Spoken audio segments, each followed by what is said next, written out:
You're watching a Fox Sports presentation of B.A.S.S.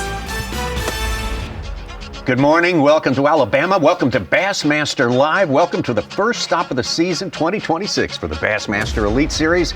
And this is the FXR Bassmaster Elite at legendary Lake Guntersville. Some scenes there right as we begin takeoff, as we come on the air today. So great to be with you. It's a long wait for a new season to start, and we have got a perfect place for it. We have got one of the primo spots in all the world, the primo players in all the world. It's a perfect matchup, and we have got a great setup for this semifinal Saturday. 50 anglers left from the original 101, and Alabaman Kyle Welcher has put himself on top of the leaderboard, and Jamie Hartman, who won back here in 2019, is right behind him. Hunter Shryock, Stetson Blaylock, both with a lot of experience on the Bassmaster Elite Series veterans, and Caleb Kufall, another veteran who also has won here at Guntersville. Brandon Card, Alabaman Wes Logan, Alabaman Justin Atkins, Cooper Gallant from Canada, Corey Johnston from Canada in our top 10. We have two just under Corey who have made the 10th place points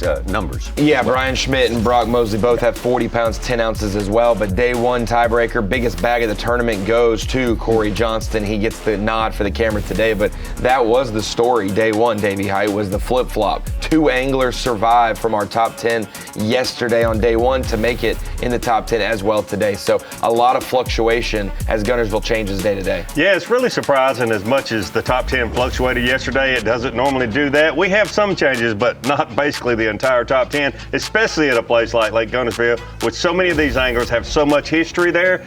But if you look at the standings all the way down to 101st, we lost 51 of those anglers after yesterday's weigh-in. But if you look at the standings, it looked like the more experience an angler had on Lake Guntersville, the less success he had here this week. Well, great to have you with us. Welcome to the Bassmaster studio. Tommy Sanders here, of course, with Ronnie Moore. The great Davey Height is with us as well. Mike Sukan on board for 7 hours of live coverage of the semifinal Saturday. These 50 vying for 10 spots in the final, and it's going to be a fight today. It is going to be a shootout. Yeah, it absolutely is. I mean, to start the Bassmaster Elite Series on Lake Guntersville, you really couldn't pick a better place. This place is historic. There's been tournaments here ever since Bassmaster started way back in the day with Ray Scott and Bob Cobb and that crowd. But to be here this early in the season is a challenge to these anglers. The weather, the snow, the ice, the water temperatures, the shed kill, all those things factor in to what we are going to see today. These anglers that have figured it out, and I had not heard this all week. One thing I've been hoping to hear when you come to Lake Guntersville, the amount of fish that are here. I found a big group of fish. First place, Kyle Welcher. Second place, Jamie Hartman, have said that. I found a big group of fish that I've been able to lay off of the first 2 days. Ronnie, we'll have cameras in the boats with the top 10 today. Very interesting top 10 and loaded with winners at Lake Guntersville. That's something you got to consider. Yeah, absolutely. And when you look at the guy at the top of the leaderboard, Kyle Welcher, he lives in Alabama and has done very well at Lake Guntersville. So you think that this is going to be in his home territory, an Alabama angler dominating. We have 17 Alabama anglers, 17 anglers that call Alabama home in our 101 angler field. Only 3 made the top 50 cut to advance today. One of them's leading, and the other 2 are right there in the top 10. But everyone else missed the cut this week. Absolutely mind-blowing. And then our 11 newcomers. We always think about the rookie classes coming in. Some of them were Alabama anglers as well. We have a lot of pressure on them to succeed. Only 3 made the top 50 as well today. So we got big groups of anglers that represent the hot groups as well, not making the cut. And then when we think about another aspect of that flip-flop of the leaderboard, 2 anglers, our day one leader, Corey Johnston, and then Brandon Card, he was in 10th place or 9th place. Those are the only 2 anglers to stay in the top 10 both of our tournament days, and 1 big dropper. We had a lot of high expectations for Wesley Gore. Great, phenomenal angler, has broken the Century Club on the Elite Series. We come to a big fish place in Alabama, his home state. 7th on day one, big fish of the day. falls to 62nd, misses the cut, and loses 55 valuable points that we may be talking about later in the year. We're not trying to just crucify him, Tommy, right. But boy, to have such highs on day one and lows on day two is brutal. All right. Also in the seat with us today for the whole show is going to be Mike Sukan, keeping an eye on the numbers. And Such, compared to day number one, how did day two fare as far as fish caught and poundage? just a little bit downtown. We had 85 limits on day one, 82 yesterday. Our big fish got bigger. Cooper Gallant with an 8.4, top Wesley Gore's 8.1. The big bag Welcher tied 24 pounds, 9 ounces. We had 18 bags over 20 pounds compared to 20. So it was very close, but just a little bit down. The average fish from 3.9 to just 3.7. All right. Well, as we say, we're just starting. The takeoff started just as we started our show at 7 o'clock local time, 8 Eastern. So we are waiting for the guys to get to their spots, get set up, and start fishing. I wouldn't be surprised to see our tournament leader be the first guy we have on. He sort of has a knack for not having to go real far to get started achieving early. Yeah, I'm excited to see how far he's going to go. I'm actually excited to see where he's going to go because he has found the right area. Like I mentioned earlier, Jamie Hartman and Kyle Welcher both said, I've been able to lay off of these fish, which means they had what they felt like they needed for day one and day two and then left to go pre-fishing, looking for other areas like that. You don't hear that very often. You certainly haven't heard it very much this week. All right. Well, I'm just told that not Kyle Welcher, but another Alabama, Justin Atkins, is our first on camera today and first to be hooked up. It's a big one, too.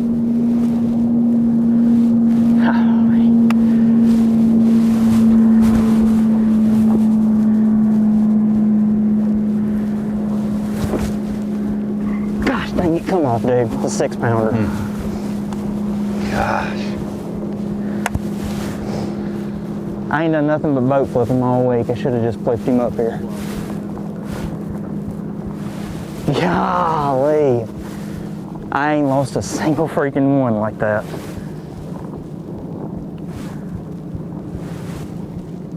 And it got it too.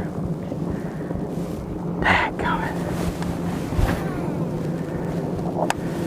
It had honestly gotten to the point in the fight where I was like, this is over. Yeah. Like, I got him. Well, they say it's bad luck to catch one on the first cast, so maybe that's why it came off.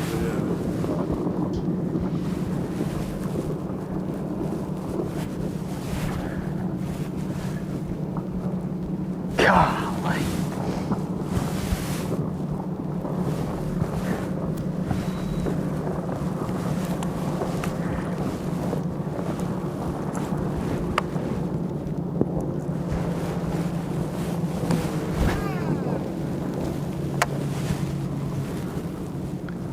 Looks like Justin's throwing a crankbait there, not a lipless. We haven't seen that. No, we've not seen that. It's, all tournament fishing fans are students of Lake Guntersville, and lipless and Lake Guntersville this time of year is like, yes. That's the laws of physics right Absolutely. there. Absolutely. They're not changeable. It hurts so much to lose a fish at any time during the day, but first cast a 6-pounder, it's hard to shake it off. The best thing that can happen to him is to get another bite, even if it's just a solid keeper, and get a fish in the boat. Well, our first hookup of the day did not turn into the first keeper of the day. So we will be on the lookout for our next angler to get set up and get going on this very important semifinal Saturday. Let's take a look at our TH Marine weather watch for today. Really beautiful day. Going to be lots of sunshine today. Not quite as warm as it got up to 60 yesterday. It's going to barely scratch into the 50s today, but still an improvement on the days that preceded this tournament.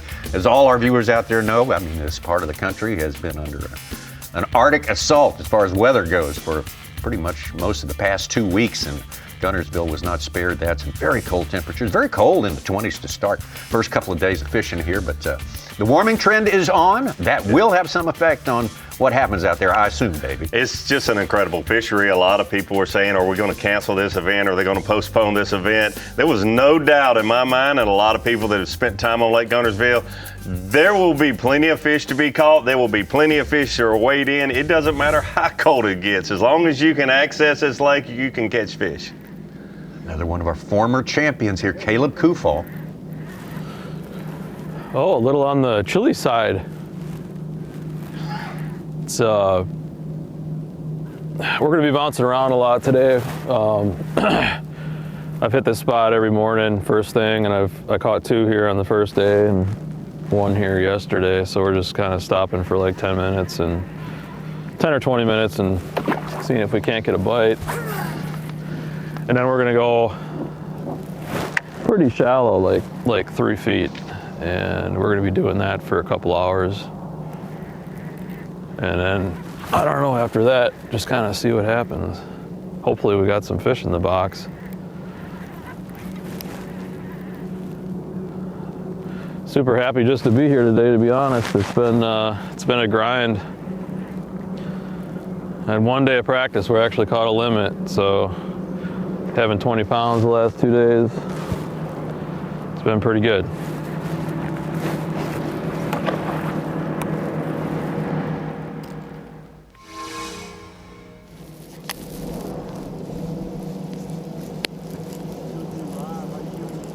Feel good.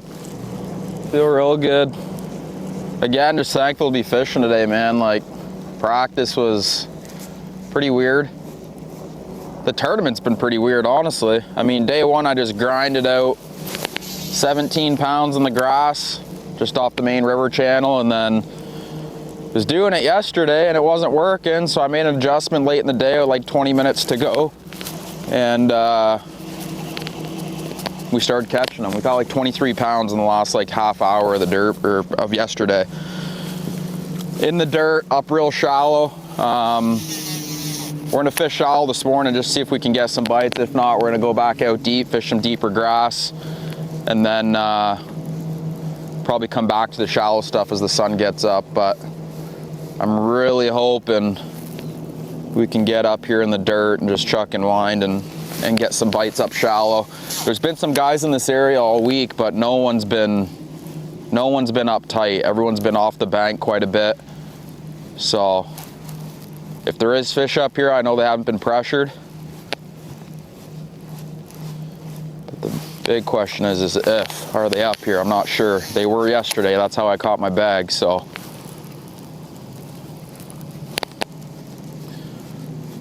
I'm fired up though, Bri. It's gonna be a fun day, regardless.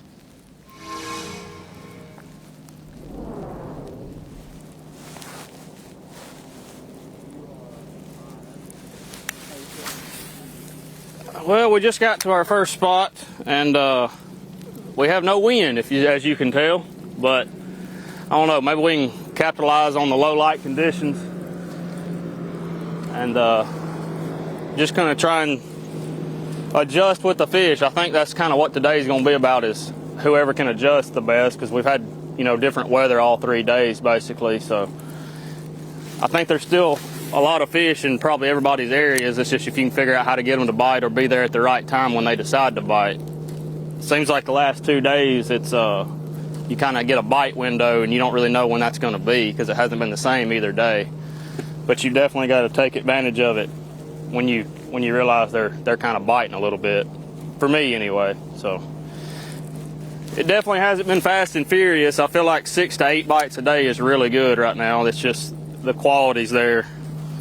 It's just how healthy this fishery is. So maybe we can run into 5 of them before the day's over.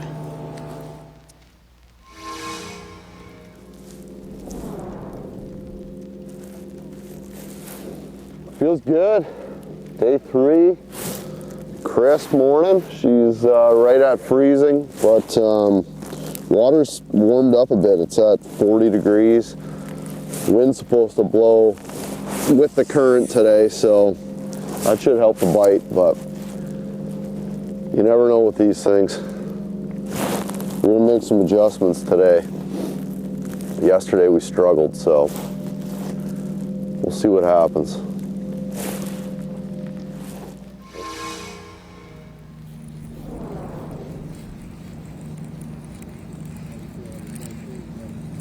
Man, I'm feeling good out here. You know, it's happened early the first 2 days, so I'm hoping to get off to another early start. Day 1, I caught a 6.5 pounder in the first hour. Yesterday I had probably 18 pounds pretty early, you know, within probably the first 2 hours. So optimistic this morning. I need that wind to blow a little bit. I know the wind's going to blow later, but that definitely has been key for getting these fish to fire, is, you know, is that wind blowing. So just excited to be out here. And I'm excited that my reel and my rod is not going to be frozen today, so that's a good thing. It's above freezing.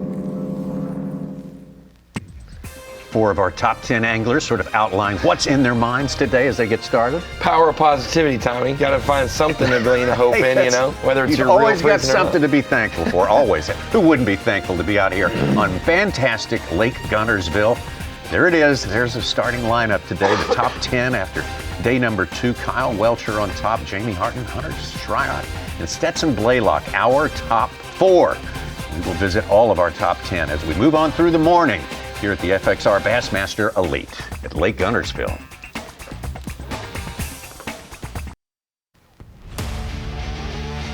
The FXR Bassmaster Elite at Lake Guntersville is sponsored by Ranger Boats, by Rapala, and by Mountain Dew. Oh, what a treat to be able to start our season. These 9 events that make up the Bassmaster Elite Series for 2026 at one of the most storied fisheries in all the world. 70,000 acres on the Tennessee River, Lake Guntersville. So incredibly fertile, so productive, and just keeps kicking them out despite as much pressure as a lake could possibly take, seemingly. One of those applying the pressure through the years, fishing, Justin baby. Atkins.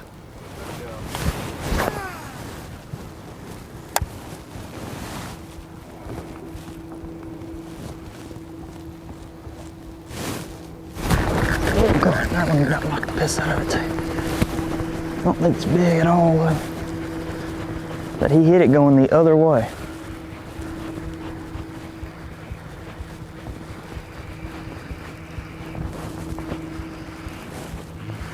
Yeah, got him snagged.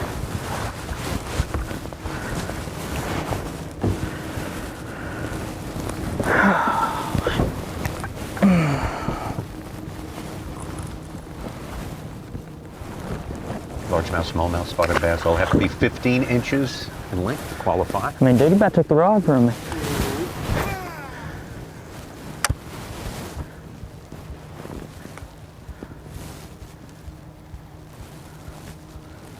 That one was obviously a little short of 15. You never lose those No, they'll stay under on. the size limit. He lost a 6-pounder earlier. Oh, that was tough. The bites will come, we just gotta land them. I mean, Let's go to another Alabama. Our leader, Kyle Welcher.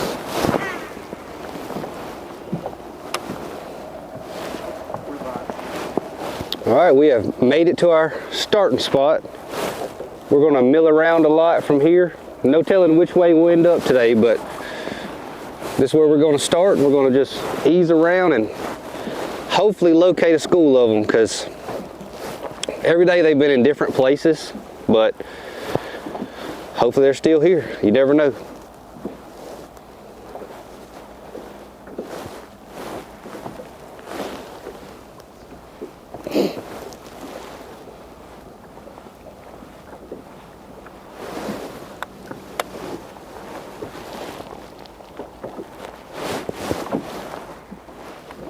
Kyle Welcher is former poker player. I guess he still does Sure, a little on the yeah. side, but he was a professional poker player before he became a professional bass fisherman full time.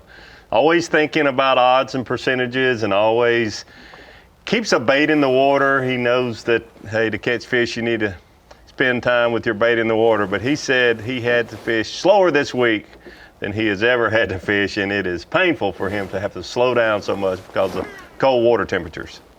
We just heard the word schools from him. We haven't heard that word a whole lot during the course of this week, which may be part of the secret to his being on top. Exactly, and it's music to our ears in studio when anglers talk about schools of fish and not grinding them out 1 bite per hour. We'll see though, our top 10 yesterday, most of them had a lot of confidence. 1 or 2 of them said, man, I really just got real fortunate on day 1, but most of those anglers in our top 10 yesterday were confident they would catch them again, and it was tough on most of them. Dave, you think Kyle Welcher was pretty fortunate? He said he was just going here to catch a couple 2-3 pounders. It ended up being more of a mother load, his big fish. he caught from this spot yesterday? 6'10", Yeah. 6'12". Sometimes when the sun's shining just right on you, things work out like that. Where you only caught a few small ones in practice, turns out to be, bigger ones move in your best place. It's Tennessee's Hunter Shryock. All righty.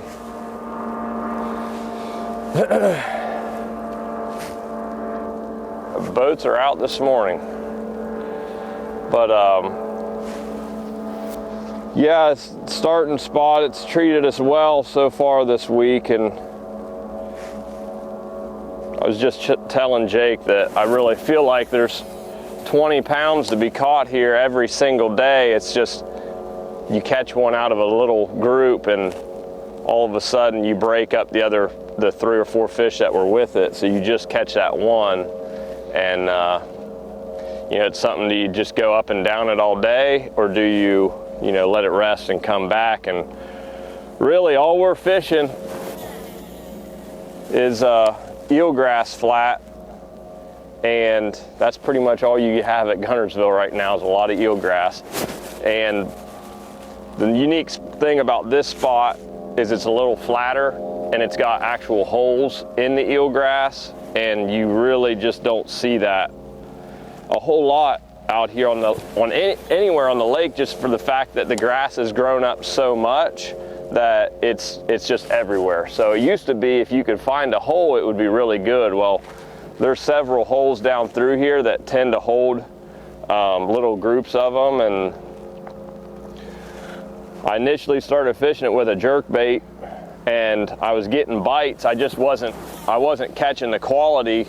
I was catching 3s, 3.5 pounders, and then all of a sudden I picked up a bladed jig, and that's what my bigger fish have came on. So that's going to be the game plan this morning, is try to pick up a couple fish down through here.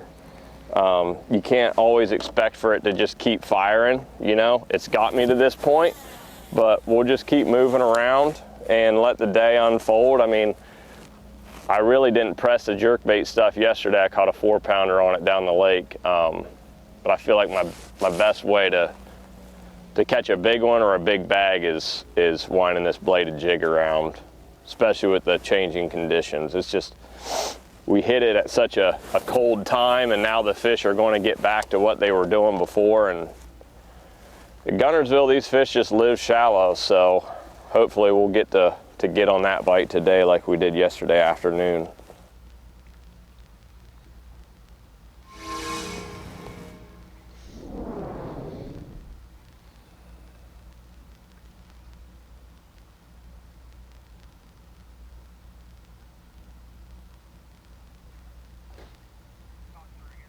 Stetson Blaylock, we can't hear him just this second, but picture tells the story for sure.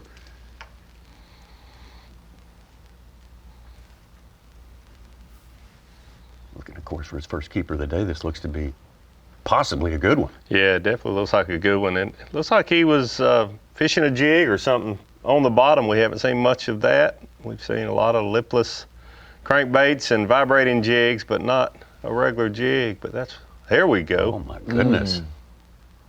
Ugh. Oh, maybe reeling a swim bait slow. Yep. Oh. Maybe he blew the speakers out of the mic. Wow. Oh my goodness. What a start. Fortunately, a scene like that doesn't need a lot of explanation. The big ones like that, for Justin Atkins, you lose one or you catch one. This is a 7 or 8 pounder. Gotta be. It's actually filled out. It's a 7 pounder. He had a 710 yesterday. That will set you in good stead with Lake Guntersville He was any time of day. Big factor in that 2020 Classic. I know Hank Cherry ran away with it early, and everyone started to reel him in later. And one of those anglers who was getting close every day was Stetson Blaylock.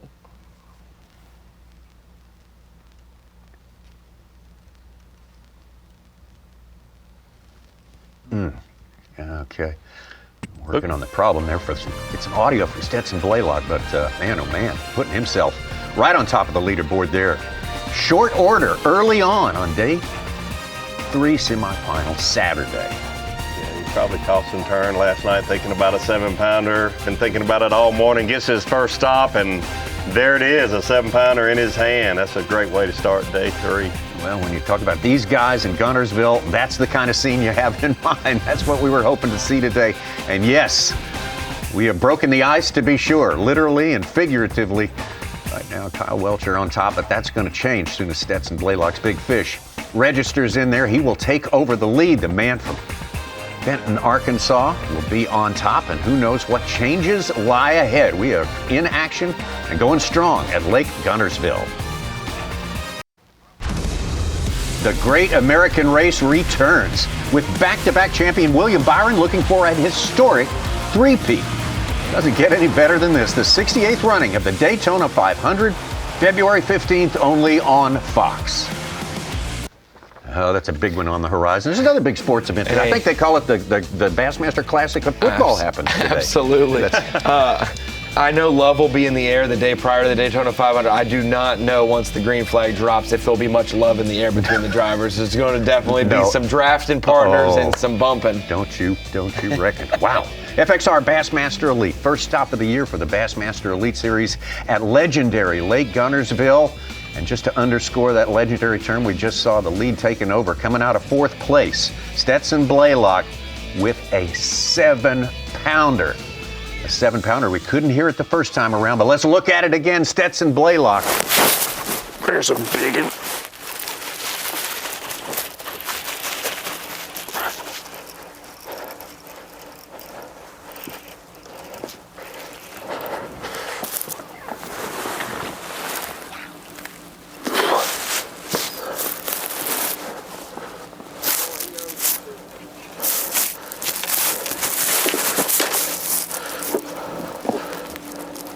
Holy crap.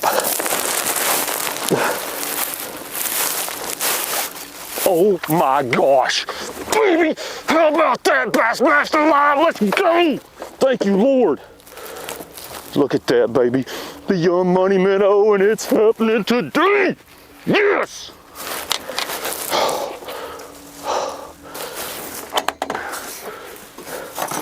Oh, how about the start? If you've never fished a bass tournament, that right there tells you a lot. That tells you need to give it a try.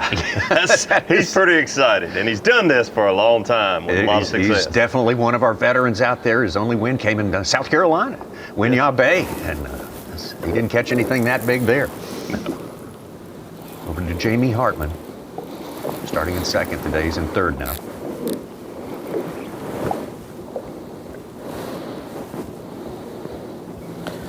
Come on, baby. Come on. Take it easy, sweetheart. Take it easy.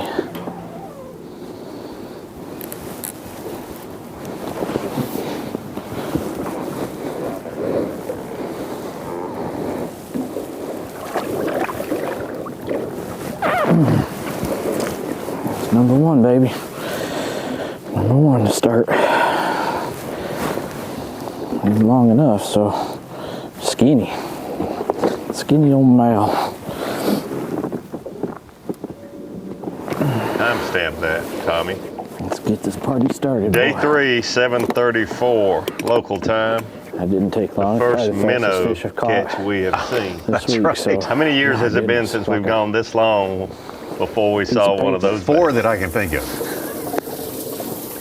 Coming from the guy who says the only reason why he stayed was because they took the technology away for half the time. That's crazy. The minnow isn't the technology. No, but that's it's a tool. It is a tool. That is most well known for the technology. Wow. So now 2nd place, Kyle Welcher hooked up. I don't think that's going to get him back on top. We started it anyways. First one. It's only like a 2-pounder, but it's a good one. Well, it's probably 2 and a quarter.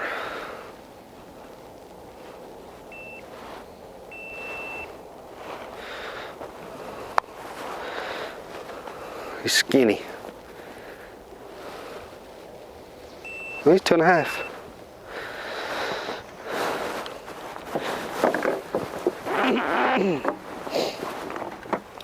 Got to move the hot hands. It's one necessity. You need a rapid scale and hot hands. Let's get started on live, baby. Come on. Pounds. Caleb Kufall.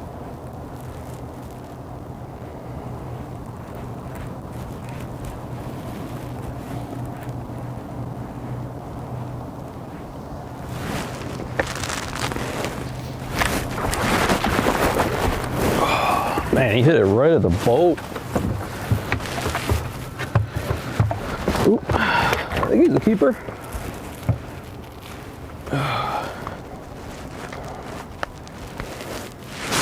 Number one.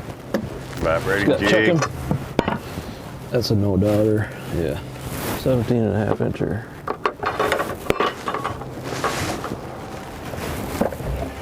Well, we are not skunked today. I saw him eat it. He ate it right at the boat. That was kind of cool. That's the first one in here that I've seen eat it right there.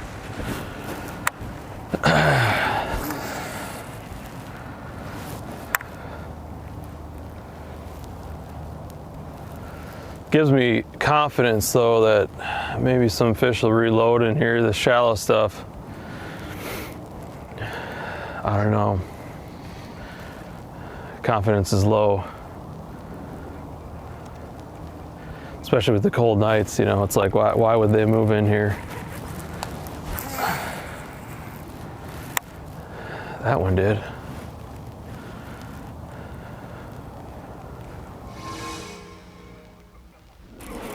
Back to our leader, Stetson Blaylock. He has been a busy man. He's already on his fourth keeper. Caught that giant to start it off. Wild times are going to be had today. It's going to be wild. Oh, thank you, Lord. Thank you for the opportunity to just get to do this. Wow.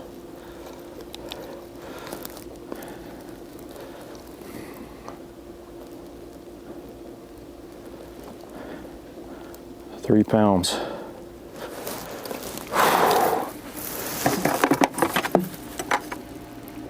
Now, what's weird is why they're not bigger ones. It's kind of weird. It's fine and all, but you can't catch 30 if you're catching 3 pounds. Yeah, you definitely caught that one big one. Yeah, we're not forgetting this one right here. 7-pounder. So I think what he's referring to there, typically on Lake Guntersville and a fair amount of lakes that are as healthy as this, when you catch your first bite as a 7-pounder, those other fish that you catch after that in that group will be maybe not 7-pounders, but 4, 5, and maybe a 6-pounder. Going from the first bite being a 7-pounder, these others, a lot of 2.5 and 3s, is a little unusual. That one feels weird. It's not big, but it feels weird. It's number 5. What's it doing? Hopefully. It's like he had his mouth open the whole time.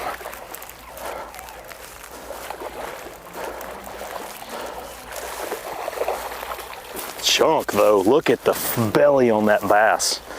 Wow. Beautiful. Look at that thing.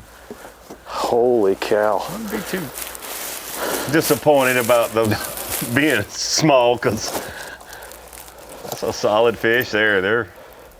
There'll be 40 plus anglers today probably hoping for one like that. 40 minutes in, he's already approaching 18, 19 pounds. Dude, that bass weighs 4 pounds even. Are you kidding me? Look how little his mouth is and how big his gut is. Holy smokes. And Mr. P's bass there, Yeah. Davey. That's just a great sign of a very healthy fishery. That smaller That's mouth 5 is bass in like a sign of 20 the young casts, age guys. of that fish to be so heavy. Truly a blessing. It's crazy. Probably a 2.5 That one's for everybody fish. that's maybe 3. supported me, text me. Whew. It's crazy.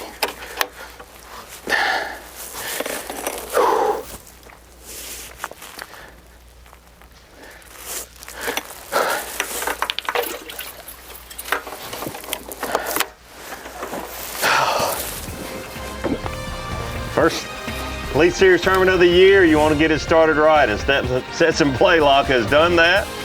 And what a move on the third day here. He's taking the lead in a big way. Been around this game for a long time. It's his 9th year as a Bassmaster Elite Series angler. Some good tournament exploits before he joined the Elite Series. This is a day he'll remember for a long, long time. As you say, just a dream start to semifinal Saturday. You got to be on that list right there, the top 10, when it's all said and done on this day. And we are going to see some more heroics, no doubt, before this day is done. Stay with us. More Bassmaster Live is on the way.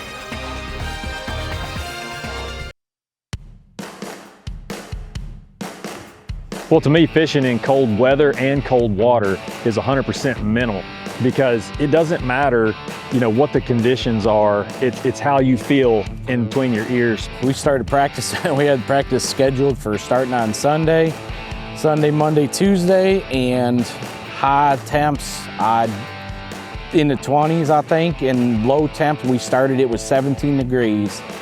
And the beginning of the season, man, I'm not sitting it out. So I got out there, I was bundled from head to toe. I wore goggles. I wore goggles almost the whole entire day so my eyes wouldn't water. After a week behind an ice storm, and it's just been frigid temperatures for about 2 weeks now, and the water temps have dropped down into the 30s. I've never seen it that low here. These fish are so aggressive, and there's so many of them. The cold water really doesn't bother them that much. You just got to be careful to fish slow enough and not fish over them. And when you do get a bite, kind of slow down and know there's probably some more in the hole in that area. But that's Guntersville, or Lake Guntersville as a whole, any time of year. Like when you're around them, and when you're not most of the time. These are not guys that call off a fishing day because of weather. They love winter fishing, and they're so dedicated. They spent their entire lives trying to figure out ways to catch them when it's just barely liquid water, when it's half of it's ice. So and it's they bundle up and go. Yeah, and it's absolutely amazing how successful they are. They don't just go out there and attempt to catch them. They do, obviously. And Stetson Blaylock is the one that's doing it best this morning. Oh my gosh, what a great move from 4th place all the way up to the top spot on the strength, especially of a 7-pounder to start his day. What a great way to start semifinal Saturday. It's real viney. Brandon Card. There's obviously some eelgrass. There's eelgrass everywhere on this lake.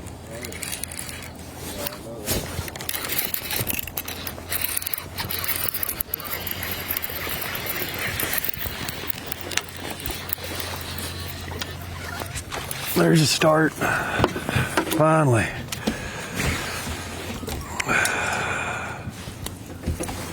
Here we go. First fish in the morning. Man, I was actually hung on that piece of grass, and I was popping it free, and he got it as soon as I popped it free. Nice one. Oh, vibrating jig. Let's do it about 4 more times real quick and get a limit.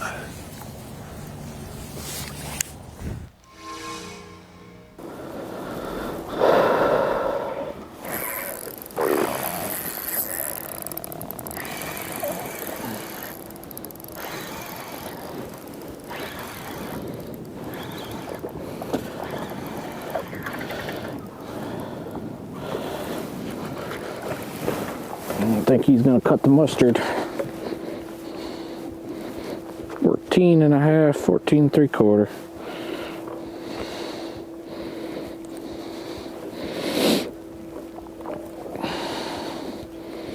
Man, just unstuck them and restuck them 3 times.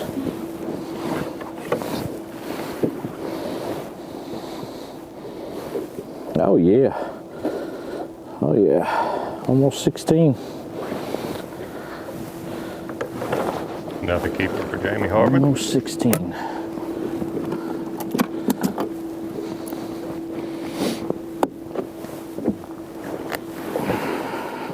His approach very different than the other anglers I've talked to. Most of them talk about covering water, but you have to do it slower than maybe you would like. Days like yesterday and today, this morning, do not happen very often. I mean, it just doesn't. I saw what I thought was going to be something special yesterday when I came in here. And the fact that pulling up and it's been exactly what I dreamed that it would be is amazing. Not a big one.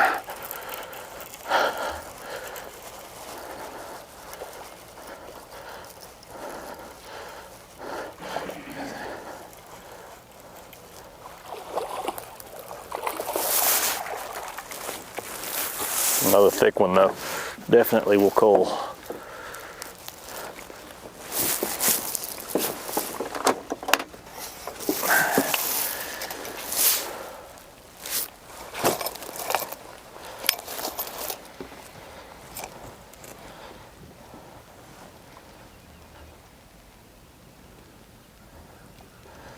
I ain't believing this. That fish weighs 4 pounds. That's a 4-pounder. Let me redo that. Dude, he's a 4-pounder.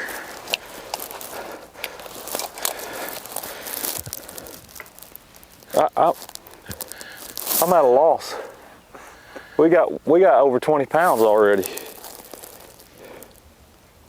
Tell me he wants to check the scales, make sure they're right. I do the same thing when I step on the bathroom scales. I step off, I step back on. Tell me about it. Yeah, I know the feeling. You ever kick it? What a magic morning. Stetson Blaylock, you know that music, Davey. We sometimes we scratch our heads trying to figure out this award, but I think we got a Oh, it didn't take long. Power pole replay of the day. You know who it's got to go to. There's a big one. Oh my gosh. Baby, how about that Bassmaster Live? Let's go. Thank you, Lord. Look at that, baby. The young money minnow, and it's happening today. Yes. Pounder to start the day.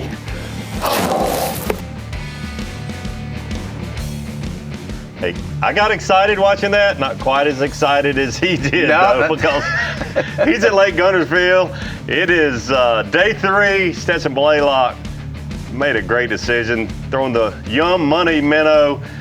First fish of the day, a 7-pounder, and he has followed it up with several 4-pounders, definitely taking a big lead. Power pole replay today, Stetson Blaylock. Wow. 20 pounds in the first hour, that is strong. Justin Atkins.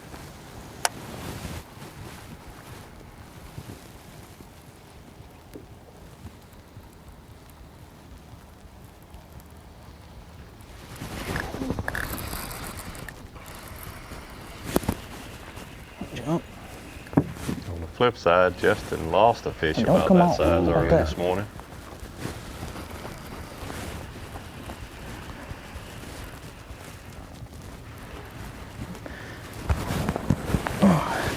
There we go.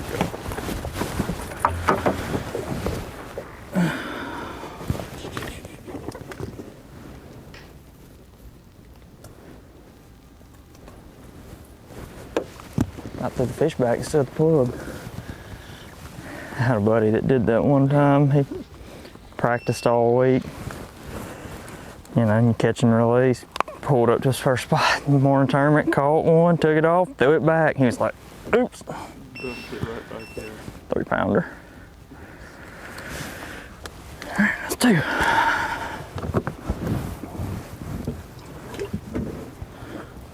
That's 2.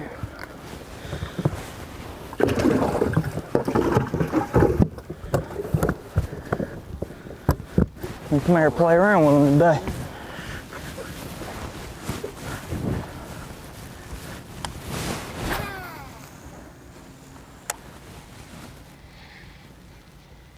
All of our top 10 on the board. It's Cooper Gallant with our Lowrance bird's eye view. We use a lot of that, and here at Guntersville this week, it's terrific. The water is so clear. You can see a lot of the terrain down there. It's something that might surprise you if you're just joining us. How shallow these anglers are catching these bass. You can see that's 3 feet and less. Water temperature in the low 40s, probably 40 or 41 degrees. So yesterday, I was saying this morning, I caught basically all my weight in the last like 30 minutes of the day. Water got warm. I was struggling, so I'm like, I should probably go shallow. Went shallow, caught some 3.5s. I think I caught like a 4, and then I caught an 8-pounder with like 3 minutes to go. So we're starting shallow. I mean, we haven't got a bite yet, but we're definitely gonna come back and revisit a lot of this stuff as the water warms up, once the sun gets up. And we're gonna fish this little stretch for about 5 more minutes up tight here. And then we're gonna go fish some deeper grass. Not necessarily deeper grass, just some grass off the bank a little bit more. It's still pretty shallow. It's basically the same depth as what this shallow stuff's in right now. It's just off the bank. Hydrilla, eelgrass mix. That's where I'm getting most of my bites. Just chucking and winding a chatterbait. Caught some on a trap yesterday, or 2 days ago on day 1. And yeah, we're just going with the flow. We're unsure of how today's gonna go. We're just kind of fishing around and just doing what we feel like we need to be doing as the day goes on. It's gonna be a grind either way. I mean, like I said yesterday, it looks good on paper. We had 23.5, I think. But like I think I went 5 hours yesterday without a bite. So it is not easy, but hopefully we can get some clues as the day goes on, and we can slowly upgrade throughout the day and have a big bag.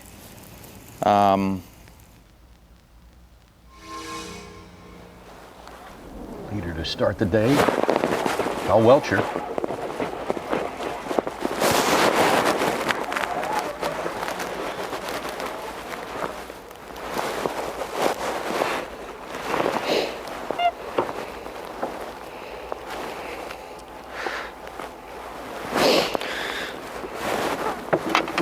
It's always little ones early.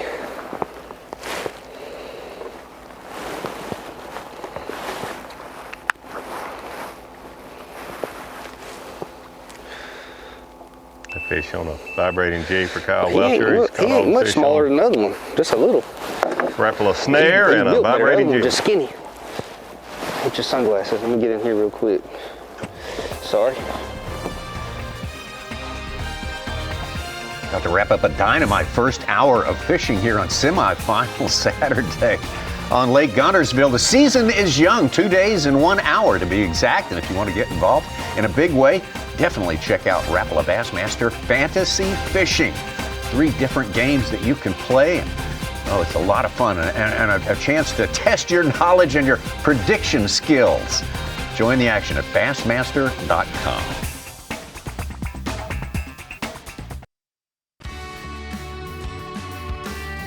When the water's this cold, it was tough, but I feel like after the practice I've had and the water's starting to finally warm up a few degrees, it's making things a little bit better, a little bit easier to think through your process while you're out there on the water. And if you make the right decisions, Guntersville's full of them. You can catch a really big stringer. Oh my gosh, baby, how about that Bassmaster Live? Let's go. Thank you, Lord. Look at that, baby. The young money minnow, and it's happening today. Yes. That's a good way to start. You had better than a cup of coffee. Stetson Blaylock jumping out to a big lead, over 4 pounds early on. First hour of fishing here on semifinal Saturday. We have 50 anglers out here on the 3rd day of 4 days of competition, all gunning for the top 10 spots so they can go for the trophy tomorrow, Championship Sunday, on one of the greatest fisheries on this earth. Here's our takeoff from Goose Pond Landing, Scottsboro, Alabama, and there's Arkansas's Stetson Blaylock. So Stetson, they're checking in on you here. Pretty good start to the morning, huh? Unbelievable. Yeah, it's been a great morning, man. I found these fish yesterday. I caught one here in practice, but this is kind of a place that I have some history with on further back in here, and pulled in here yesterday when the bite was really tough and immediately started getting bites when I switched up to the swim bait, and caught basically all of 22.5 pounds in here, and kind of felt like there was a lot more fish. I mean, it just felt right. What's happening is I think the shad are dying off in here. And yesterday there was a bunch of birds in here on the shed, and this morning I've seen a few flying around. There's some right there behind us. And I'm just kind of letting that dictate where I concentrate. All right, there's the Stetson signal just a little bit there. They'll be getting some good intel on what this place is and how it's panned out especially well this morning. Very interesting to hear him talk that when he switched up to a swim bait yesterday, he started getting bites. So many of our top 10 after day one said I put 1 or 2 baits, the lipless, the vibrating jig in my hand. Those are staples this time of year at Guntersville. But him making that bait change yesterday has been the key to his success this morning. I don't know if this one might make it. One of those that'll make it for now and you're glad to have it, but hopefully don't have to take it to the scales.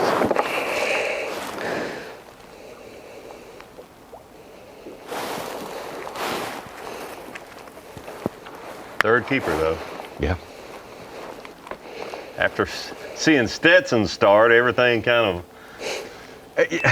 of mellow from that, but 3 fish by this time of the day is not a bad start. 1 ounce bigger than that. Ahead of schedule. Yes.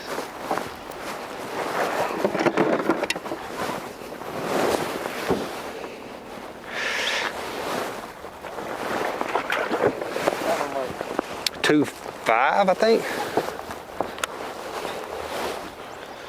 Welcher started 3 pounds 6 ounces ahead of Blaylock. Blaylock's caught 21. He was leading by about 15 pounds. Let's see if Welcher can reel him in. He only needs 18-ish to be right there. We're just hoping they swim by, you know. Let's swim by at the right time. They just go up and down it, I think.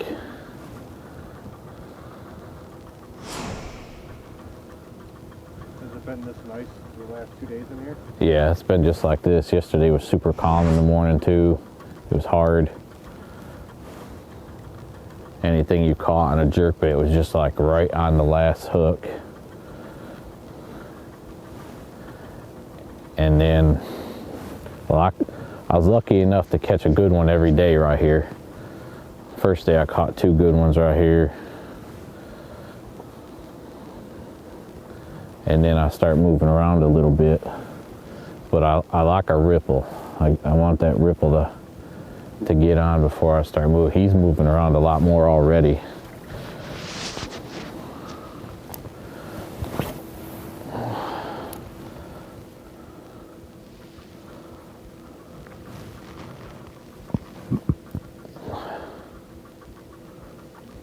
I know what he's talking about there. I'll share that just from being in that situation before. I mean, if they're here, they're going to bite this thing. He's got a competitor who's been fishing close to him every morning. So far, so. And that competitor has been throwing a jerk bait. Jamie's been throwing this jig head minnow, keeping it very, very much a secret.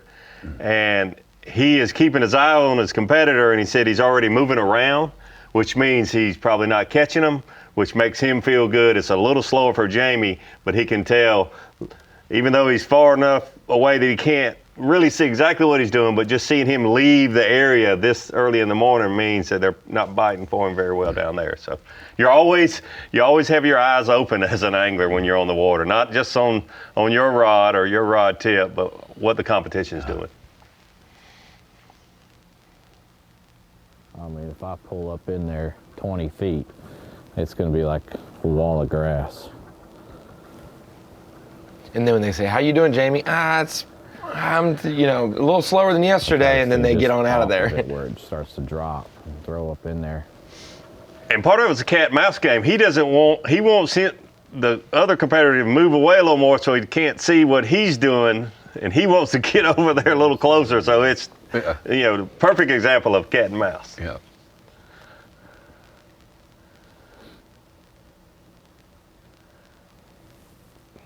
And not just any cat or any mouse. These are elite.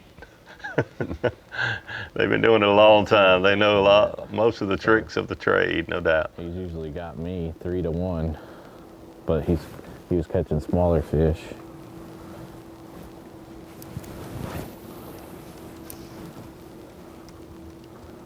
You You kind of started a thread earlier about what he's doing and what he prefers to do. They go to eat fishing, and we haven't talked so much about the fact that this is this first tournament of the year. They're not using forward-facing live sonar. That's the rule. Some tournaments you can, some you can't. This is one without.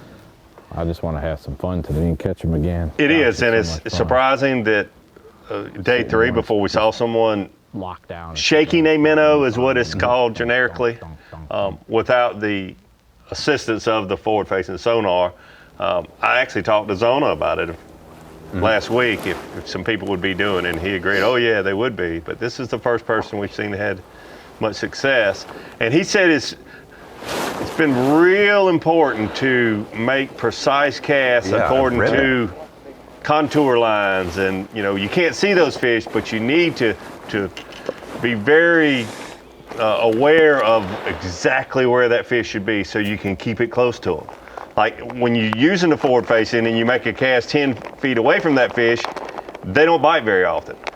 So he's thinking the same thing and trying to imagine where those fish will be and make sure he makes the exact cast to keep that bait close to him. Seeing it mentally to himself while not being able to see it on his graph.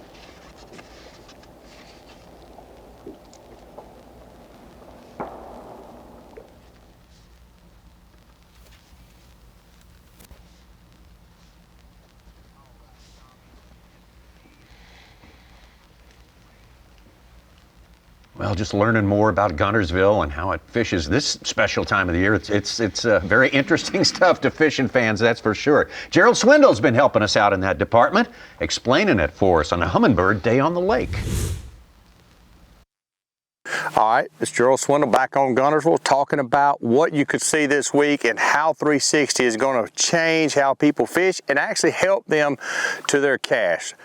Humminbird 360, shooting a full ring around the boat, printing it out as good as you get. So what the benefit is, like this area right here is a big grass flat. I can take 360 and sit in that, and as it goes around, I can find the holes in the grass and actually throw to that. So when I'm looking at 360, what's straight in front of me, I can throw to the left or right. You can almost pinpoint every cast to where you want in the structure. 360 allows that. It speeds up the efficiency of I'm having to fan cast around to find it. No. When it prints it, it's right here, then I'll throw over at it. And when everything's just right, sometimes you can see the fish sitting in that hole.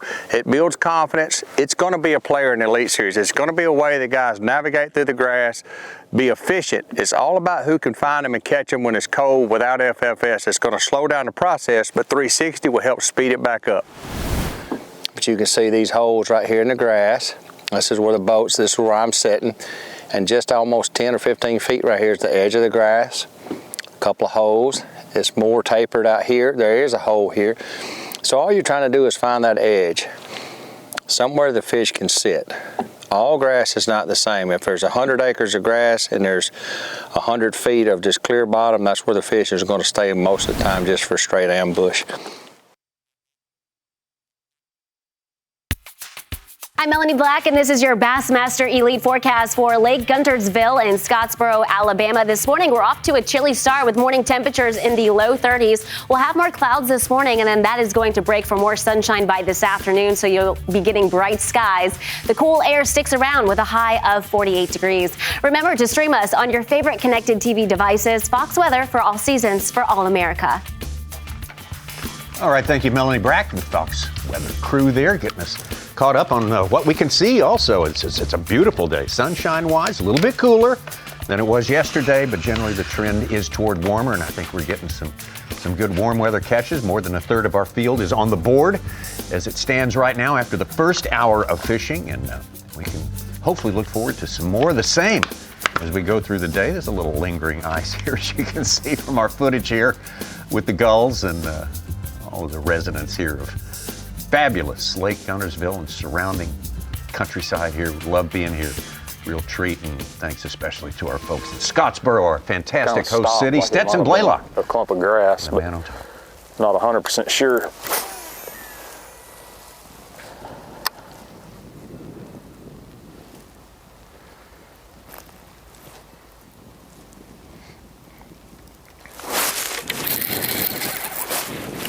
Small one, I believe. Okay. Yeah. Oh no, no, it's small.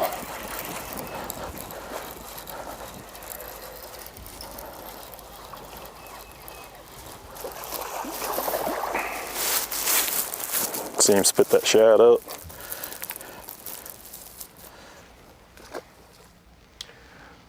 We've talked about a lot of different baits this week on Guntersville, and we're seeing the traditional cold water techniques come out to play. When we think about some untraditional ones, I'm not saying that a single, a hollow body swim bait is an untraditional one, but it's certainly the first person we've seen debut it. It's huge when it comes to the Tennessee River, Davey Hyde, as we're bringing it into the Bass Pro Shops bait and tackle section. You want to throw big baits at Guntersville, and we always talk about the big lipless or the loud lipless, the chatterbaits that are big, all those types of things. And now we're seeing a single swim bait come into play for Stetson Blaylock. That's been a game changer for him this morning. No one else doing it. And it's not a red one, it's a shad-based one. Yeah, shad-based, old school hollow belly swim bait. This one is a little smaller than what Stetson's using, but it's the exact same setup. It's a lead head with a straight shank hook in here. Very different than a lot of the ones you see, the mag drafts and those baits that are pre-made and they have the lead inside them, some with treble hook, some with not. This is the same setup, but smaller version. Stetson's using, he's using this is a money minnow. Yeah, the Young Money Minnow. The Young Money Minnow. Probably like in that 5 to 7 inch range for those guys. Yep. And the difference with this bait, the head being exposed, you can feel what this bait is doing when it's touching rock or when it's touching grass. You can actually feel the difference once you get accustomed to fishing this bait, whether it's touching hydrilla or eelgrass. A big thing about fishing this bait with that lead head exposed like that, you can feel what you're doing. The last event that I won as an Elite Series Pro was on the Tennessee River, Pickwick Lake, on a setup exactly like what Stetson Blaylock is using. When I said untraditional coming in, it's because normally you see those Tennessee River ledge tournaments where they're big schools of fish, warm water temperatures, current flowing, and they use aggressive baits like that. We now have been seeing a lot of glide baits and a lot of these other ones, which are much more subtle, it seems. They're just present around the fish, but not aggressive.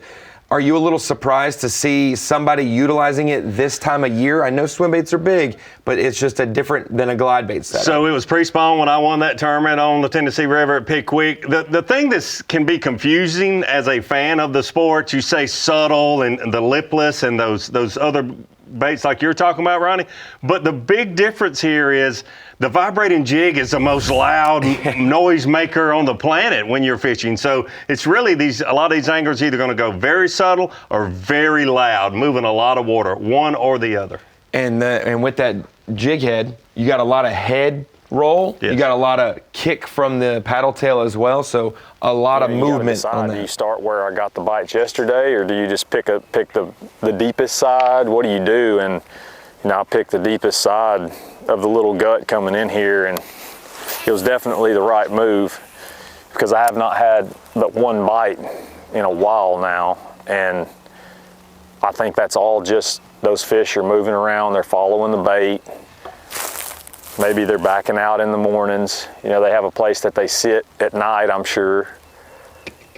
What are you throwing at them? I'm throwing a 3/8 ounce Scottsboro tackle, sniper, swim bait head, and then a Young Money Minnow.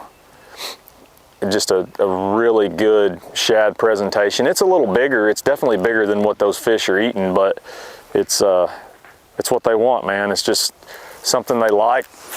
It mimics those bait fish they're eating really well, and throwing it on 20-pound Seagar Tatsu. And I think that, the bigger line it just feels right. It keeps that bait in the right depth that you need it in, and I think it's very, very important. I think presentation in this lake is one of the most important things.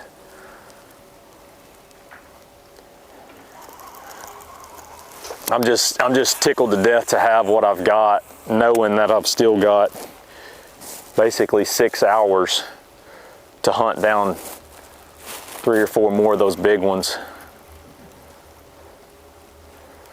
These fish are still moving around. I just saw one bust up there, and I mean, that can't be more than a few inches deep.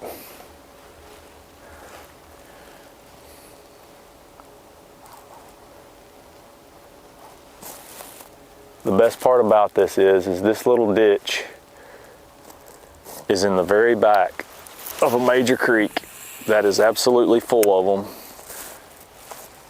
And if they're moving in here like that, It's a really good thing because that means we're on the right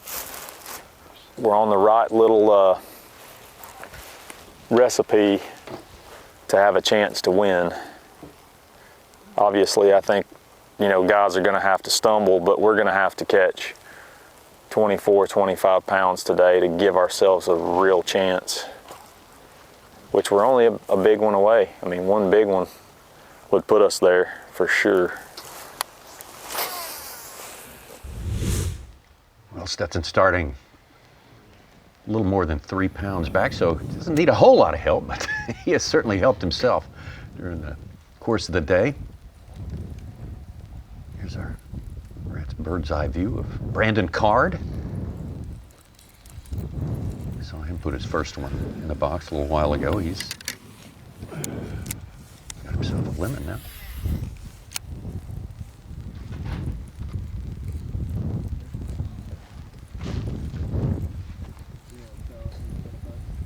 No, I'm sorry, still has just the one fish. Sure, yeah.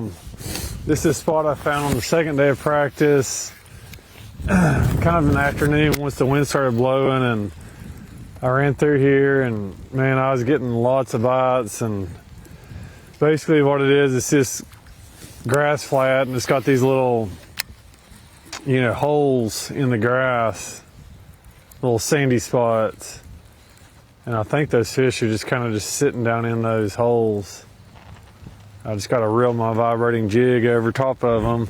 They've been really aggressive. I think the ones that are here are eating. I mean, they've been knocking slack in it.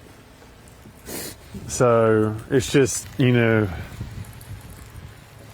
the first day it was obviously good, and then it reloaded the night before last, and yesterday it was real good in the morning. And I'm just trying to figure out if it's reloaded once again or not. I've only caught one. That's my only bite so far. Now the wind just started blowing, so that's obviously a big factor in catching them. So we're just kind of making a second pass through here, and if I don't catch them on this pass, I'll probably leave and then just come back later on. Got a few other areas that I want to check. But yeah, they've love being able to see exactly what he's talking about. That gives you another dimension. It really is amazing when we're able to get that bird's eye view and look down and see that scattered vegetation and see exactly what he's explaining to us. And they're telling the truth. They're saying scattered grass, and we can see scattered grass. They're not exaggerating or anything. It's good to know. Stetson Blaylock. Wow, what a good day for him. 10-pound lead as it stands right now, 10 pounds plus over Jeff Gustafson, who's moved up from outside the top 10 into second place right now. Kyle Welcher, our leader to start in third. Be right back. Well, tonight we got a top 10 showdown on Fox Primetime Hoops as Keaton Wagler leads 5th-ranked Illinois against Tom Izzo's 10th-ranked Michigan State squad. All begins tonight at 8 Eastern, only on Fox. Who you got, Coach Ronnie? Man, Illinois has been on fire. Took it out in Nebraska. They've had big games lately. And Michigan State, Tom Izzo might sit down Jeremy Fears and not start him tonight. He's got a little growing up to do, it looks like. Be one to watch for sure. Progressive Bassmaster Elite Series Angler of the Year points. That race is on. It's early in that race. And a former champion, former Progressive Angler of the Year, Kyle Welcher, is on top, 101 points. Jamie Hartman right behind him, Hunter Shryock, and on down the list, our leader, Stetson Blaylock, in 4th place. He's certainly part of the conversation. Of course, that will update after today's weigh-in, but those were the standings after 2 days of competition, and Blaylock hooked up again.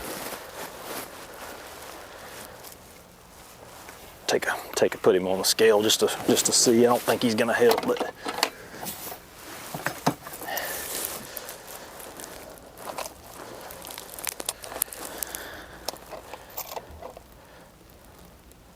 Oh,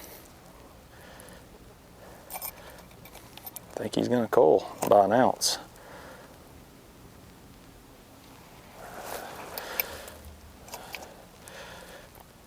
Yep, 1 ounce.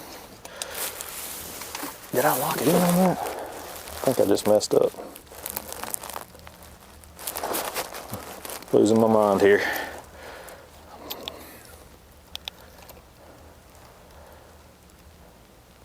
Yeah.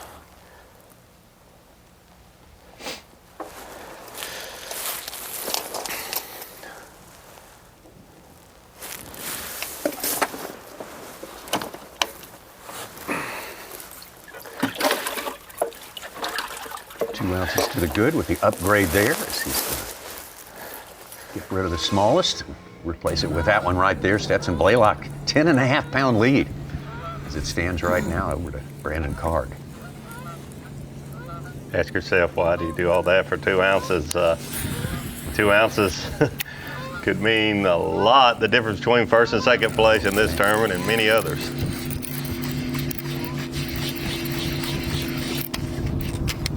Oh my God. Gosh, man, my hand slipped on the reel. I don't even know, he'll keep. He might. Close.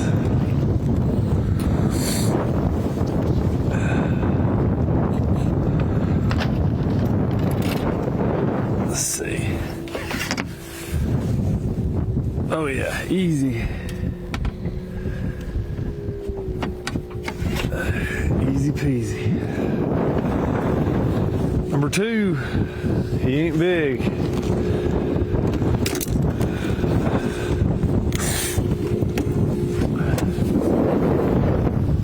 Got to get the drone shot in there. Number 2.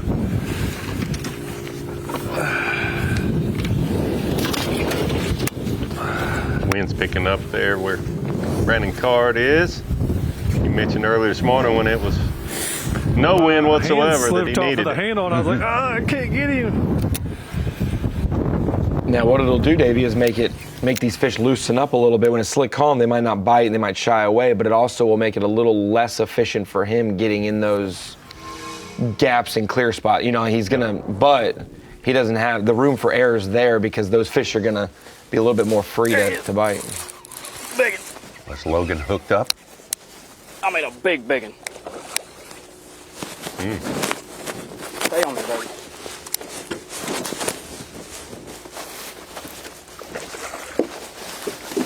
Biggest one I've caught all week. Oh, thank you, Jesus. Beautiful fish. We may not catch many, but they're gonna be good. How about that for a slow start? God, that's a beautiful freaking fish. Oh my God. Come on. Come on. Don't doubt me, son. 4 more bites. God, what a bass.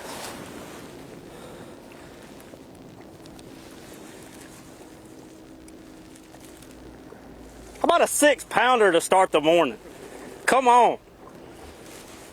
Let's go. Ah, look how fat that thing is. Oh, man. Come on. 4 more.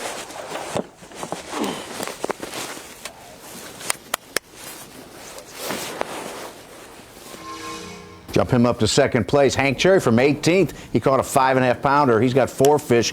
He was in second till Wes Logan just caught that one. All right. Well, we got 2. Had a big one on my very first cast this morning. I decided to stop close on a place, and fish almost scared me. The bite came so quick, and you're just gonna lose a few of them. And I got down there to grab him by the back of the boat, and he pulled off. Made another little move. Caught 2 nice ones. One of them's one I won't be mad about weighing in. I'd like to get rid of the other one. And I feel like I got all day to grind. We still got a little bit of low light, and wind just started blowing, so I came up here shallow to throw a lipless and just see if I could catch 1 or 2. There was a good little group of them behind this high spot yesterday.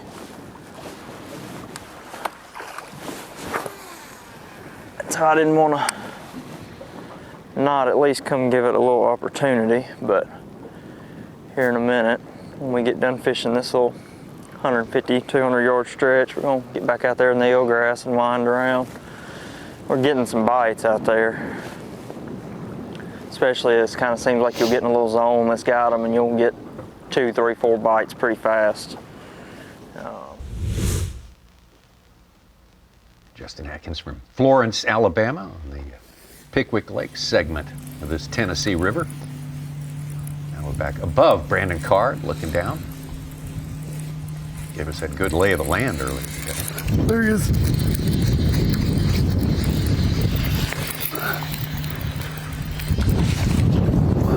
Another one.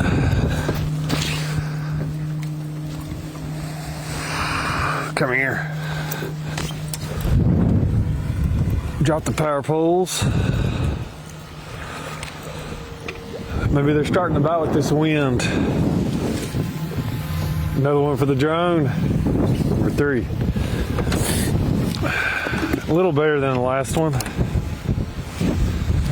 I'll weigh him once I get 5. That one's, he's probably pushing 30. Let's go.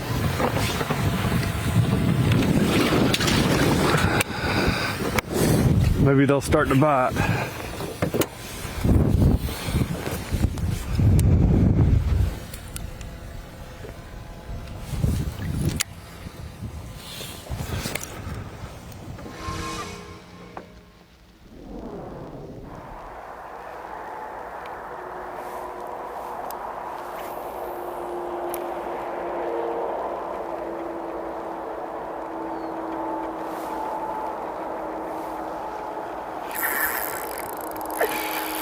Some fish schooling there where Jamie's at.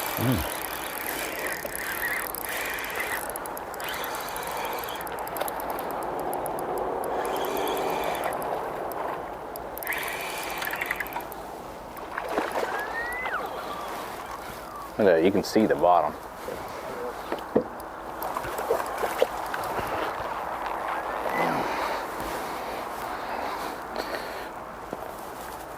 Dead center top snout, right where you want them. Gosh. That fish was in probably 3 foot of water. It should be long enough for sure. Oh, yeah. Oh yeah.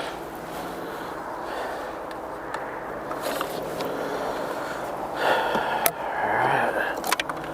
Number 3. They're not coming big just yet, man, but we're working on them.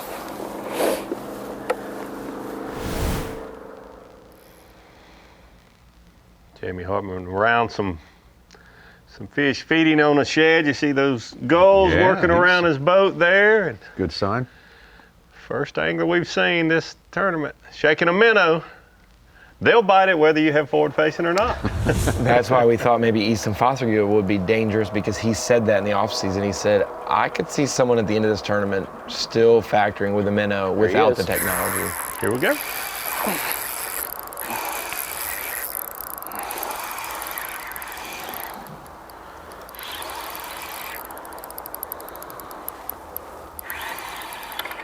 That's right, get that eelgrass on your face. And just keep it right there. Huh? Nah. You wait till you see some of them, man. They're either pre-spawn or they are fed on these shads, so crazy good. All right, there's 4.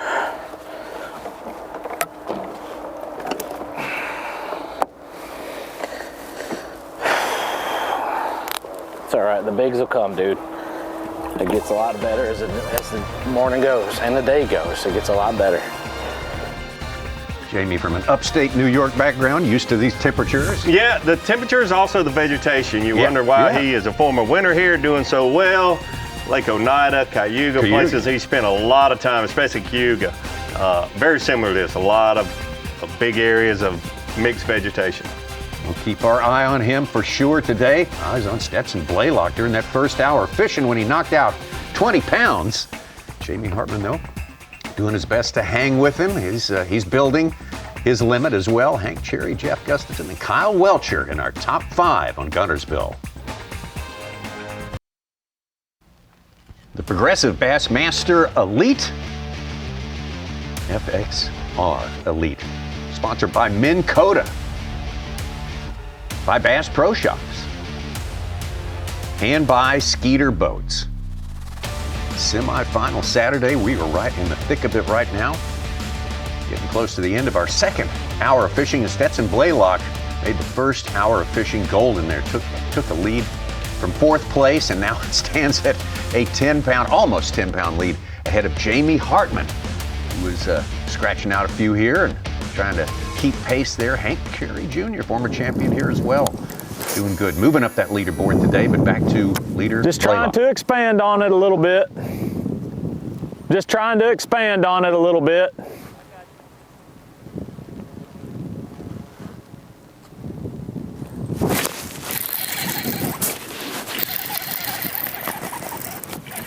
Nope.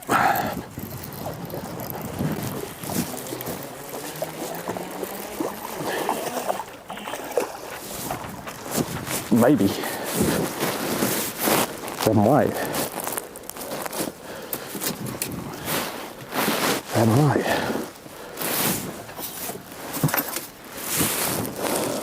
Dang, it's a big one too.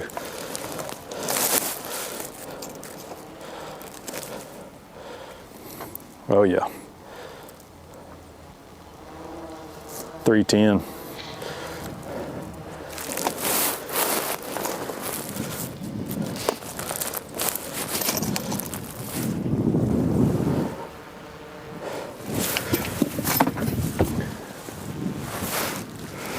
That's the smallest fish, 3-pounder that we see there. Get over a half-pound on the upgrade here, so that is. You're calling some quality now. Big difference.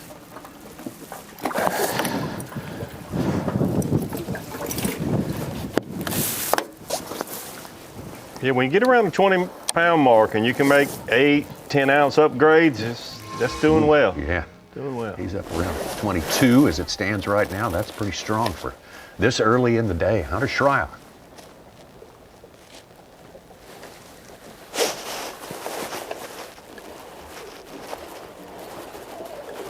That one pulled back.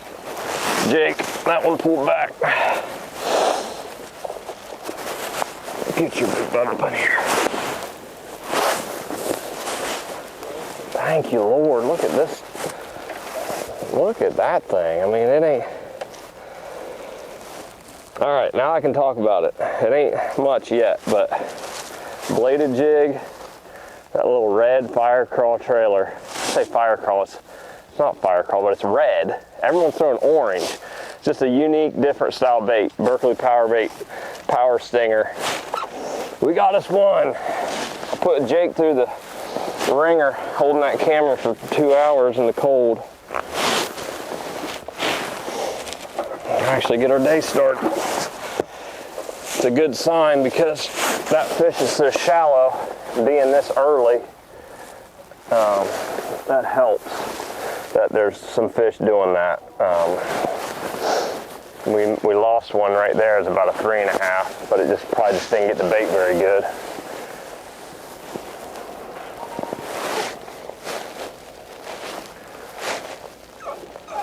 I would much rather do this all day than throw a jerk bait.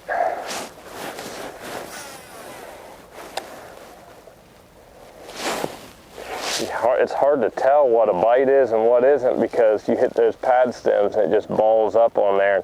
The fish are eating it the same way. They're not, especially this morning, they're not like just getting all over it. They just kind of load up. And so you'll see me just pull into a pad stem, but yesterday I did the same thing and I thought it was a pad stem and it started shaking. It was a 5-pounder. So this is the type of place that you could catch a 7 though. And I feel like throughout the day, if we can get around some of this stuff, that's how you could catch a big bag.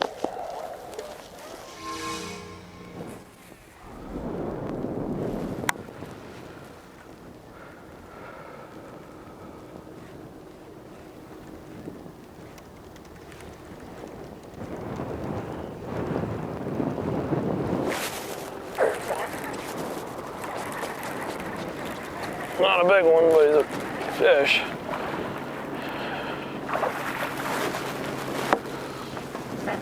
I think he'll keep. I caught one. I got two right there yesterday, like at that same spot. Yeah. Number two. Not a big one, but we'll take him right now. All right. Well, Sioux Falls started the day. Better than one. Fifth place had fallen as low as 18th. He's got a second keeper now. It's just a slow 6 or start. 7 pounder. Yeah, I caught two right here yesterday. Same hole. I mean, literally the same identical spot. Yes, Tommy Stetson's made it look a little easier than maybe. Something I like about it. It is. The rest of these anglers kind of like in tune with what's been happening the last few days. You know, if they can catch a limit by lunchtime, they feel fortunate. And the bite window is not open for everyone all day, for sure. There are definitely fish schooling around where Jamie Hartman is. That's a big one. That's a big one. That's a big one. Stay on there, baby. Stay on there.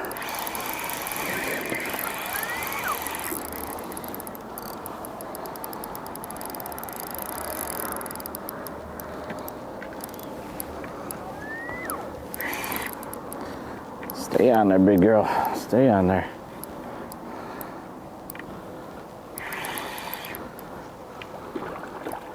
She got it choked. Come here, sweetheart. Come here. All right. Dude, that's like 2 feet of water up there. Seriously. And it is in her throat. Now we're working in the right direction. These are the ones we need. That's close to 4. That's like 315, 314. And here, oop, never mind. I'll show it to you after.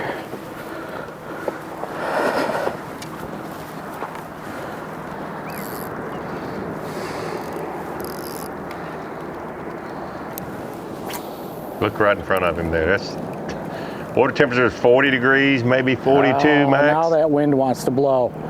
It's got a big loop in my line.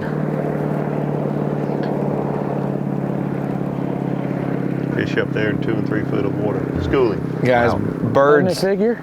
Birds fly everywhere. Birds eat bait everywhere in the country. But Oneida Lake is one of the most notorious lakes. Oh, sure. And that's his bread and butter in New York.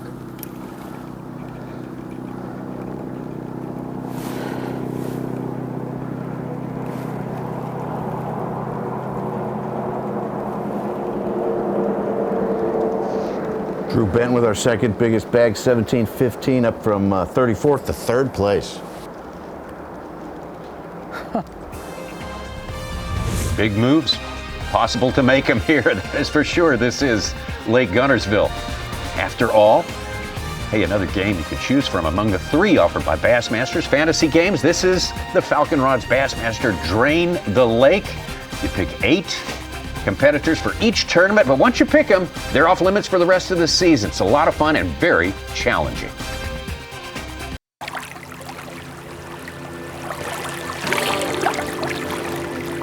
If you've ever fished Lake Guntersville in Sweet Home, Alabama, you know the lake doesn't just offer bass, it offers moments.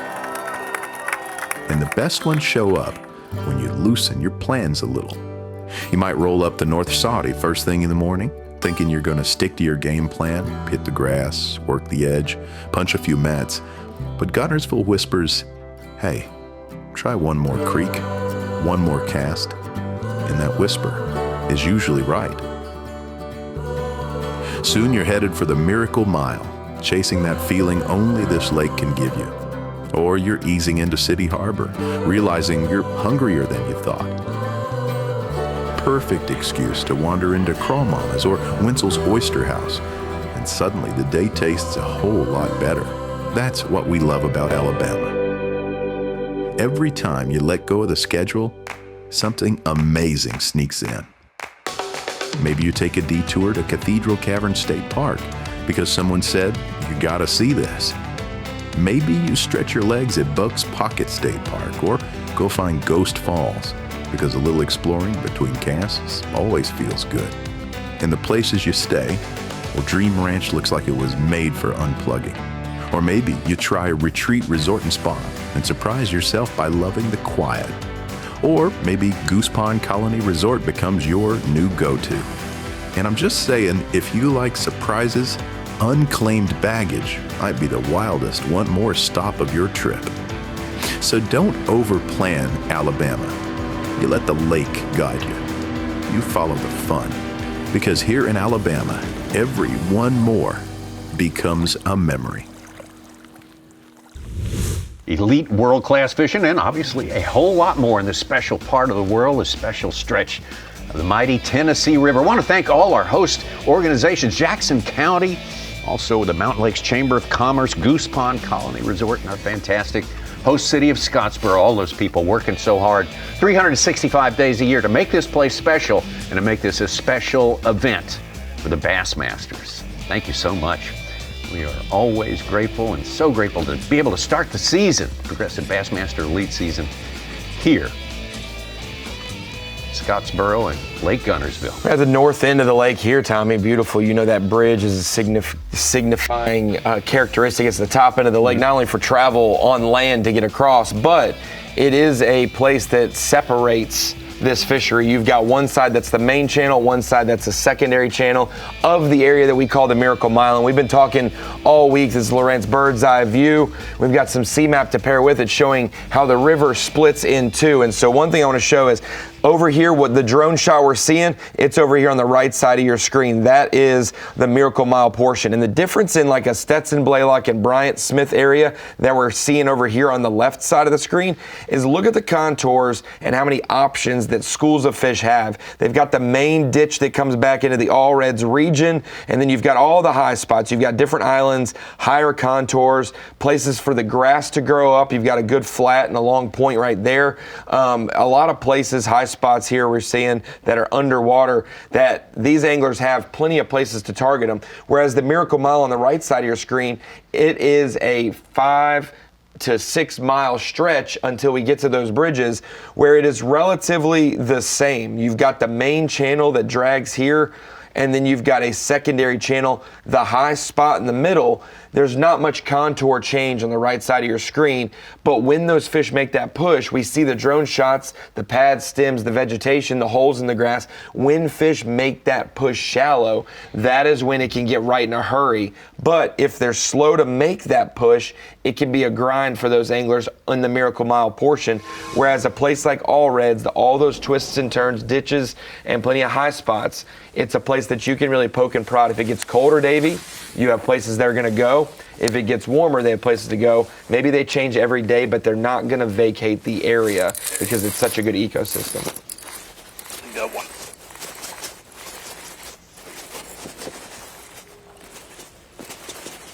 Stay on, baby.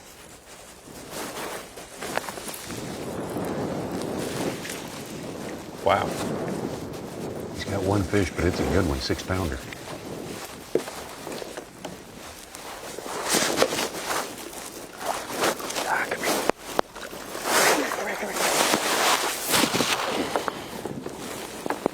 Not a 6. 3 more. Another good one.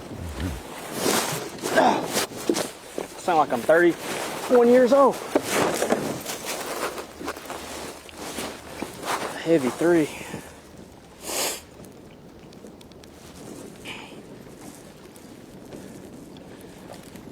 Three and a half.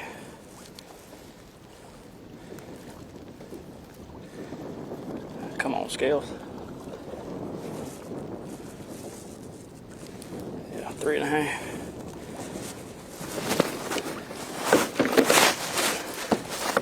Number 2.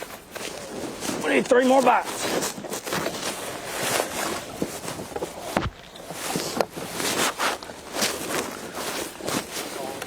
Bing bong. That's Logan. gaining more ground. Lost a little to start, but 2 fish, 2 good ones in the boat. Now the Brandon cart. Wes is on track a lot of what we expected coming in this trip. He's only got 2 so far, a 6-pounder and a 3.5-pounder. Got the rest of the day to get 3 more fish in the boat.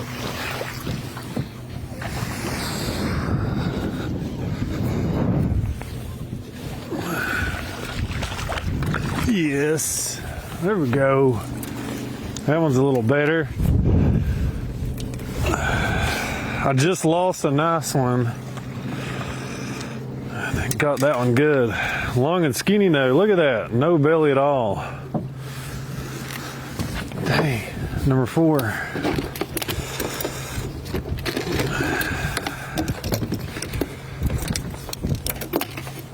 Let's see what he weighs.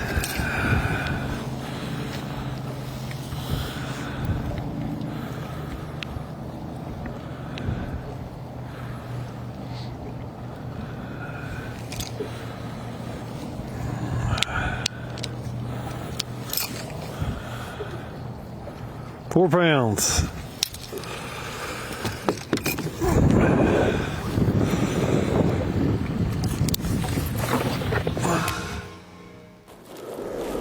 Day 1 leader, Corey Johnston, finished tied for 10th place after yesterday. Needs to get some work done to get back up in that top 10. That's what today's all about.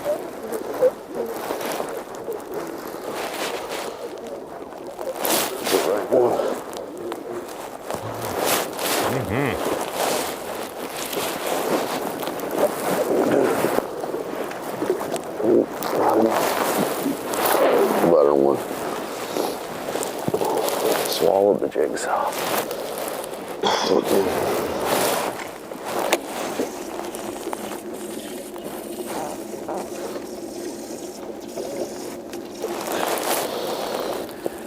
We've said it many times, you can't stop saying, what a healthy fishery, what a great fishery. Go from you go from one camera to the other, 10 miles, 20 miles apart, it doesn't matter, and they're beautiful fish. Huh? Yeah.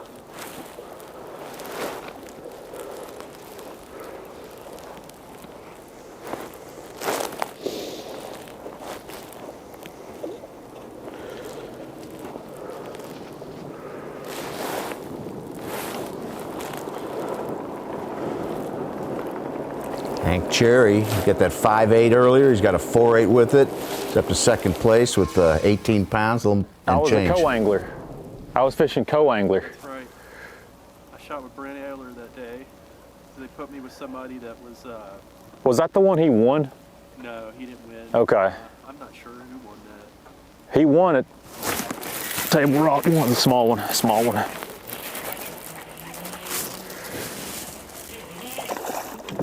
Gosh, it's not a dadgummit. Wasn't a help. It wasn't big. I'm gonna try to get you one.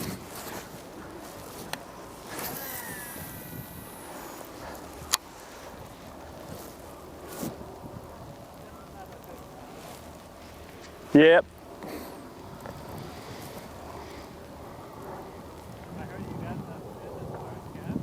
Yeah.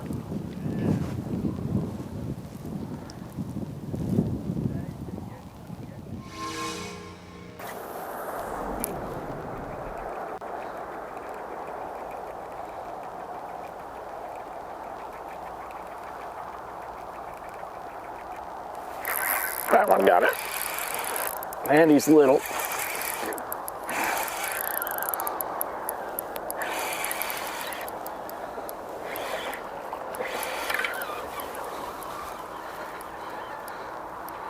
I mean, he ain't tiny, he's fat. Boy, he's fatter than he is long. Come here, come here. He ain't even gonna measure. Wow. Look at that fish. He's got the makings of an 8-pounder, but the age of a two-year-old. He'll probably take one of mine out if he'll measure. Oh, he's stiff. I mentioned how beautiful, how healthy. Dang. Is there a point with fish, if they're overweight, they're not healthy? I've never really thought about that with fish. Their Fish BMI get off a lot little easier too than we high. do. Yeah, their BMI is a little too high. Yeah. All right, I got some culling to do, man. I got some figuring out to do. I'm locked down. I don't want to do this, but I have to do this. Go to some low carb or low fat shad. I mean, is there such thing? No, they haven't found them yet here in Guntersville. There are such things. Yeah, this one is. What a beauty. They can't do any curls, Tommy. I guess the doctor recommends just swim more. Swim You more. just need to swim more. They'll oblige with that. That one's got a bay window up front there. Close your mouth and swim more, okay? Yeah. Open your mouth when there's food around. Stetson Blaylock on top. Hank Cherry. Man, Cherry going Drew strong Benton today. Trying to run him down a little bit. Jamie Hartman slowly inching back up that leaderboard. Started the day in second place. Drew Benton, big move during the course of this day. And Jeff Gustafson also moving into our top 10. And there's so much more to come. The Great American Race returns with back-to-back champion William Byron looking for an historic three-peat. Doesn't get any bigger than this. The 68th running of the Daytona 500, February 15th, only on Fox. Getting right up there. It comes at you fast at the start of the year. We're coming at you fast here, the Progressive Bassmaster Elite Series, starting our season. The FXR Bassmaster Elite at Lake Guntersville. Were you saying because coming at you fast, is that because of Daytona, like speeds, or see what I did I'm there, picking Ron? up what you're putting down. I think I would. It's still early. Yeah, hang in there. Yeah, that's nice. Of course, good location for Getting sure, after right there in bass. Guntersville. Here's a man who knows Guntersville, and as you mentioned off camera a minute ago, all the Tennessee River system. Justin Atkins.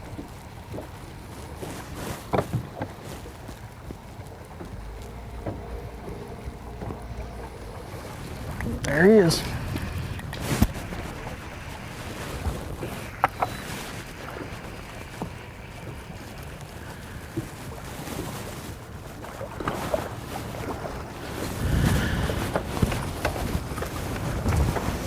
Guess they didn't get after that one.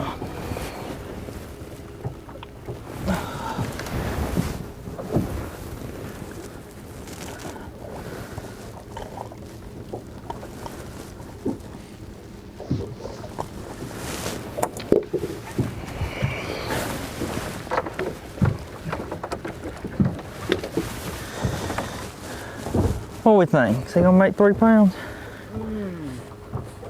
2 and 3.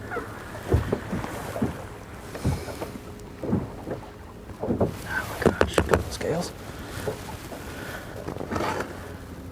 Maybe 3. Let's see how good you are. You get to film a lot of bass. 3 pounder. Literally. Yeah. Right there, the border. Yeah. 3 pounds should put him back in the top 10.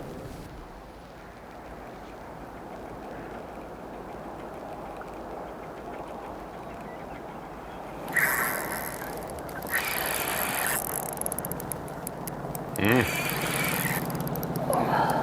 they got him in the grass, or this is a big one. Maybe both. Yeah. Likely. I think that's a big one.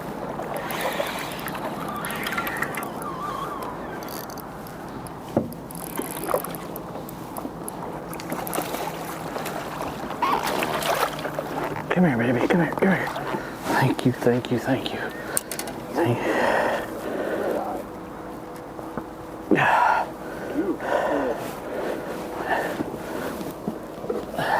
Right on the button.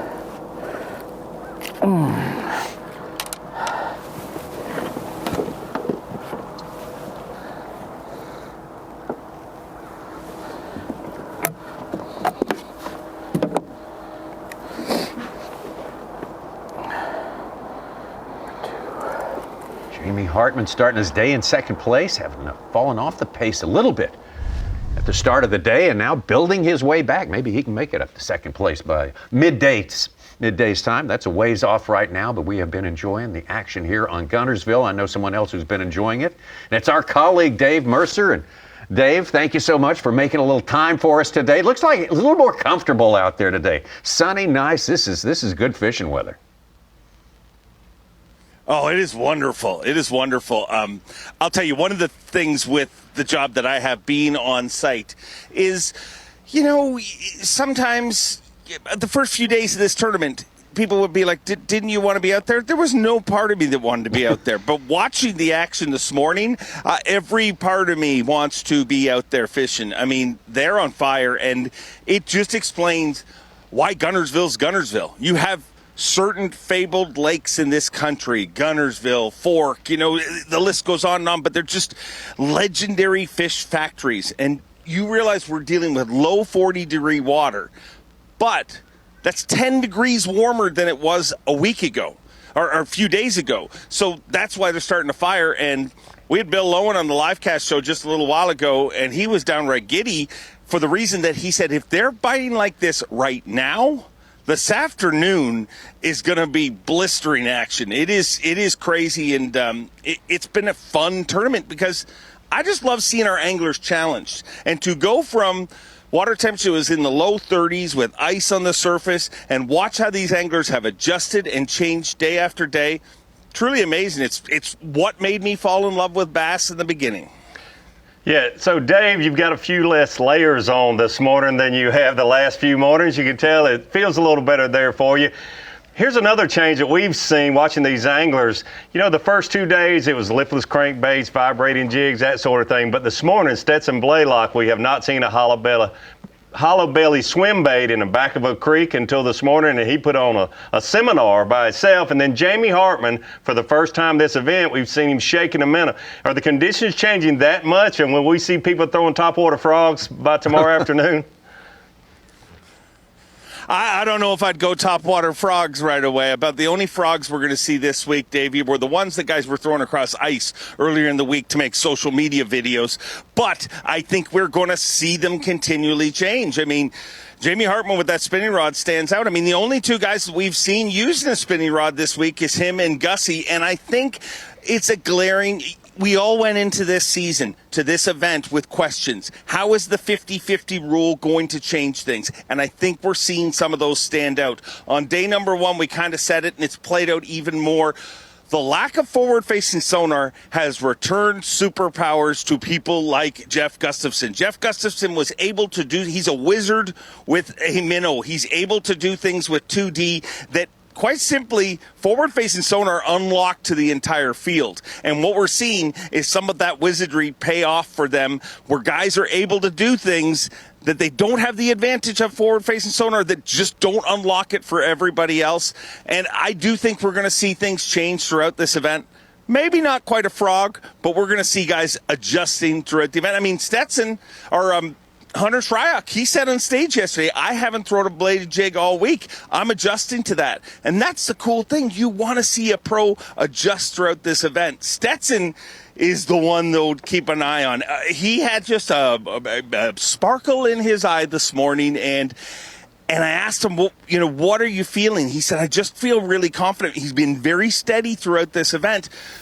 But he said, I just love how I'm able to make subtle adjustments, and it's paying off. And in some ways, forward-facing sonar in the past has muted some of those adjustments, but those adjustments are glaring this time around. Good stuff, Dave Mercer. Stuff to think about. We will check in with Dave. We mentioned Hunter Shryock there. Let's get out to him right now.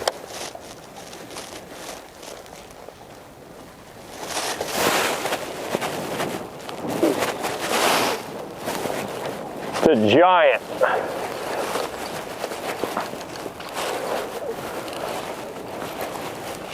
Freaking giant. Please God. Stay out of that pad. Come on, girl.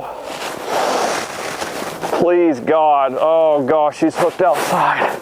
Please God, please God. Come on. Come on. Come on. Thank you, Lord. Gosh, she's barely hooked outside of the mouth. Gosh, I get so emotional. Guys, you don't know how much that fish means to me right now. What a bite. What a freaking bite, Jake. Let's go.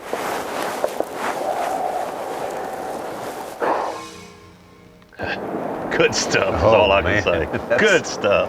Oh, makes up so much ground with that one right there. Weight on that. Meanwhile, Jamie Hartman.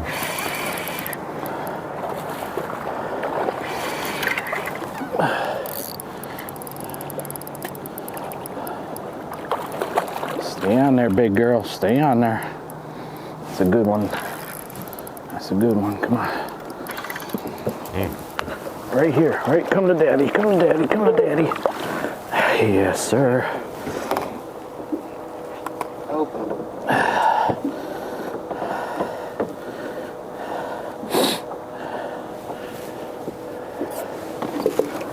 Dang. Another pork chop, huh?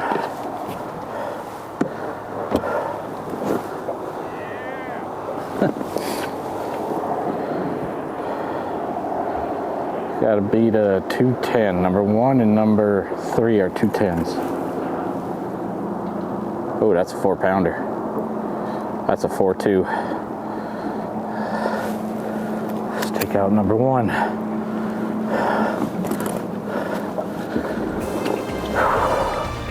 Jamie Hartman reassuming second place with that one right. That pork chop right there.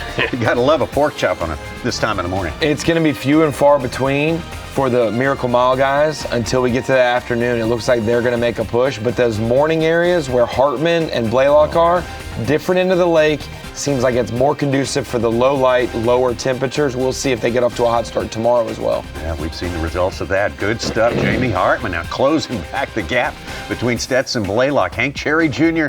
hanging in there. Benton Gustafson, Brandon Card.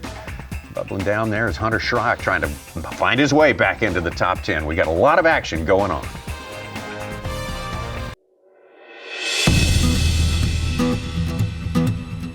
We got big winds blowing in right now, but the wind this time of year in early February it's a thing that you have to work with and work around, and I think that's what being able to manage your day is why it's so important.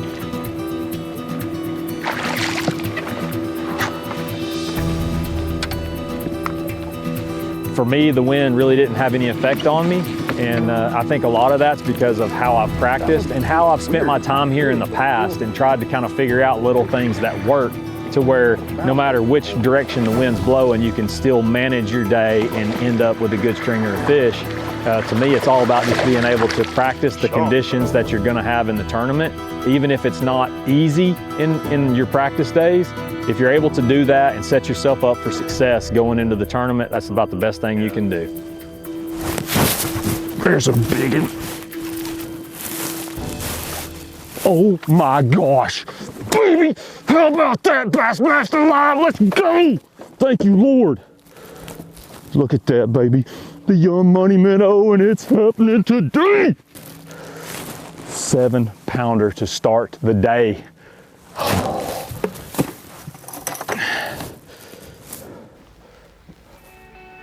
First 15 minutes of fishing out there today on semifinal Saturday. Lake Guntersville and Stetson Blaylock from 4th place all the way up to the gigantic lead that he still has right now, although it's been eaten into. Considered by Jamie Hartman, both of these guys went to their spots. They have not done a lot of running around. No, this lake here. That's a common factor. Might be something to take note of. They have not done a lot of running around, and if you notice, both of them are around the shad kill, those dying shad. They're both using shad imitating type baits. A lot of the other anglers using those vibrating jigs and the reds, imitating crawfish, fishing extremely shallow around pad stems and that sort of thing. But Stetson and Jamie definitely have something going on very special this morning. So just moments ago with Logan. I think she got it good. Stay on there. Should be his third. Ow, ow, ow.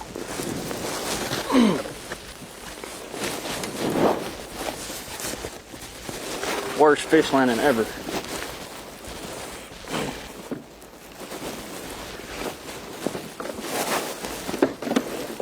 I'm talking about at the trolling motor. 3 something.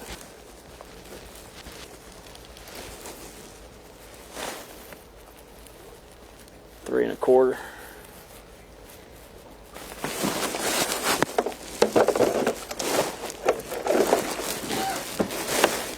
That's number 3. Slow, slow, slow.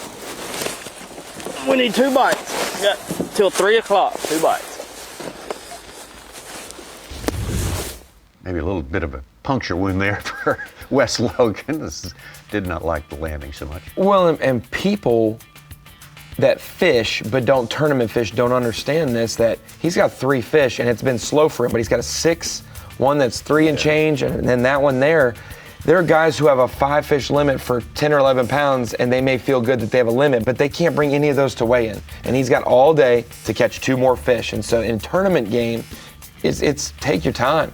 20 pounds in the first hour or all 8 hours, it counts the same at the weigh-in. This is a bird's eye view of Hunter Shryock. Very slow start to his day. But boy, when he got it started, it was something magnificent.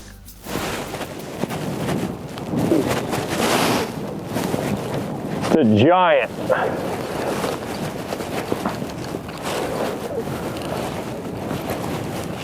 Freaking giant. Please, God. Stay out of that pad. Come on, girl. Please, God. Oh, gosh, she's hooked outside. Please, God. Please, God. Come on. Come on. Come on. Thank you, Lord. Gosh, she's barely hooked outside of now. Gosh, I get so emotional. Guys, you don't know how much that fish means to me right now. What a bite. What a freaking bite, Jake. Let's go.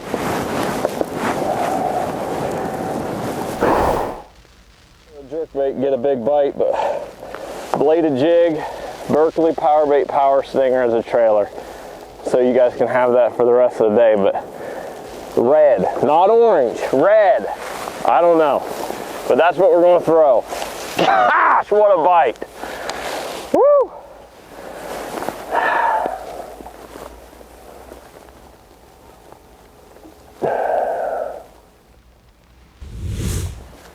We were just fishing on the other side of that. All right, you're live.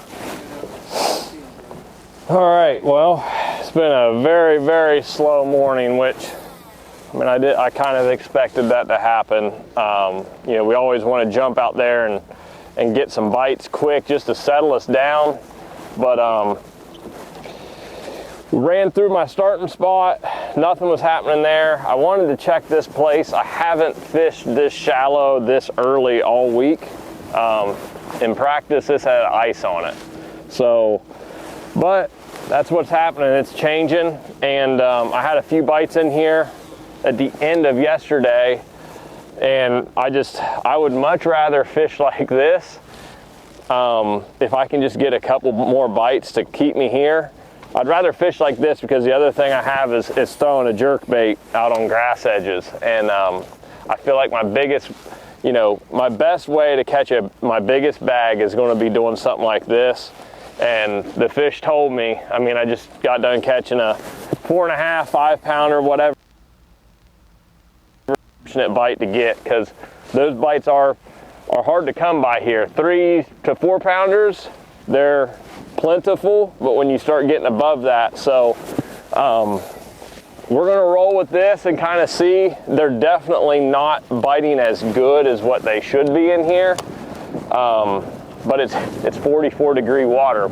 I'm trying to act like it's 60 and it's not. So you know, this whole week's been about, you know, I've been telling myself, you know, move faster, get to places quicker, try not to just sit down in one place. So I had one bite here in practice, and I left. I just kept trying to find as much stuff as I possibly could. So we're going to try to expand on it, and hopefully these fish can give us a little bit of a clue to keep us here. 1 or 2 more bites, I mean, gosh, it will lock me in. I'll lock this bladed jig in my hand and just go the rest of the day. Beautiful shot, beautiful water. See what Hunter's talking about right there, that 5-pounder. Certainly made the difference for him, put him right up back under the top 10. He's looking to get back in there. We will stay with Hunter. We'll be with him all day long. Something else we want to tell you about, and they're back again this year, Bassmaster. This is a network, a Bassmaster initiative, gives women an opportunity to get into a community of anglers to develop their skill sets, their confidence on and off the water. Series of workshops, everything from the casting instructions to big picture items as well. We got one coming up next week at Lake Martin in Alexander City, Alabama, and you can see how the rest of the season works out. Check it out, Bassmaster. Tonight, we've got a top 10 showdown on Fox Primetime Hoops as Keaton Wagler leads 5th-ranked Illinois against Tom Izzo's 10th-ranked Michigan State squad. It begins tonight at 8 Eastern and only on Fox. Having a great weekend here, and the weekend means semifinal Saturday to start things off to set us up for Championship Sunday. So we're down from the original 101 anglers here at the FXR Bassmaster Elite at Lake Guntersville, down to 50 fishing today, and if you don't make that top 10, your week is done as far as fishing goes. We got another week coming up fast. Lake Martin next weekend. Have that action for you here on FS1 on the weekend. Several lots bites of on a business to pass. take care I can't of here. circle back and catch any more. I think it's like the boat spooks some. I don't know. There's something that kind of happens there. And so I like to try to fish a place and then give it a couple hours. That's a big one, dude.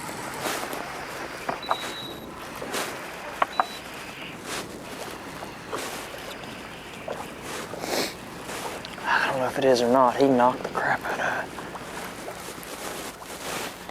it. Yeah, I think it is. Unless I got him snagged.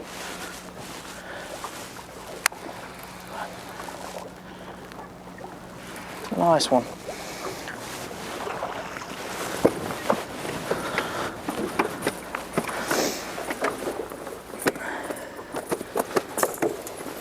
That'll work too.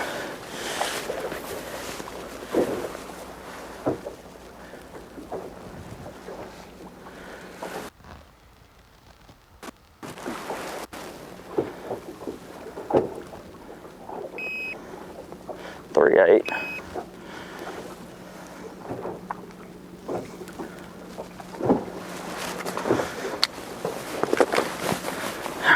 Let's see here, Seth. We got 1, 2, 3, 4. There's number 5. What about a little bit of that action? Mwah. All right, let's go.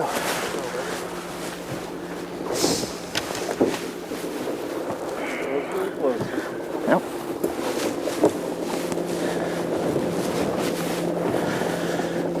Hank Cherry's at it again. He caught his 3rd fish over 4 pounds. He's up to 20 pounds, 14 ounces. New spot. 3rd place, 310 out of the lead. Started today 6 pounds out of the lead. God, that one got it, dude. Like my hand slipped off the reel. Drew Benton, who's 37th, is 4th right now. He's got about Told you that 19 that plus. locals would show up when it started to warm up. There's one over there on Perry's spot. There's one behind us.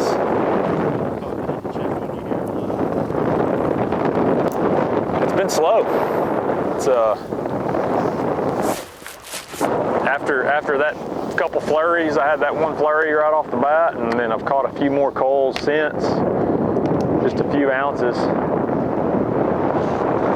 It's weird because I didn't find these fish till noon, so I know they will feed later in the day, but I think they were feeding early, so now it's kind of there's quite a few more boats in just the general area now. So I'm just gonna have to keep bouncing around and hitting some new water and try to locate us another group of them to get back on track for that 25 pounds that we're gonna need.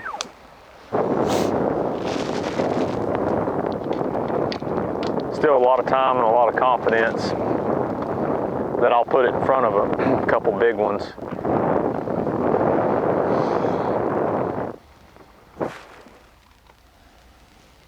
If you're just joining with us here, that's your tournament leader there, Hunter Shryock. Started this day about Stetson Blaylock. Started the day about 3.5 pounds back of our leader, Kyle Welcher, and he changed that real quick. Yeah. You might want to take a look at it. He just referred to it as a flurry. I think I'd call it a little more. He was acting a little more like something better than like a flurry more right like a here. blizzard. More like a blizzard. Take a look at Stetson Blaylock early this morning. One of his first couple casts right off the bat.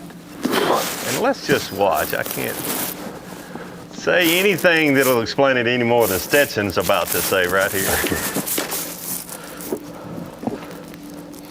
Holy crap. Oh my gosh.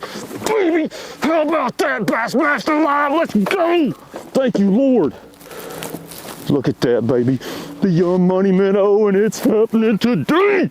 Yes.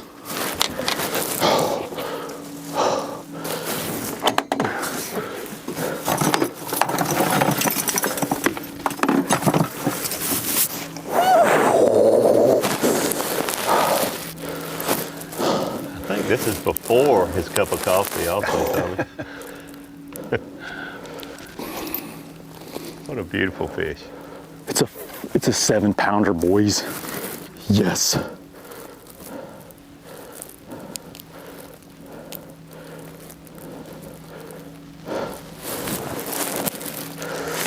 $7-pounder to start the day.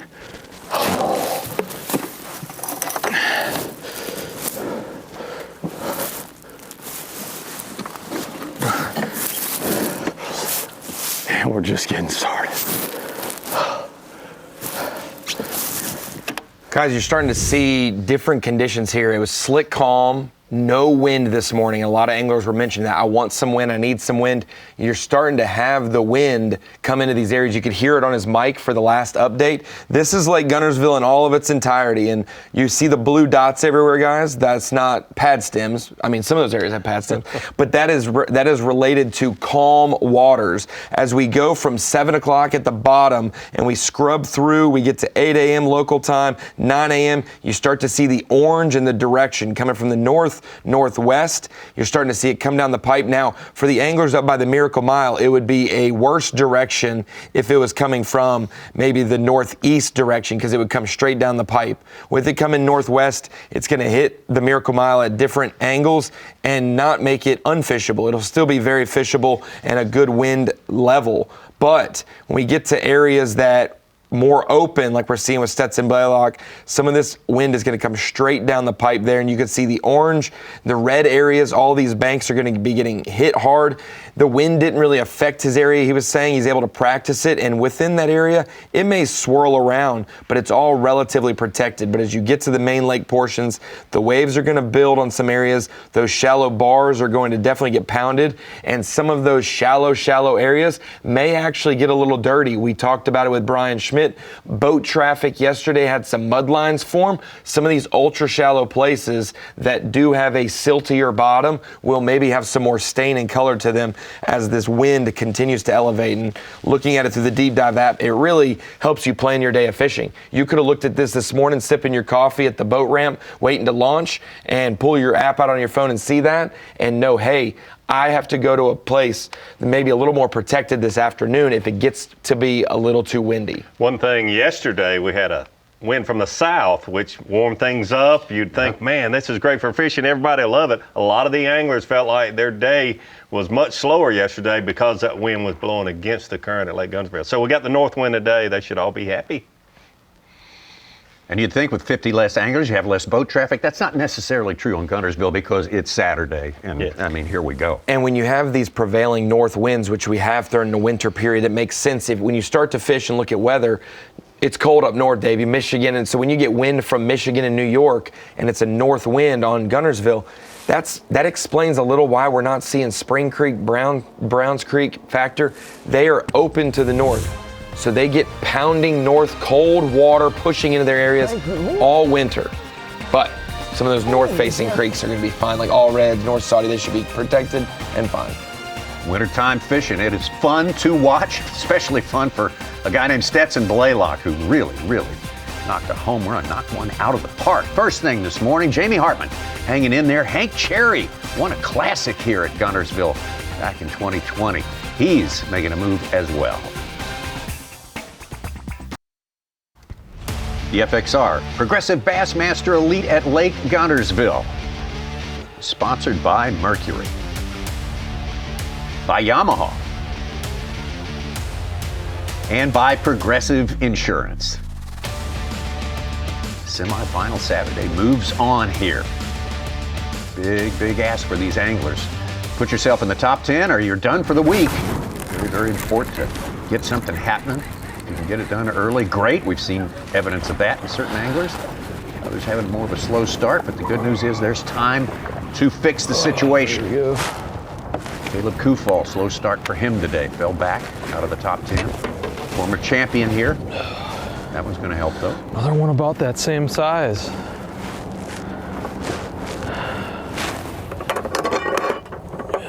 Should go. What is he?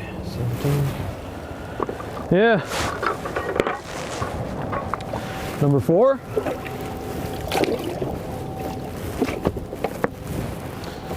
All right.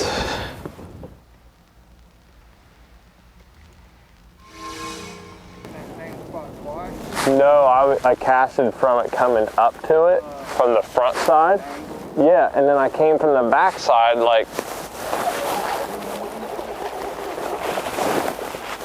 There we go. Like that's like just keep us here type of thing. Sorry, buddy. Wrap around everything. I don't think he's gonna keep though. Then it's gonna be 14.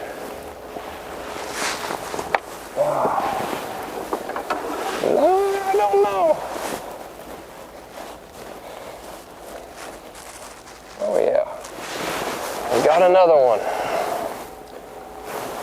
I mean, that's the type of bites that just keep you engaged. Like, just keep your hopes up. Because if you start catching these with some 3-pounders, good things start to happen. It's when you're not getting the bites or they're short striking it and stuff like that. So, I don't know, maybe it's starting to come alive. So I'm still fishing new stuff in here, so that was off of a new stretch. We just got to run into them.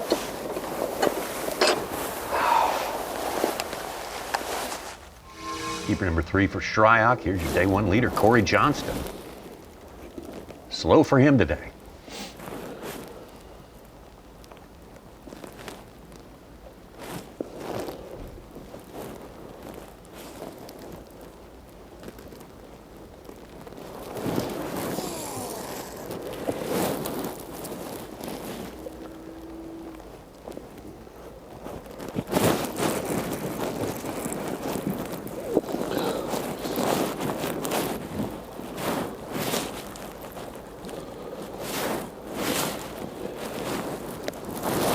Go 15 inches or not.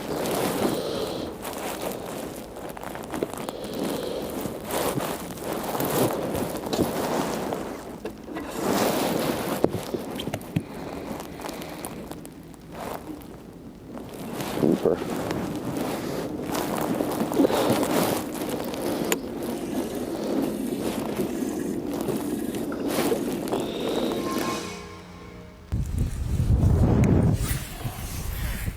Really surprising to me to see Corey have such a slow day yesterday and so far today after obviously a good day on day 1. He had the lead, but he caught like 12 fish total, and it's been hard for him to even get a limit yesterday, and he's struggling today. Oh gosh. Not really hooked good.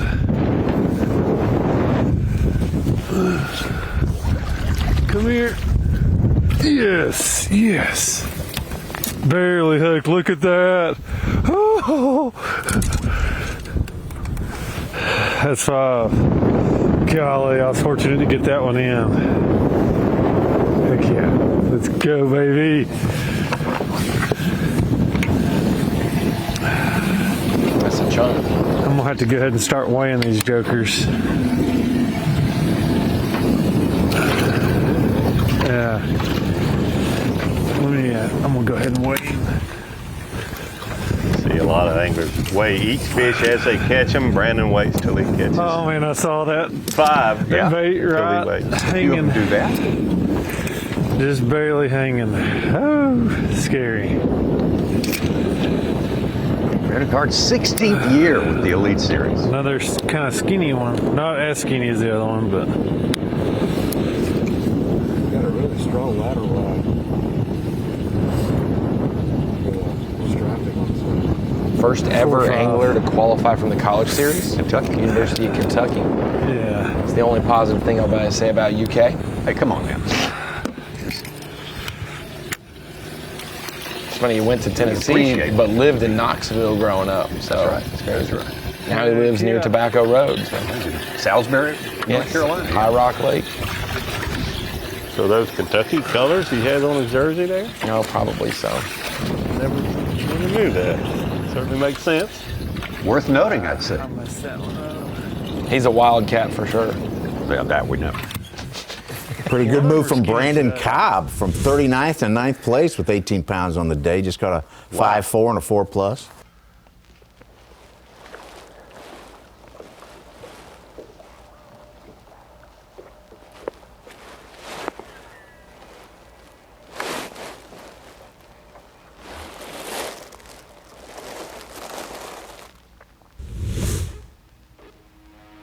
Oh, what a morning. Man, oh man.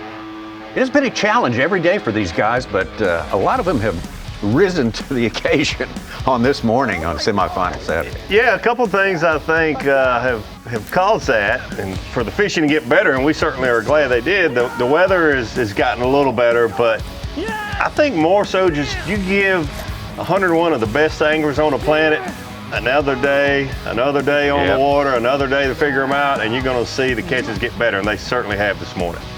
Well, our coverage is going to continue on Bassmaster.com. This is going to wrap up our coverage on FS1 for today. But back again tomorrow. You can count on that. Look at that, baby. The young money minnow, and it's happening today. Yes! Hard not to just stop and watch it. We were dumbfounded first thing this morning, and it still stopped you in your tracks. Good stuff there, as we say. Continuing later on Bassmaster.com, Stetson Blaylock, the man on top, had that lead up to 10.5 pounds at one point, but Jamie Hartman clawing back some. Hank Cherry clawing his way up into the top 10. Right up there under Hartman, Brandon Card. Just saw him catch a good one right there, and Wes Logan, the Alabaman. We'll be back with you tomorrow morning on FS1 for 4.5 hours. Oh my God. Tomorrow morning, going to start that at 8 a.m. Eastern Time and take you through a good bit through Championship Sunday. Only 10 are going to advance today. Weigh in today. We'll tell the story. That starts at 3 p.m. local time, 4 Eastern, and we'll see you tomorrow on FS1.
another one here. Bladed jig, that little red fire crawl trailer. I say fire crawl, it's not fire crawl, but it's red. We'll actually get our day started. Come on. Come on. Emotional. Guys, you don't know how much that fish means. A freaking bite, Jake. Let's go. Oh. Berkeley Powerbait Power Stinger as a trailer. So you guys can have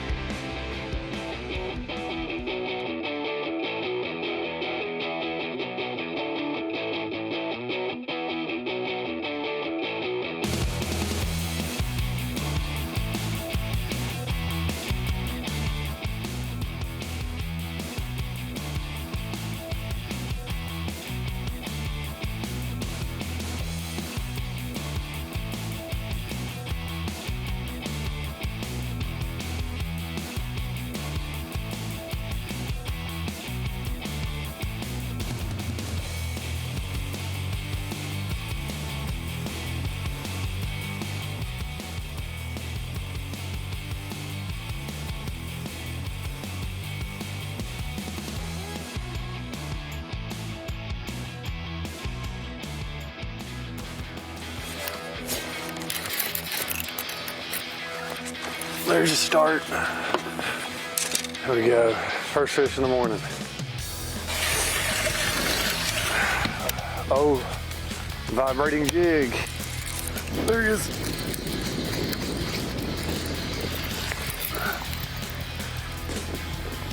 Another one for the drone. Number 3.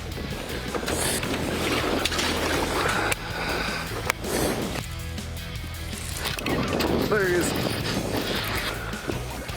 Come here. Yes, yes.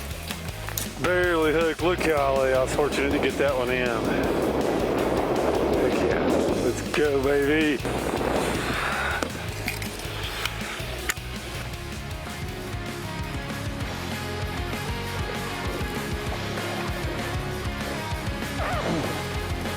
So, my goodness, like a...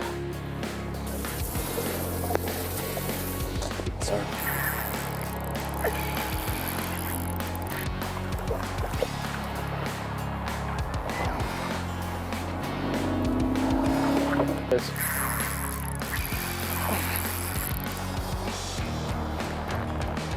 Just keep it right there.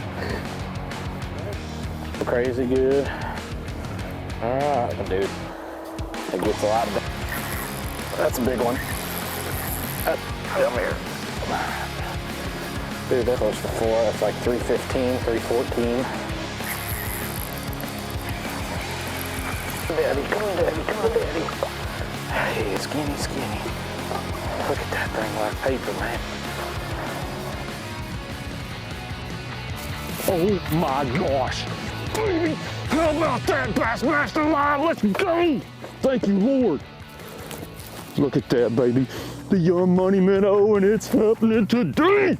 Yes. 7-pounder to start the day.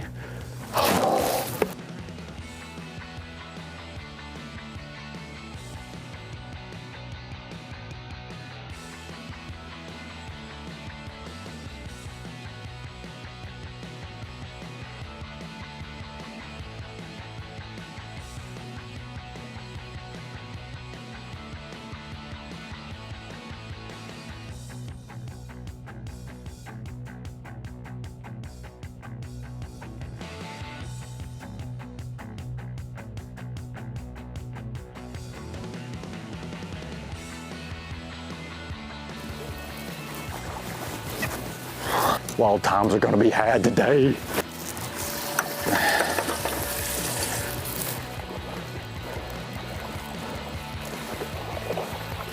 Sure.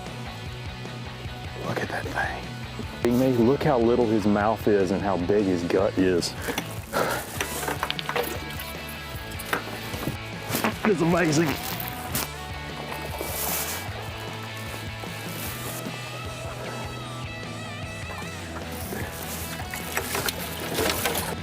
Come on, man. Come on, man.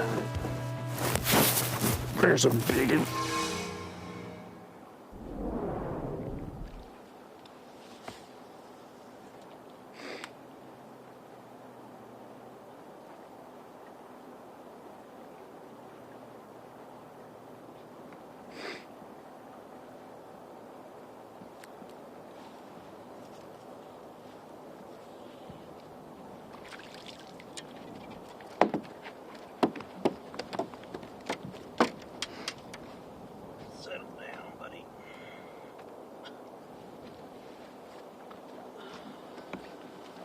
He's long.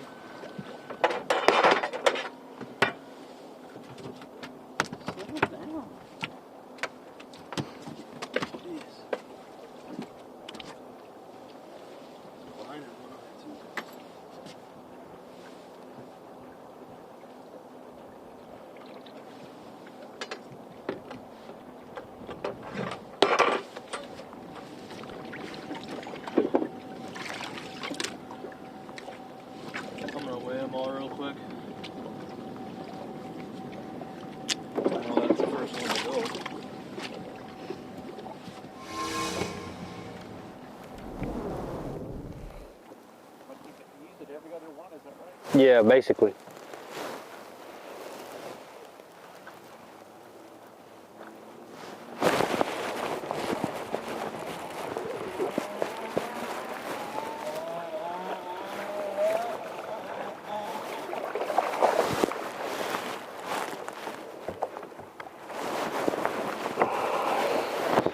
Been a while. We got one. Number 4. Might be the biggest one so far, I don't know. They all about the same. This one looks a little fatter. I might have caught this one already with that black dot on him.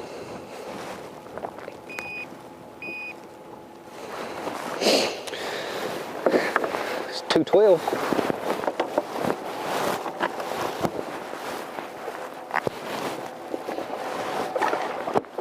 I'm gonna set your glasses inside here, okay? Okay. What are you?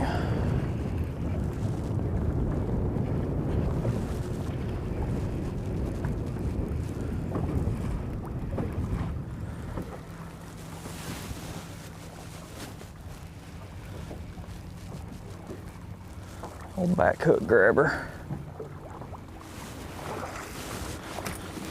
Just not quite as big as I'd like for them to be yet.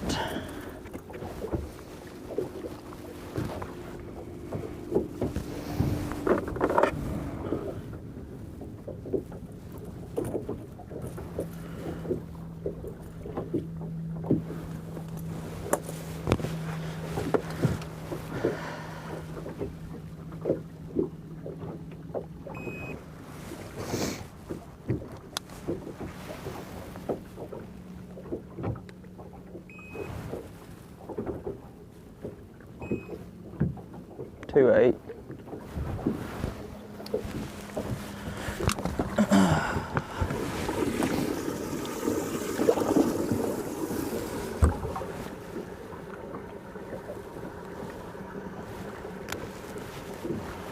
Not a bunch, but a little bit.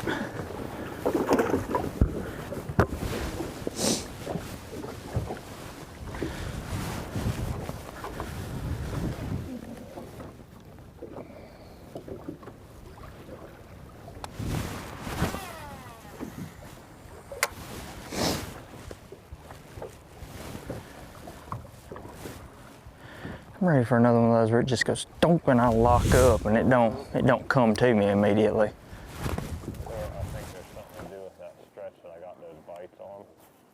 Like that stretch is good. I don't know how good the rest of it is, right? So it's like I can't sit here and try to make it be better than what it is everywhere else. I'm like, no, there's a rhino there eating.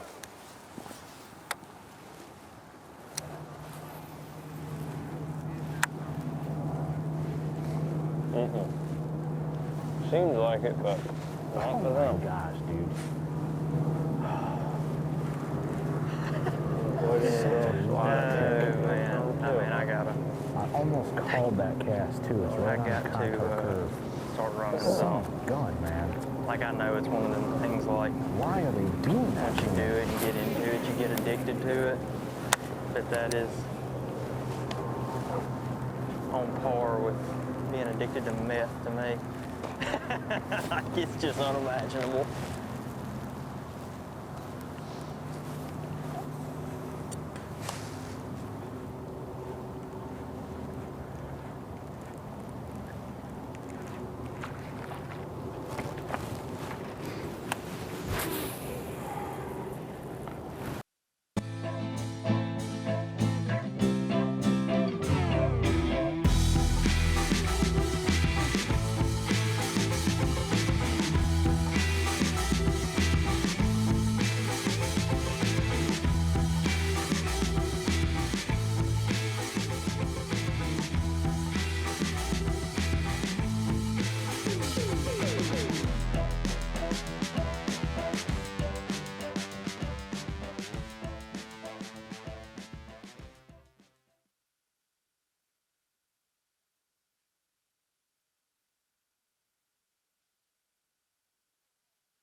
Not 15, but at least we got a bite.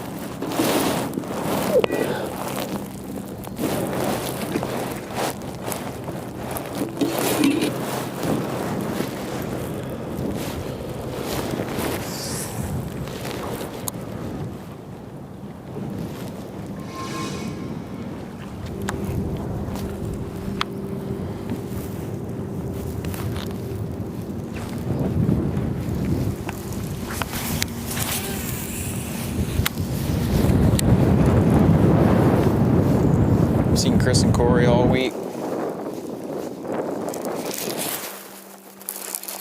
That could be a good one.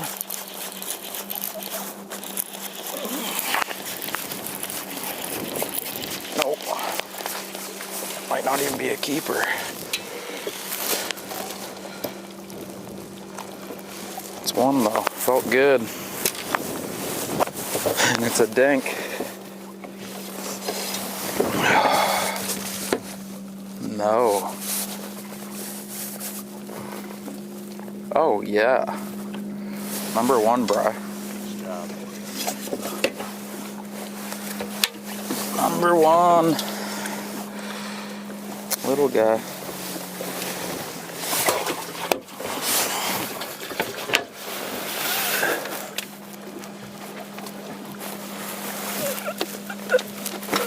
Feels good down there.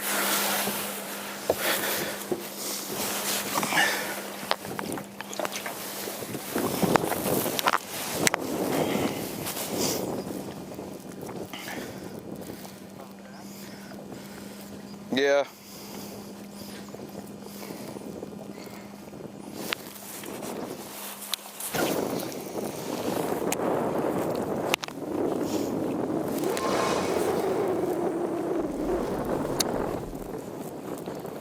Felt good for some reason. It's been a while, maybe.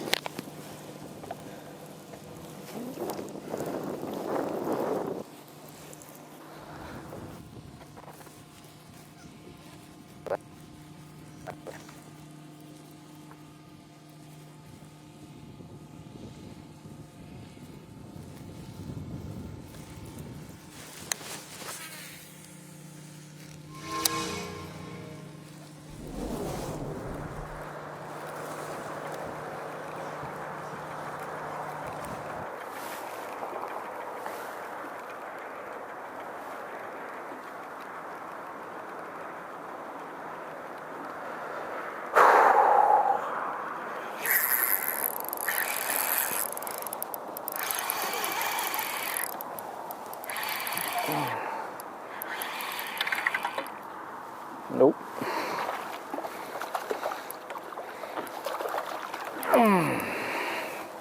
That one. Man, look at the makings of that thing.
Not enough, but another bite, which is good.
running late a little bit earlier and I could fish. We'll have to get on the inside and throw out this way. There he is. That's a big one, dude. Please don't pull off.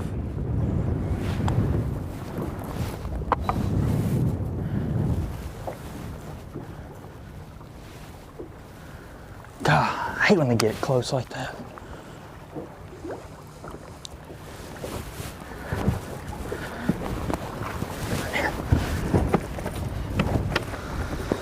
That'll cool.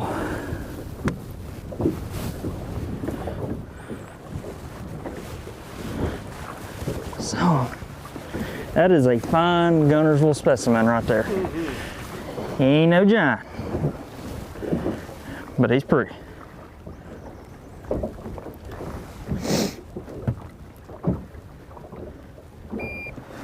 Let's see here.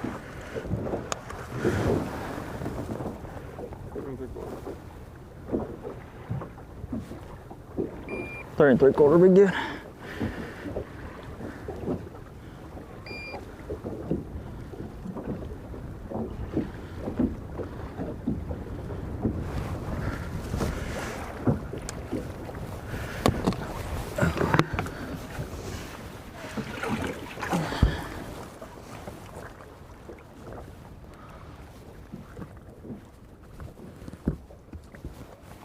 Hey, look, homie, I'll throw you back.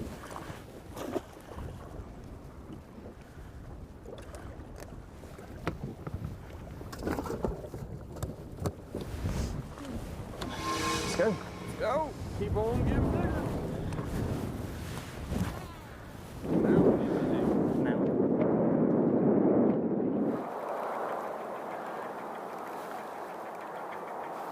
There he is.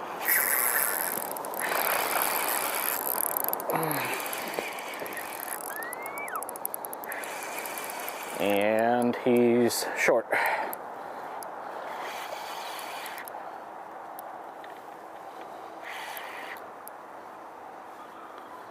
He's too short. He's just pulling on me a little bit.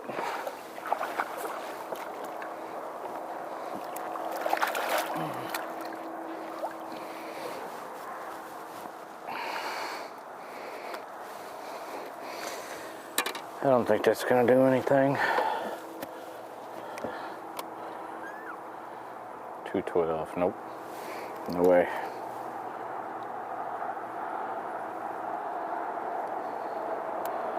$214. 2 ounces? Yep. Number 3. Come here, buddy. I'm gonna let you out. Switch.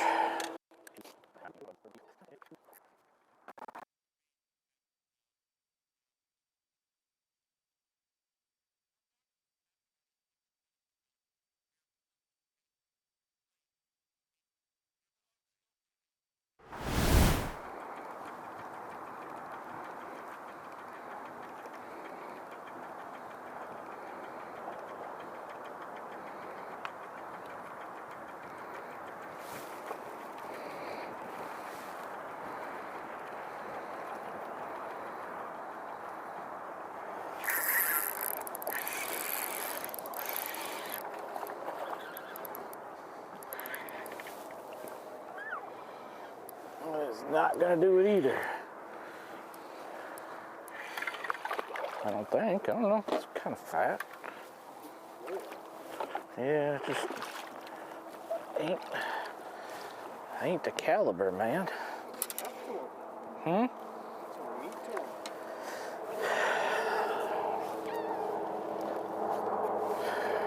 It's gotta beat 214. I got 2 at 214. Number 3 and number 4. Okay, so it's gonna beat it. So here's the problem. Number 3, number 4, I have to beam. This could come down to literally an ounce.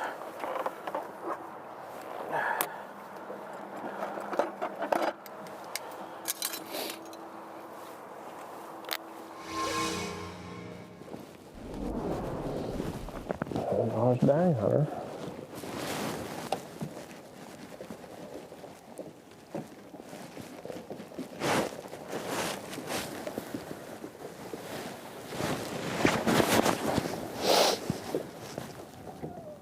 Big one.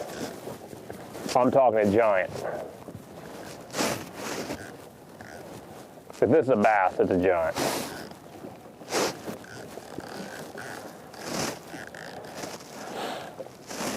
Unless I got it hooked in the back.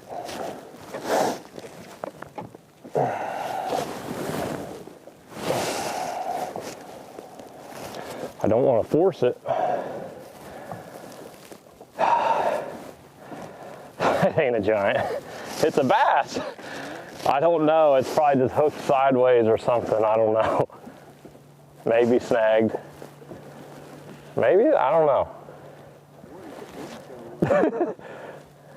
It's hooked sideways. No? It's hooked all weird. That's why I felt so dang. Well, you can just be like that, dude. No.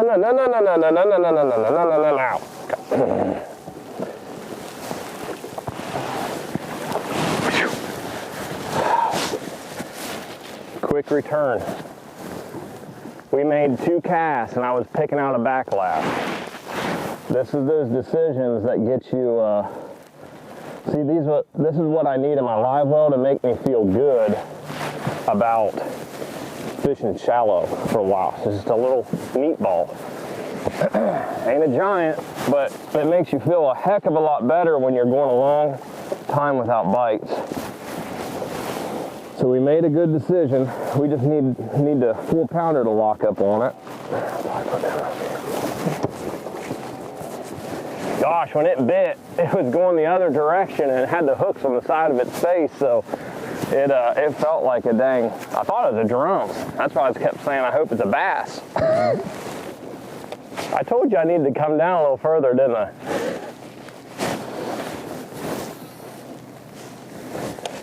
Every day is different. I need to pick out a backlash again just so I can get another bite.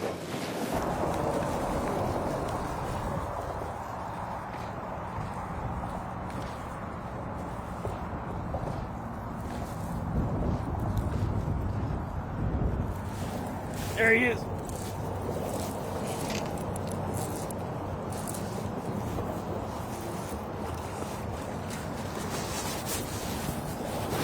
Think he'll make it.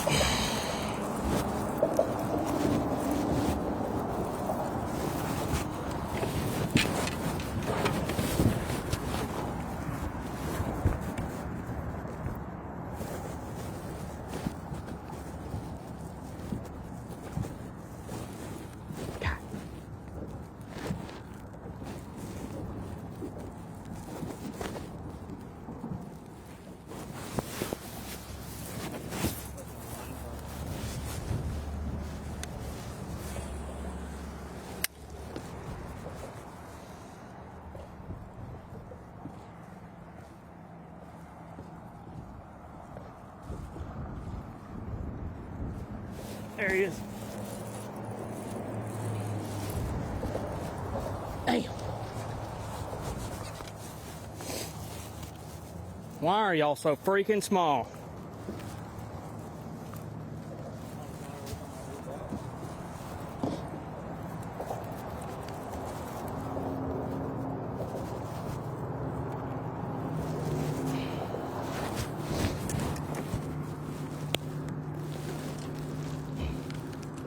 Gosh.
That feels big.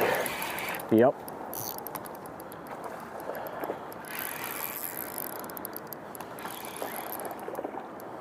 That's a big one. Stay on there, baby girl, stay on there.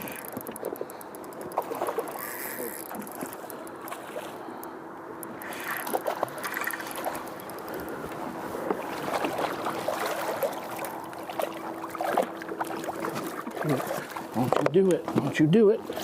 Don't you do it, don't you do it.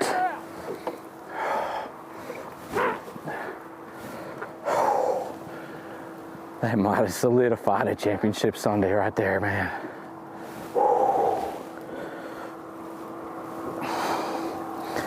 That might have done it. Yeah.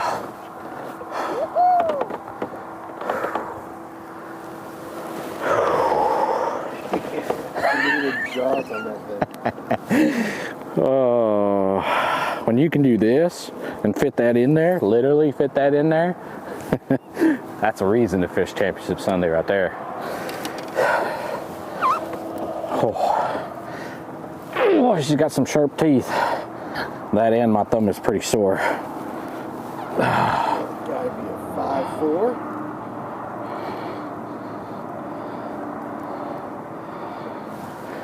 What was your guess? 5'4". 5'10". Well, I was gonna say it's missing some lip there, so I had to subtract. Oh, that hurts.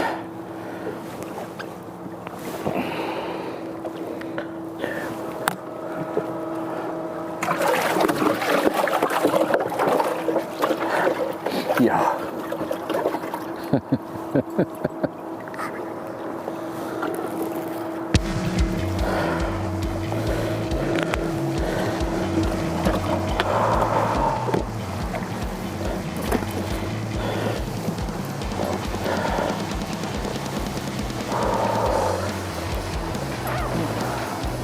So we did it. I did. You got on it. That's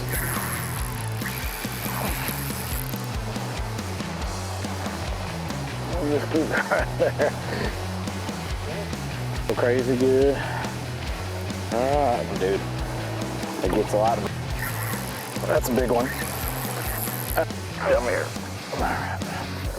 Dude, that's close to 4. That's like 315, 314. Come on, daddy, come on, daddy, come on, daddy. Hey, skinny, skinny. Look at that thing like paper, man. Do it. Don't you do it. Don't you do it. Don't you do it.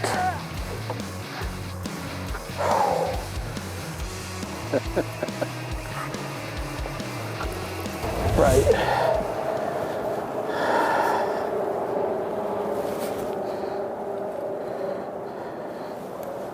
See that discoloration? That's from her, that line. See that white right there? I gotta retie that. You see it. Oh, the fraying or whatever? It's not, yeah, she just, her teeth were so sharp and she had it so far down in there. I don't trust it. Why not retie? If I can stop shaking.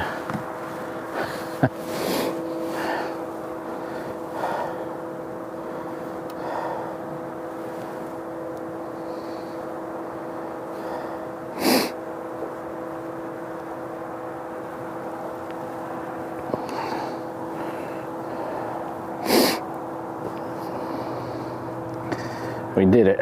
We did it. We did it. We did it. I gotta say that's good. I believe it is.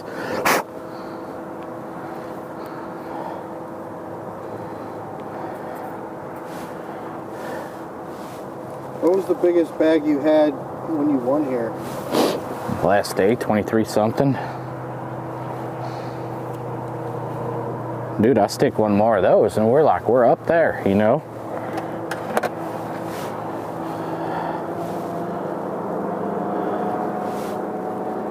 One more like that and we're right there. Yes. We fishing tomorrow, baby. That guy's been on me every day. I don't even know who he is. Not a clue. Hang on, let me see if I can find his name. I'll shout his name.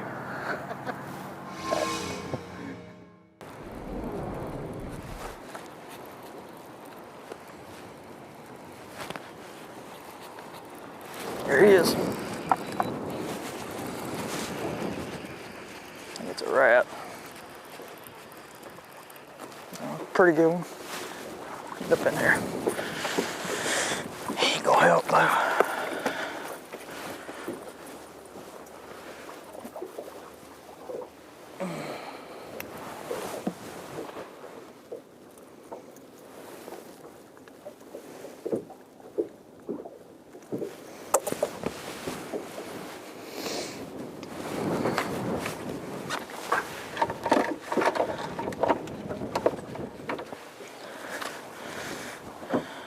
I don't know, maybe.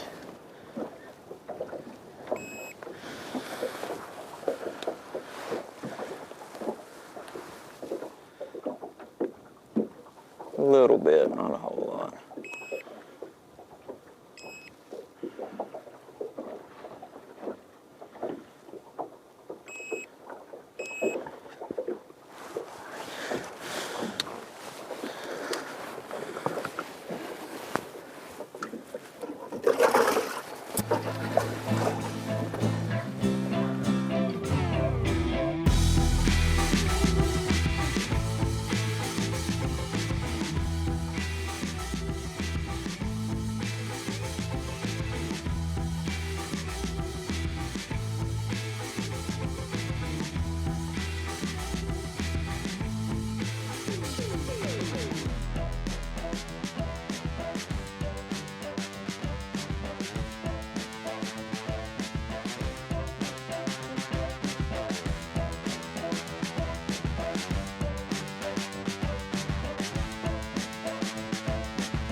The FXR Progressive Bassmaster Elite at Lake Guntersville.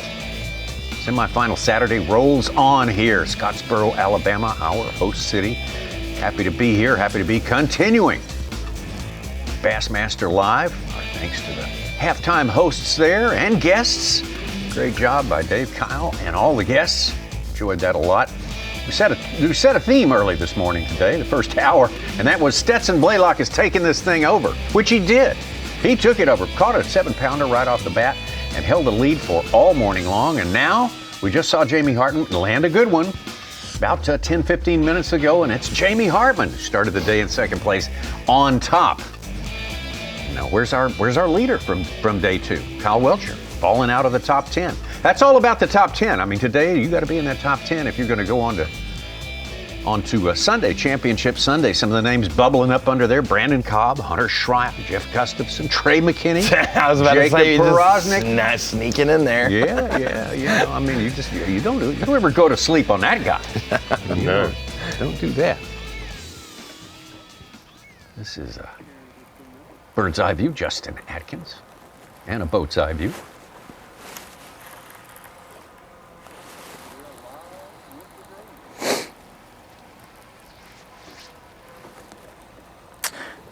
All right, we're out here really on about what I consider probably my best little stretch. It's produced quite a few big bites and a lot of those good limit fish. And I'm anxious. It's like when you know a bite's coming. I get a little giddy. So I don't know. It's gone down right out here a couple times in the last 2 days. Maybe we can catch us one more. We had a pretty good little stretch down the river a little while ago and coiled up a few times. I think we're probably about 2 pounds off of making the top 10. And that is just one bite out here. And I can guarantee you there's one swimming probably within a cast of me right now that would do it. I just got to get a little fortunate and throw it across the right hole in the eelgrass that she's laying in.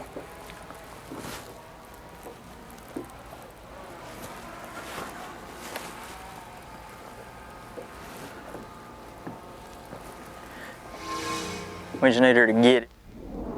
Take live and they will do like moment to go so then they can hold the audio in case that's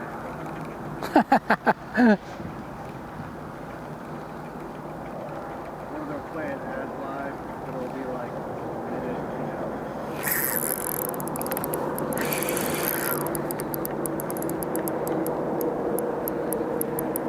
Nah. Nope. Ain't gonna do it, I don't believe. Nope, just a little porker, man.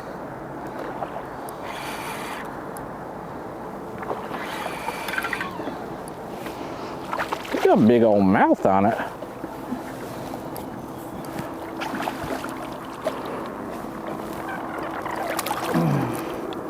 It's wallowing around like a 4-pounder, just not a 4-pounder. I don't know what my small one is. Gosh, they're gorgeous, aren't they?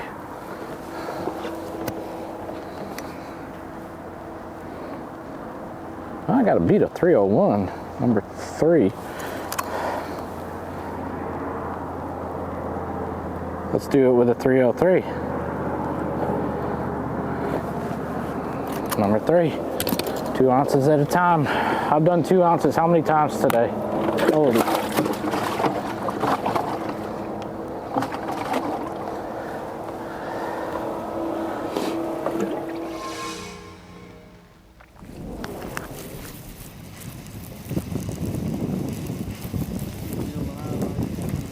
I feel good. I'd feel better if I had some bass in the box. We got one squeaker.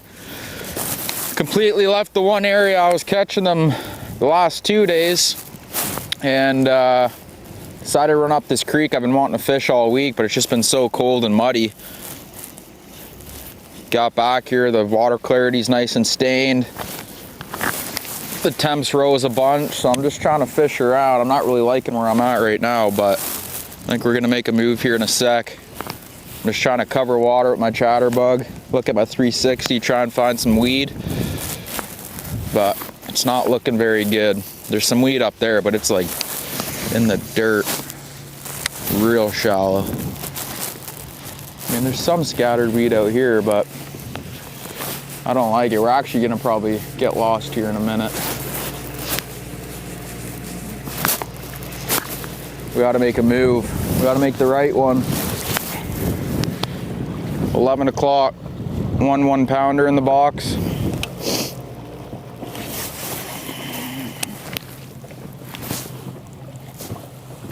That's shallow. My engine's hitting. We'll go poke out in this bowl here and see if there's any weed growing. I'm literally just fishing by the seat of my pants though. We'll probably give this another 40 minutes and then I don't know what we're doing next.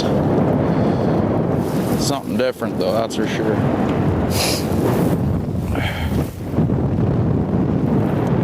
What's up to everyone back home?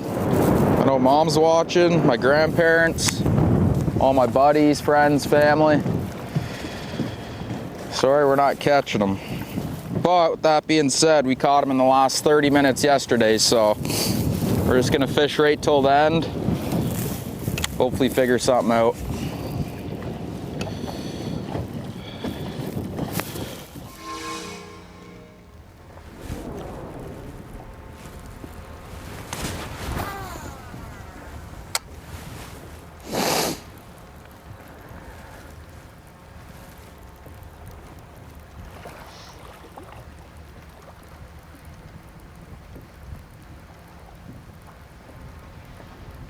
There he is.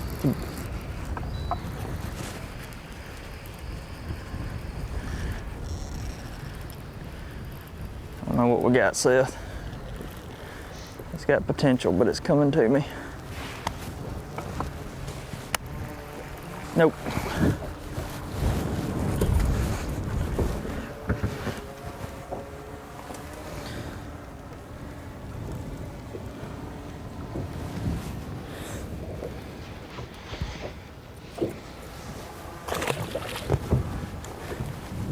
Atkins got some good history here on Guntersville, doesn't he?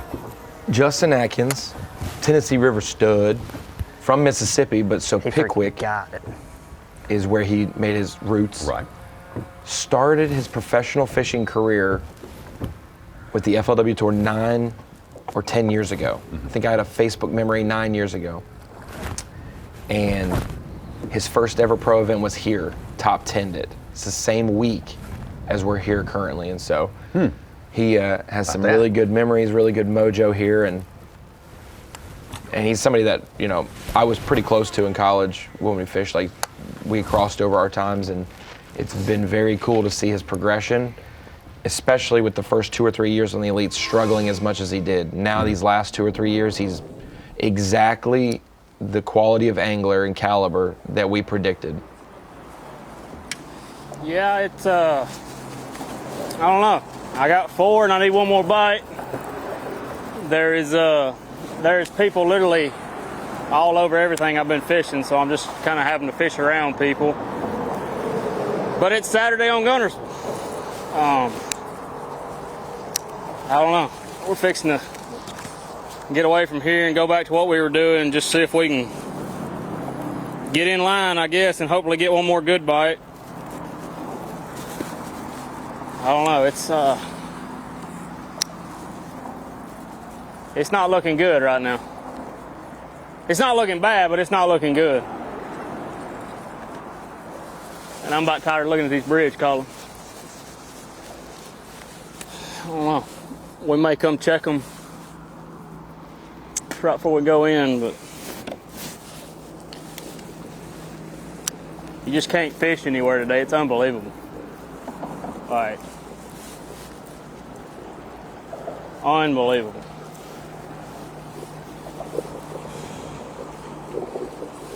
The good news is the best part of the day is from now until we got to go in. So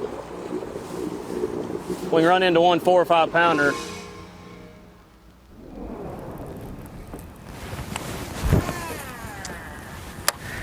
I stand up not looking and just smoke the drone with my crankbait.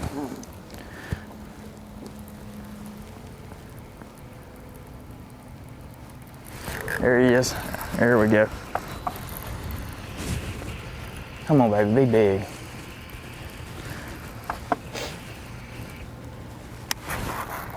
Oh, yeah.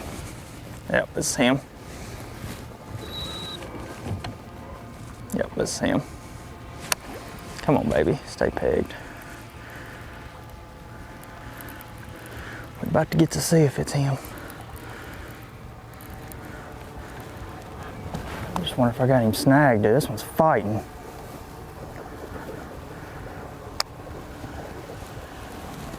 Yeah, I got him snagged.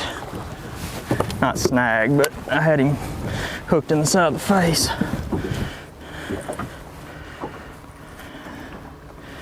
Or he could get a lot of leverage on me. ET6. Good to see the old regular crankbait in play. Seen it a couple of times today, haven't we? I feel like it's gonna happen.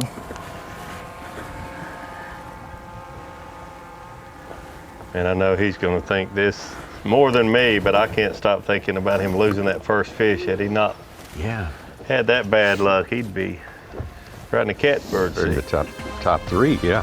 6 pounder he claimed it with you.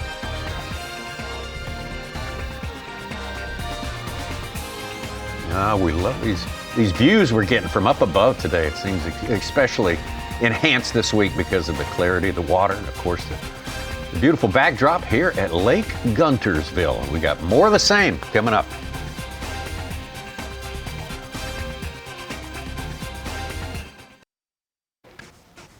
FXR Progressive Bassmaster Elite Series event at Lake Guntersville. first stop of the year for 2026. Our coverage brought to you by Toyota. I love bringing you to a place like this. I mean, this is where you want to start a season, that is for sure. It's not been easy. It's not been free throws for these guys all the way through, especially the first 2 days. But today it's certainly heated up a little bit, fish catching wise, movement wise. It's always been going on, movement wise. And Jamie Hartman, who started the day in second place, he's been since 2017 off and on with the Bassmaster Elite Series. He's had some stops, some pauses through the years, but man, coming on strong on this day and this week. And who knows what else he's going to show us today? But there's again movement up and down that leaderboard. And guys, who's it's roughest on, it seems like, is whoever has the lead the next day. I mean, Corey Johnston, has the lead, falls out almost out of the top 10. Now he's down there drifting 13 points below the top 10. Kyle Welcher started the day with the lead today. He's down in 10th place. It's hard to be the leader. I'm a big high accountability person, Davey, and so pre-tournament coming in predictions, I made a statement picking fantasy teams when we said, do you trust Jamie Hartman or Caleb Kufal? I said Kufal because when I've looked at the leaderboard the last 3 or 4 years on the Elite Series, you scroll real far down to see Hartman, and I just haven't really noticed him have any good events lately. And so I'm as the bottom says, I was wrong. Hartman is crushing it, and the 2019 champion is in the mix. So I will eat my crow still just 2.5 days into this tournament that, man, Jamie Hartman, maybe it's a renewed energy. Maybe it is vibing with a certain Lake Davy, but it's good to see him get off to a good start because a lot of times anglers who struggle, it's kind of like Buddy Gross, like we talked about day one. You start off tough, you never get the ball rolling. The ball is rolling, and it's going pretty fast for him right now. We've been working together quite a while. You knew that I was about to light you up because I did pick Jamie Hartman. To that point, honestly, you have to look back. I understand what you're saying 100%, looking at Jamie Hartman's kind of had some tough times. But you go back farther than that, man, he came to the Elite Series. He was on fire, no doubt about it. He's had some personal issues. He's had some injuries. I know he's moved. He's done a lot of things. He didn't like the technology aspect of it. Yep. Yeah. So all of those things, I've got to give him the benefit of the doubt. Did I think he was going to be the guy that would be leading potentially going into the final day here? No, absolutely not. But I did see, keeping up with Jamie and his life and the changes he's made and that sort of thing, I gave him a pass, so to speak, because life happens, whether you're a Bassmaster Elite Series tournament or whatever you're doing. And if you're able to know these guys personally, you're able to understand that more. Ronnie, you know that. Certainly, For Tommy, sure. you do too. So Jamie Hartman, I think, is just doing what we saw him do when he first came on the Elite Series, and probably we'll see him doing a lot more in the future. That's Davey Height. That's Ronnie Moore. We also have Mike Such-Sukon on hand today. And Such, of course, every day we have 10 cameras versus 6. It seems like they're catching them better. They're catching them more. Are they actually catching them better? No, well, today maybe, but our cameras have not done well for our anglers. I was going to look at our previous winners here. Like you said, Jamie Hartman, 2019. He's leading again. Hank Cherry won the Classic 2020. He's in 3rd place. How about Caleb Kufal? He was in the top 10, dropped out. He's in 11th right now. But if you pick the other previous winners, Mike Iaconelli and Randy Howe, you're not doing so hot in fantasy. They're 90 and 99th. All right. Well, it's been a while since we've seen him really stretching out, and sometimes we forget how good somebody is. And speaking of which, Jamie Hartman hooked up again. Just got me buried in the grass. Yeah, she's buried in the grass. Oh, yeah. Jeez and crow. Open your mouth, sweetheart. Come on. Open that mouth. Never mind. Never mind. She gone.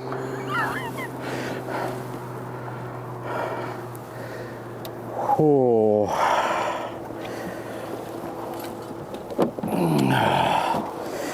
Well, if we didn't have it, we got it now, bro.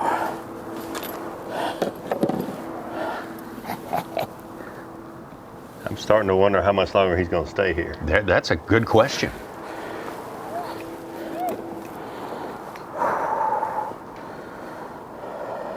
It's only got to take out a 3-3.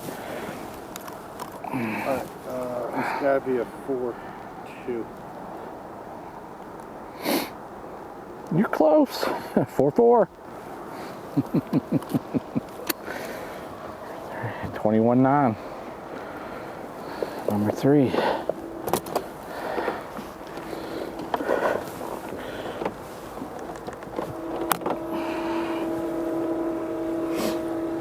That's a little bluegill.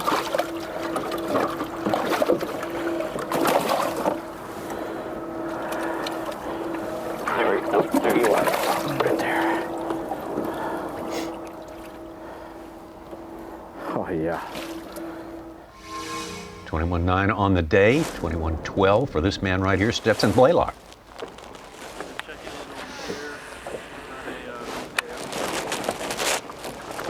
Yeah, it's been slow. I've caught a handful of small keepers, caught one nice one that didn't help me. Just kind of bouncing around, trying to expand a little bit, but I know it's not that great just fishing. You kind of gotta be on the right little deal. But the luxury of what happened to me this morning is I'm able to kind of piece around and try to put something else together to go with that. But it just has not worked out. And this wind, I mean, it was starting to warm up yesterday, and now all of a sudden it's like this cold front blew right back in here. I mean, it's not really blowing hard, but it's extremely cold air. And I mean, bluebird skies, it's just that mid-morning lull that I've been fishing through, but I'm hoping probably go make another pass through where I caught my fish this morning and just see if there's anything happening in there. And if there's not, then we're gonna just have to make some adjustments, start fishing our way back towards takeoff, and hopefully we can land on, you know, anything, any quality bite would be a good cull and put us, you know, a little bit closer to an opportunity to win. There's times where you know in your heart that you're gonna get a chance, and I feel like the last couple of days has put me in that position. I just need to make the right adjustments and try to keep capitalizing on the couple bites that I'm gonna get the rest of the day.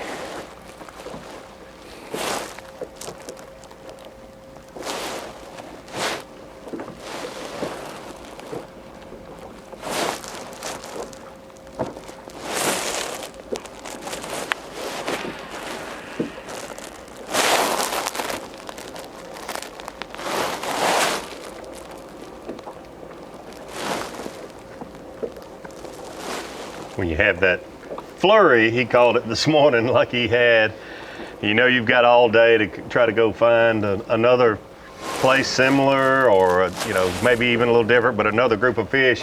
And you spend as much time as he has and you haven't found that, the positive in that is they're not easy to find. What you found was very special. Right, yeah. You've separated yourself from everybody a little bit. Let's get to Corey Johnston, our day one leader, started the day tied for 10th place. It's I thought they bite with the wind blowing the direction it is with the current today, and I don't know. I'm either not around them or they're not biting. But she's been a grind so far. But we're gonna switch things up here in a minute and go for broke and see if we can't get to her and try and salvage our day here. Ton of boat pressure today from locals and whatnot, which doesn't help the fish. They see a million rattle traps go by them, so.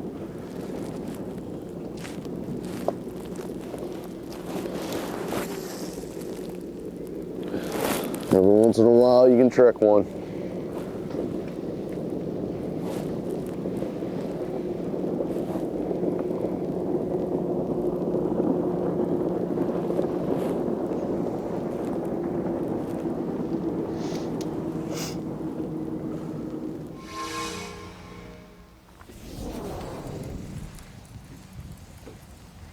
Update now. Well, it was a slower morning than the previous 2 days, but I still was able to scratch out 5 for probably 16 and a half, maybe 17. I had one other bite that I lost, and really that's the only 6 bites I've had. So I came over here to my secondary area that's been producing 1 or 2 good fish per day for me, and haven't had a bite yet. We got about another 15 minutes over here, and then After that, I may actually go check some places that I caught them in practice, but I haven't been to, just to see if maybe some bigger fish have moved in. I found a place in a creek. It was 39 degrees, and I was getting biased, but I just didn't catch any big ones in practice in there. So maybe the water's warmed a little bit, and maybe some bigger fish have moved in. So I'm thinking about going and running that after we leave here. But I got one small one, like a 2-pounder, and I really thought I could get rid of him over here on this stretch. So we'll see. The wind's about perfect through here. About a 8 to 10 mile an hour wind, just prime for chatterbait fishing. So we're gonna keep chucking at them. Biggest fish is probably 4.5. So if I can get rid of that 2-pounder with like a really big one, I mean 5 or 6 pounder, my bag would be pretty nice.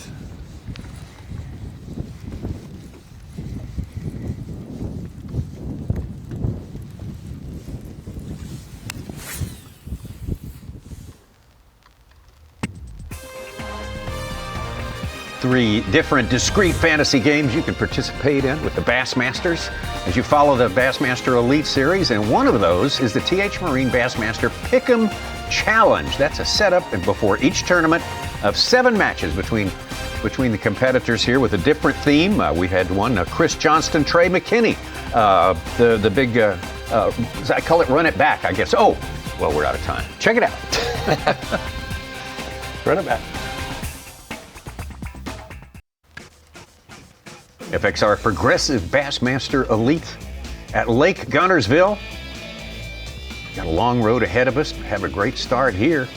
We've got 50 who've had the best starts of the first 2 days out there in competition right now, but only the top 10 are going to make it until tomorrow. The weigh-in, I'll give you your first notice right now, starts at 3 p.m. local time. That's 4 p.m. Eastern at Scottsboro, our fantastic host city. And Jamie Hartman, origins in upstate New York, not afraid of some cold weather at all, certainly, and well, not afraid to do something a little bit different, and it has paid off for him. Yeah, you look at that leaderboard. Stetson broke out that big lead this morning. We knew it was going to tighten up, but kind of surprising to see Jamie catch up and pass him by a little.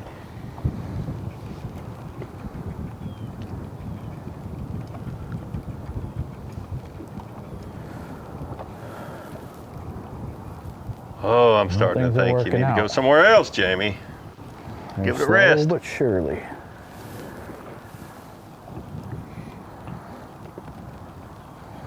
We are in good shape, I think. Heading into, I believe, Championship Sunday.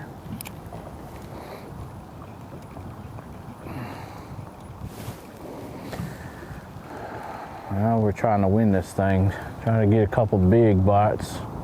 We already got a 510, so that's a good one. Seems like you're always like 100 yards from the bird. I see it, and that's right down in there is where they were in practice, so it's all good, man.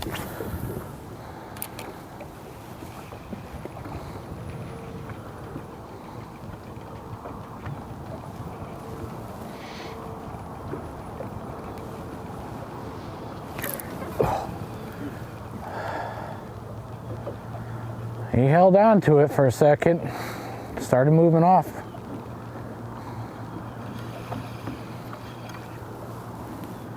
Pulled it down a little bit.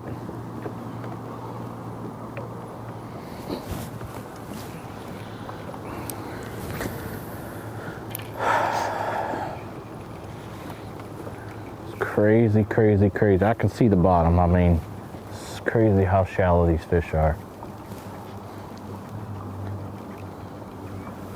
This is what I've been throwing into in the mornings right here. Here's one. Oh. Here. Nope, it's grass. Huh. Got some schmegma.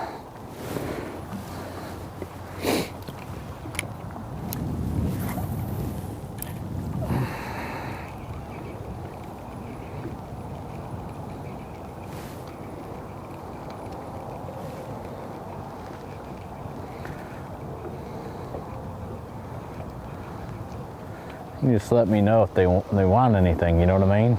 My question is like the colder the water, does it make their mouth harder for the hook to penetrate? Oh my gosh. Is that you notice? Yeah, for sure, because I mean their teeth are so sharp right now.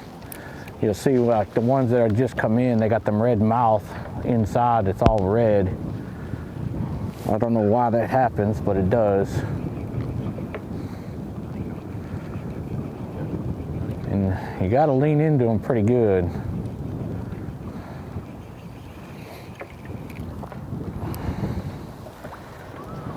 Oh, that wind is something. But I mean, you see the ones that get stuck, come off, get stuck, come off, or they're just getting the back end. But it takes a lot to bite that bait in half like they have. So, yeah, they got some sharp teeth this time of year. My thumb will attest to that.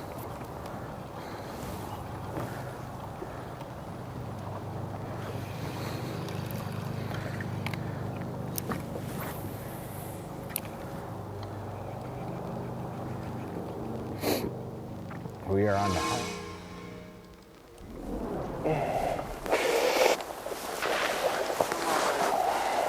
We got her. We got her. Wait, come here. Yes, sir. Yes, sir. That's exactly where I caught the 4, bro.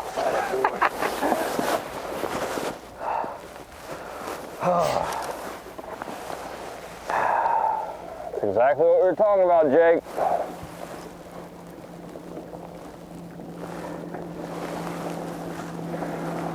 Oh man, it's not a giant, but that'll call. She got hooked. It's exactly what we came here to do.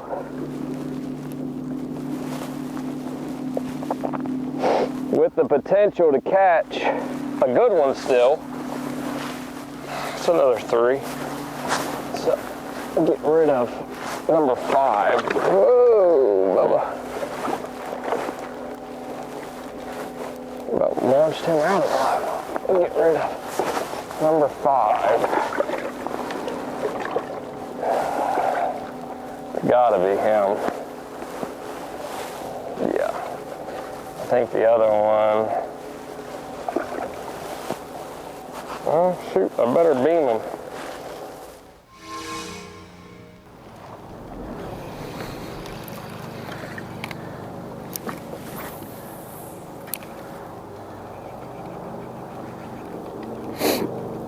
We are on the hunt for 1 to 2 big ones. There's one. Oh man, he whacked it. There he is. Uh-oh.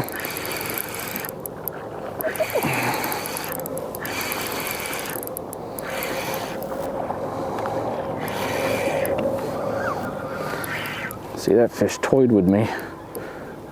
Ain't that? Oh, it's a good one. Well, it's not that big, but.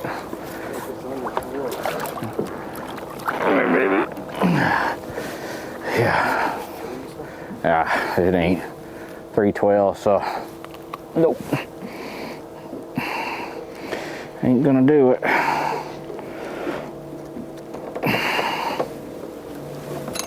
Just another one to chew up my thumb. But he bumped it twice.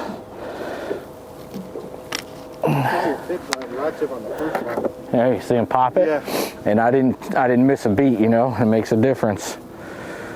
I would have loved these this morning, but right now we need some big ones. We gotta have those sensitive casting rods. Oh, you feel it. I mean, you feel everything. You can feel and sniff it on this thing. It's a 7-foot medium action. Biggest thing everybody knows, that fishes it, let them load.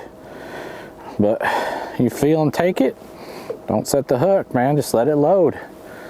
But I can feel them just, even when they just nip it or bump it, if you don't stop doing what you're doing, they'll eat it. They'll come back and eat it.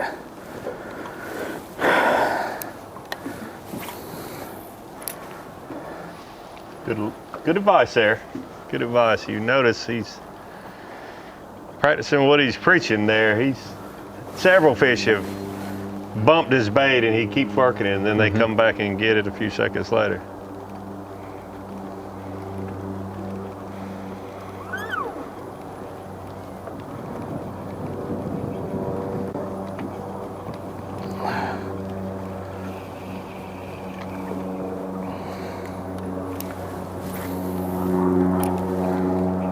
Of the 6 anglers who've caught 20 pounds on each of the first 2 days, he's the only one to do it on the 3rd day as well, so far.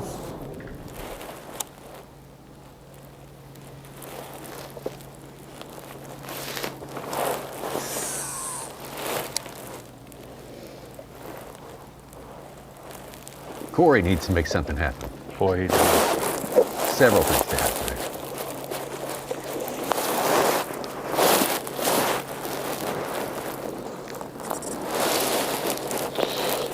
We'll go 15 or not.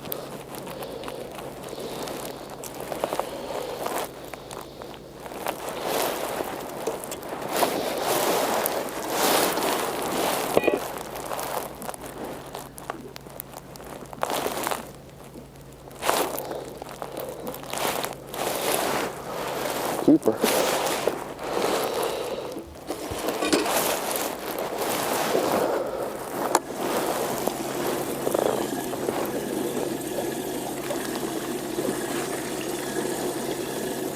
This certainly isn't the St. Lawrence River.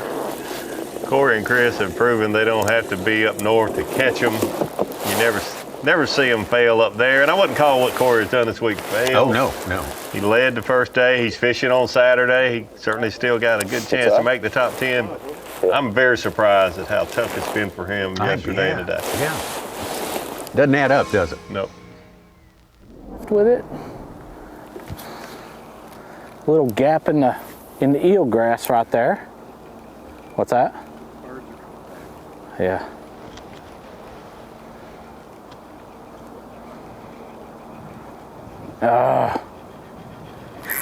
There you go, sweetheart.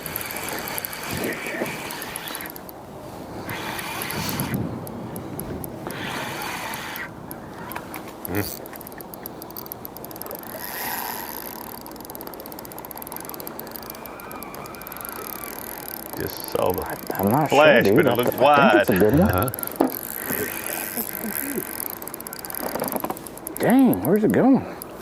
Nah, I don't know. Jeez. Come here, baby. That fish doesn't help him. He needs to leave. It is Yeah, no kidding. choked.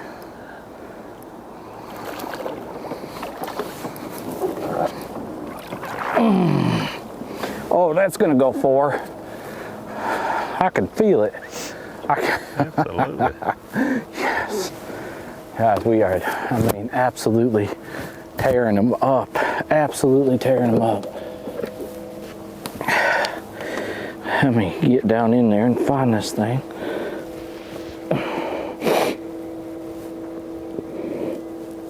Oh my goodness gracious.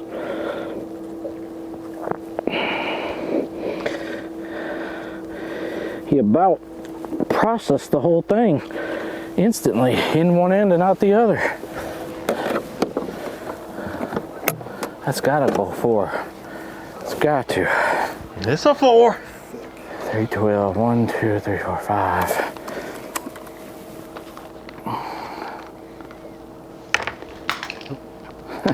Four on the dot. I said it's gotta go 4. She's 4. Oh yeah. Yep, number 5. Fixing. We're almost on 22 pounds, baby.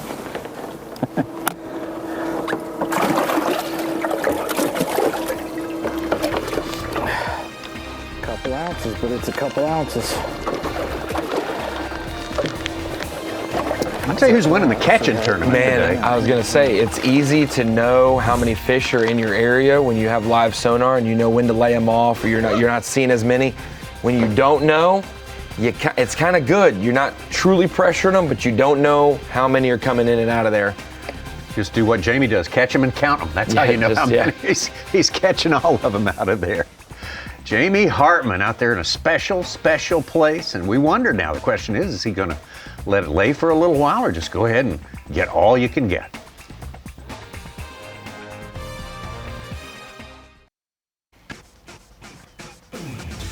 FXR Progressive Bassmaster Elite at Lake Guntersville, Alabama.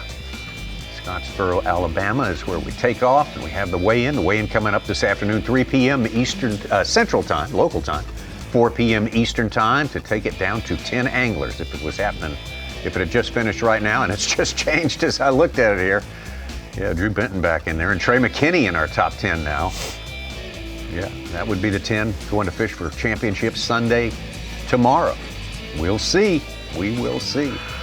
Things have been moving and moving and moving. Jamie Hartman has sort of scratched himself out of place right at the top of that leaderboard right there. Stetson Blaylock, he might happen onto a few more. Hank Cherry, be interesting to see what he is doing. He's looking like he's going to have a good chance to be fishing tomorrow as well.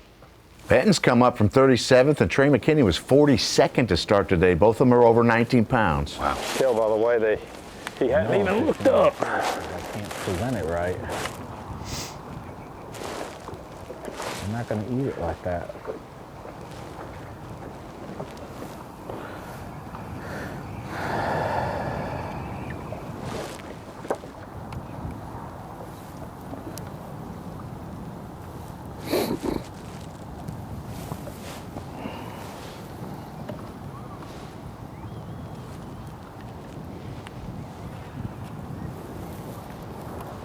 Logan's still on 4, and Justin Atkins has been really catching them, but they only go from 3 pounds to 314. He doesn't have the big fish. Just had a bite. Didn't feel very big, but I had a bite for sure.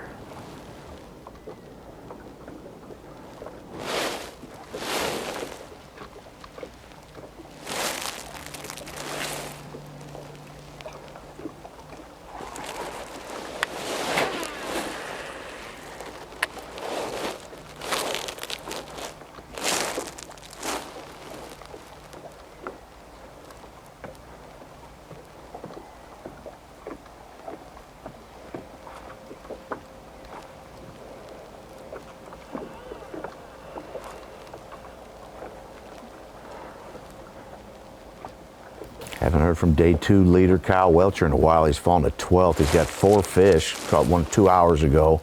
Nothing over 3 pounds.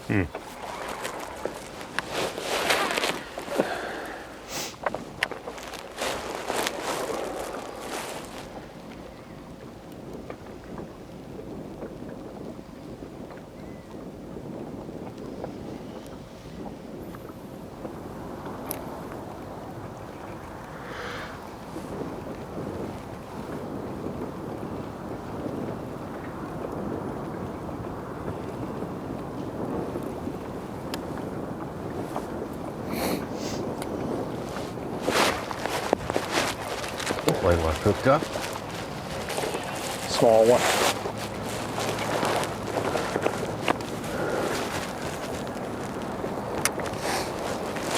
Looks like he might be back in the same area he was this morning. He's been in the general area most of the day, but it looks like he's gotten back closer to where he was. Been 3 hours since Stetson has called.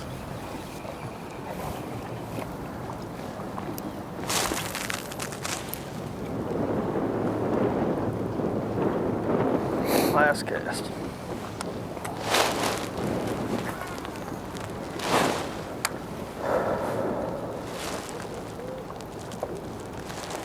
There may be something about the way that the bait comes this direction. Look at that. That they like, an angle of presentation.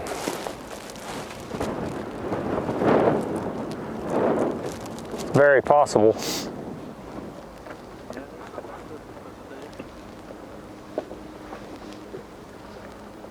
Davey Stetson nailed it earlier when he said that north wind's pretty cold. The cool front's coming. It's about topping out right now, about 50, 51.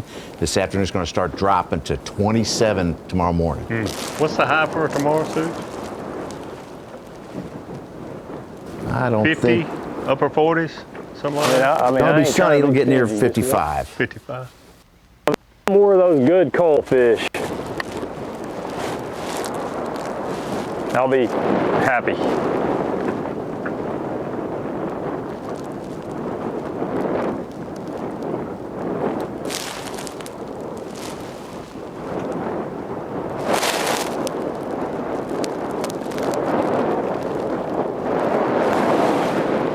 Yeah, that is a full north wind right now. It just swapped over. It's windy though, that's for sure.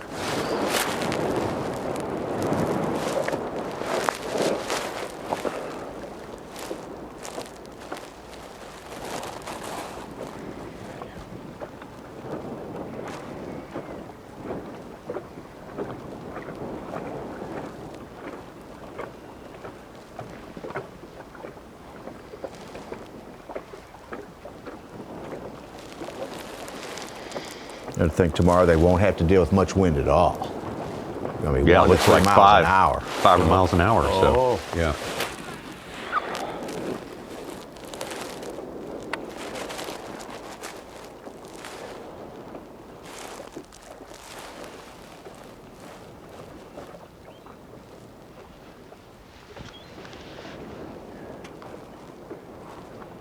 That plays into Jamie's corner playbook more than Think he needs it Stetson, less in my opinion. than Stetson does? Yeah, or he can get those fish to bite with his very subtle, finesse-y type approach, more so than a big swim bait. Now, first thing, like he did this morning before the sun gets up and light is an issue, if Stetson goes there, he could, pop another 21 pounds in the first hour. But when the sun gets up, if we have no wind, the big money minnow that Stetson's made most of his. Kind of makes me feel good to be able to go back through there right on that sweet spot and actually get 2 bites. As hard as it is everywhere else. Caught most of his weight on. Yeah. That bright, sunny, calm days are not what you want for that.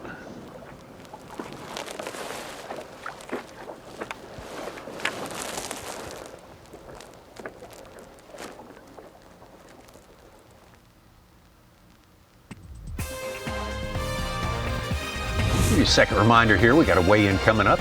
Very important weigh-in, determine the field for Championship Sunday, 4 p.m. Eastern Time. Also at 4 p.m. Eastern Time, got an alternative to watching the weigh-in if you care to. How about the Sims Behind the Tanks, Pat Renwick and the gang, getting some different sort of interviews, different sorts of information.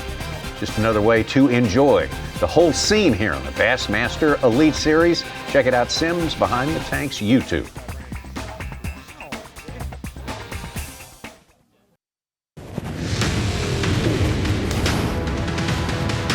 The giant. 9 times out of 10, these events get won by the right decisions at the right time. Please, God. Oh, gosh, he's hooked up. Please, God. Please, God.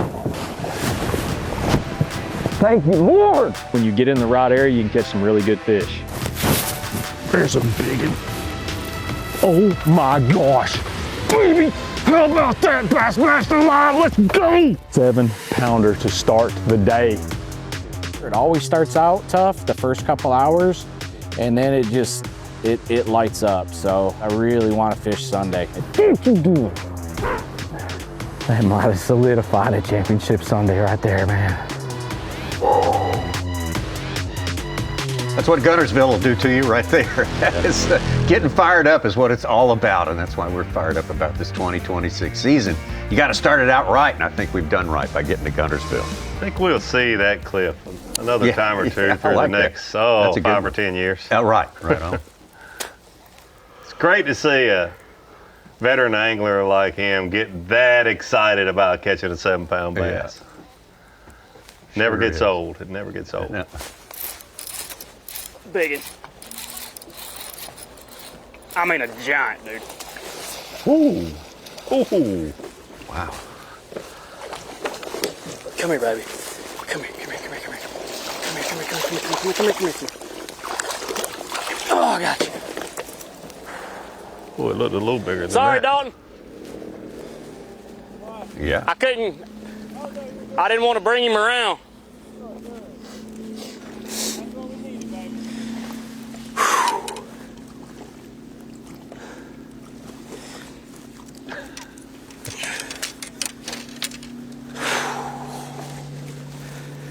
Golly. Thank you, Jesus. So that's number 5. You see there, just caught his 5th keeper. All goes to the bottom line. That's huge. I mean, is that like a 4.7? 4.9 will get him to 20 pounds.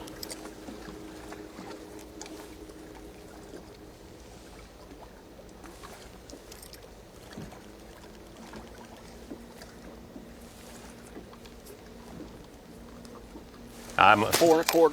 4.25. I got excited. He Number 5. We caught 5. He said, "I mean a giant," and it jumped. It looked like a giant to me. Man, but it's good because 1, 2. sometimes they push 3, your chatterbait and you got to catch up. You don't know how big. Hammer.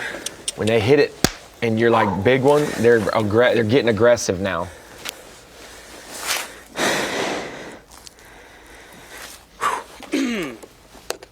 Should move him up to 3rd place. Matt Robertson snuck in there. He was 4th on day 1, fell to 14th. He's back in 4th right now, but Wes is going to move him back down. That's the hard thing, Tommy, is you can have a guy like Jamie Hartman catch 20 3+ pounders, and you can only bring in 5. And that's good that his area is pumping them out. But when by 8 hours of fishing, Wes Logan can catch 8 fish total and same weight. It's hard. It's hard. Day 1.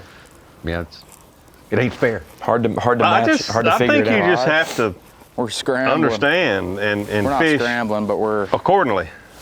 Our minds thinking on what to do. Got a 4-pounder here in practice. The water's clean right up. Ran into another creek earlier, about 10 minutes ago, wasn't liking it. Came back here, we're gonna fish this for like 5 minutes. I think I'm just gonna honestly just go back to the stretch where I have done most of my damage the last 2 days. I left it just because it wasn't happening. I figured I need to fish new water and try and figure something out, but we are not figuring anything out. So, I mean, there's fish over there. It might be an afternoon deal. Yesterday for sure it was, so we're gonna go there and just put our head down and grind. I might make a bait change, make some little adjustments, but we need to do something here. I got one little squeaker in the box. But with that being said, we had 3 squeakers in the box yesterday at 2:30, so I'm not too worried. Just gonna keep fishing. It's crazy. Sometimes like the tiniest little adjustment can make a big difference. I might throw a lighter chatterbait maybe. Maybe try slow rolling a swim bait over top of the grass clumps. Just switch things up a bit, because I know they're there. I got a couple bites this morning. They're just slapping my bait. So, might be something as simple as just making that small little change. We're gonna go up shallow again too, and just waiting for the sun to get up and the water to warm up a little bit. So we're gonna probably do a lot of that the rest of the day as well. But we're having fun regardless. Got Brian in the boat. We're warm. The guides aren't freezing today, which is nice. Don't need to wear gloves. Now we just need to catch some bass. I still feel it coming, bro. Feel good. I'm gonna take some time. There's oh my God.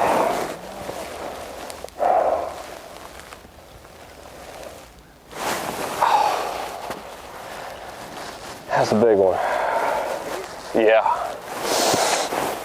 Yeah, it's like a 4+. How did it come off? Got stuck in that pat. Oh my gosh.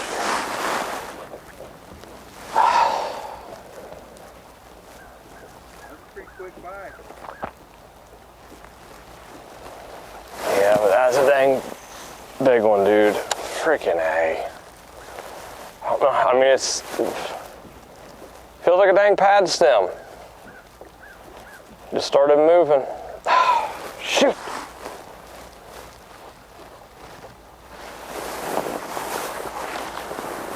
Oh my gosh.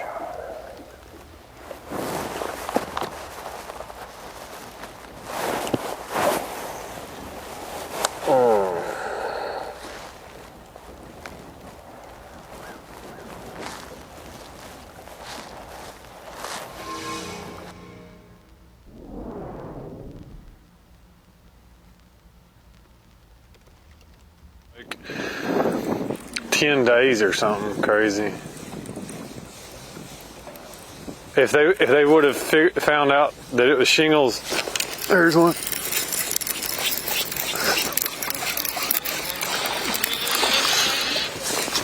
Yeah, baby. There's a cold fish. I thought it was bigger than that. Another skinny one.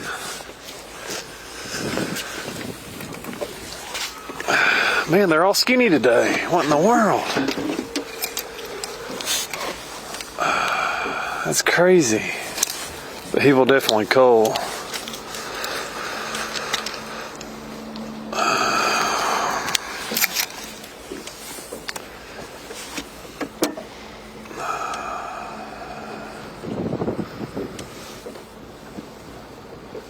Three.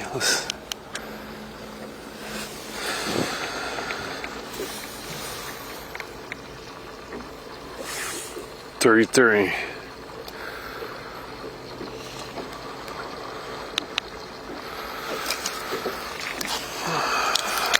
Let's get there, number 2.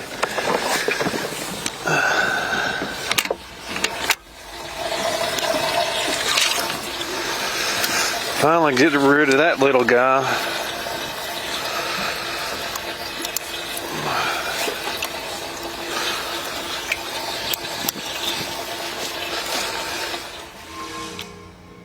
Pipe. Jumped him up 3 spots. Back.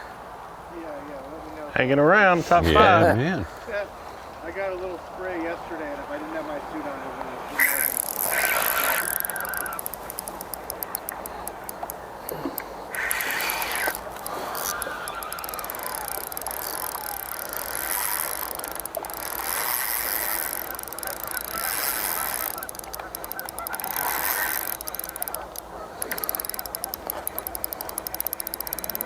It's in the grass. It's got a face full now. Come here, come here, come here, come here, come here, come here, come here. Not strong. Yo. Oh my gosh. That should be pushing 5. So you got to be to 311? Yeah, now we're up a little higher now. No, it's 3 something, 312, 313, something like that. That's gonna beat it.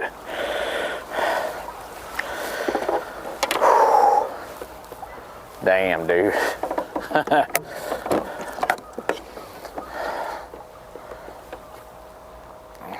313, number 2. Oh yeah, oh my gosh. 413.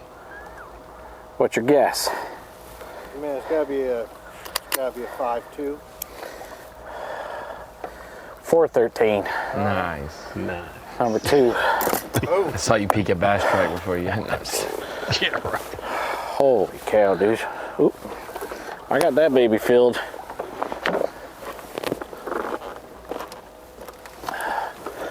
Wow.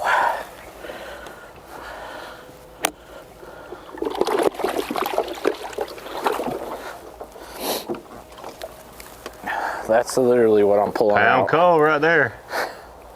That's what our he's got. upgrades now.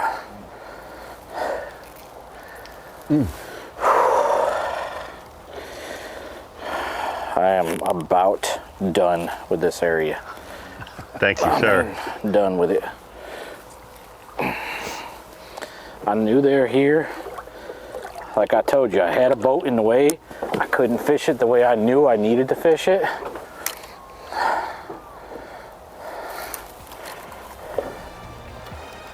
Yep, that's 313. You were fun fishing on Lake Guntersville and you stopped to eat lunch at that picnic table up there on the bank. Where do you think you might go fishing after lunch? I'd go buy a surf rod and I'd make a cast from the shore. No, I wouldn't. I really wouldn't. Quite a display by Jamie Hartman. Hats off to him, and it sounds like he's going to wrap it up in that spot right there. Might be the better part of Valor. Let's head on down the road a little bit, try something else. Stetson, Blaylock, Wes Logan, Hank Cherry, and Brandon Card rounding out our top 5 with plenty of fishing time left on Saturday.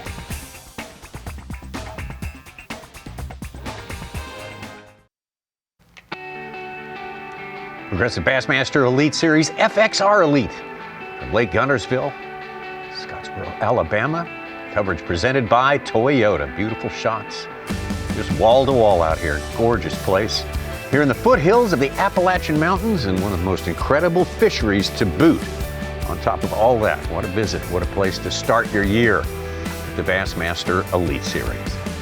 There's your leaderboard as it stands right now. Jamie Hartman been putting on a show. He's Like I said, he's won the catching contest today. He has caught the numbers, I mean, nonstop in that special place he has found. Stetson Blaylock set off a big bomb at the start of this thing. Caught a 7-pounder to put himself up into second place. Wes Logan hasn't caught a lot of them, but what he's caught has been good. Hank Cherry moving up. Matt Robertson started just outside the top 10, and he has fished well enough to make it in, maybe at 5th place. He's had enough to secure a spot, but you can't be sure. Hope you're having a great Saturday. If you're just now picking up with us or you just like a refresher, why don't we turn to our Toyota midday report. And we'll just start it out with Brandon Card. Started this day in 6th place. Yeah, you take a look at Brandon Card. He's been consistent coming into today. Today he had a slower start. He caught most of his weight the first 2 days before the sun really got up. He mentioned this morning, not any wind where he started, and it had been a little wind. You see here, a little bit later, the wind picked up in the area that Brandon Card is fishing in, and he started catching a few fish, but they were smaller. It's taken him basically all day to upgrade and get up there. Currently unofficially in 5th place with 58 pounds, 8 ounces. Brandon Card catching all the fish we've seen him catch today on a vibrating jig, kind of a green pumpkin red combo. Lost a fish or two that maybe would have helped him a little bit, but another good day. One of the most consistent of the anglers we've had here all week. Brandon Card not having the one single real heavy day, but a good solid limit every single day. 17.6 on the day for Brandon Card. Wes Logan started this day right behind Brandon in 7th place. Well, you look at Wes Logan and what he's done today. Not caught many bass, but he's caught those big old Lake Guntersville. Just beautiful, beautiful fish. Painfully slow for Wes Logan, but honestly, when I saw the weather forecast coming into this week, it does not surprise me to see an angler doing as well as Wes Logan is with only getting one bite about every 90 minutes. Tommy, this is his 4th Elite Series, or 3rd Elite Series event on Guntersville. Wes Logan. 4th in 2020, 2nd in 2021, and 7th coming into today, but like we see, currently 3rd place. So if he was to top 5 this event, maybe win, that's a stout 3-tournament spread on a lake like Guntersville. He is working right according to the racing form, that is for sure. Stetson Blaylock started this day in 4th place. Oh my gosh. And if you weren't here this morning, well, we played it for you about 12 times since then, but how about one more time? Thank you, Lord. Yeah, you can't. Look at that, baby. The young money minnow, and it's happening today. Yes! Can't get enough of that. The young money minnow. Money minnow. 7-pounder to start the day. Yeah, Stetson had a great start. He went from 4th place to 1st place with about a 10-pound lead on 2nd place this morning. The first, just typical, find a group of fish, catch them almost every cast that we've seen here so far this week. And didn't expect to see a lot of that, but really he's the only one we've seen that. Jamie Hartman has caught a few fish back to back, but they 5-10 minutes in between. Stetson Blaylock, a great start. Definitely in position to hold a blue trophy over his head whether he calls again or not. It seems like some of these guys who aren't in the Miracle Mile stretch, Davey, they get off to a hot start in the morning. You know, it's more conducive maybe for the low light, the cooler conditions overnight. It's not as shallow as those places, but these guys have to figure out an afternoon thing because the other guys on the Miracle Mile, they only have one plan, Tommy, and they just are okay with 5 bites in a day, and they equal the same way. They got to figure out an afternoon plan. Yeah, speaking of an afternoon plan, Jamie Hartman stole the show. He has had an afternoon plan like no one else. I'm really excited, happy that we've had a camera with him this afternoon because when it slowed down for our other anglers, other than like a Wes Logan catching good ones, but only 1 an hour, Jamie Hartman has been catching 3, 4, and even that last one almost 5 pounds. About every 5 to 10 minutes, and I've been asking myself, when is he going to leave?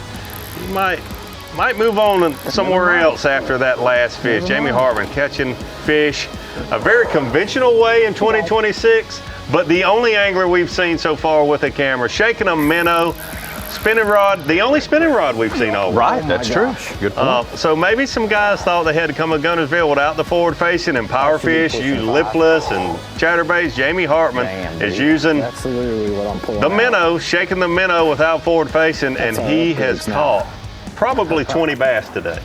22 pounds, 11 ounces, his total in the live well right now. I can move. Here we go.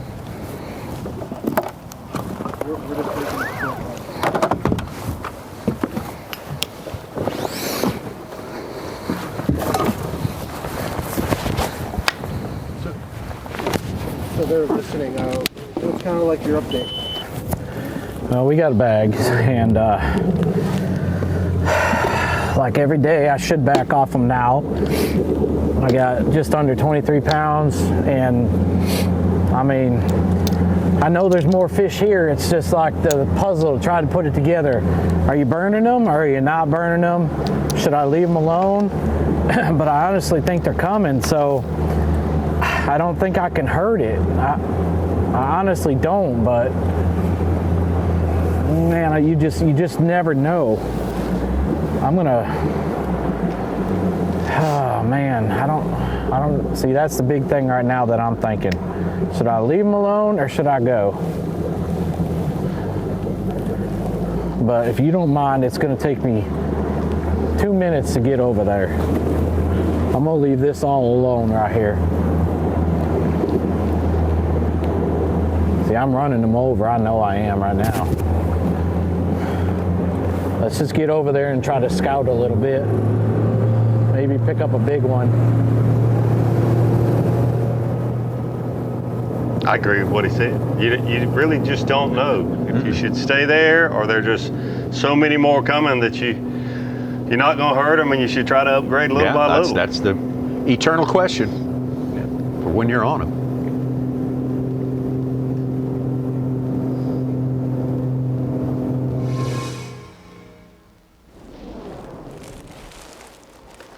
Handful more casts right here on the tip of this point, and then we're out of here.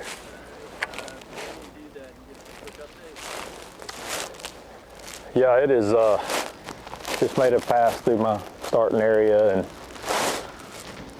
and caught 3 or 4 or 5 fish, but no size at all. Kind of lets me know that, you know, they're not really biting. 2, they're getting kind of used to what's going on here. This front's pretty severe. Just got a couple hours left. Fixing to start working my way back. Just running some holes in areas that I've gotten a few bites the previous couple days. And my goal right now is to either find another big group of fish accidentally, or catch a 4 or 5 pounder just to up my bag a pound or 2, and make it a little more of a reasonable goal to win this thing, because it has been a tough mid part of the day for me.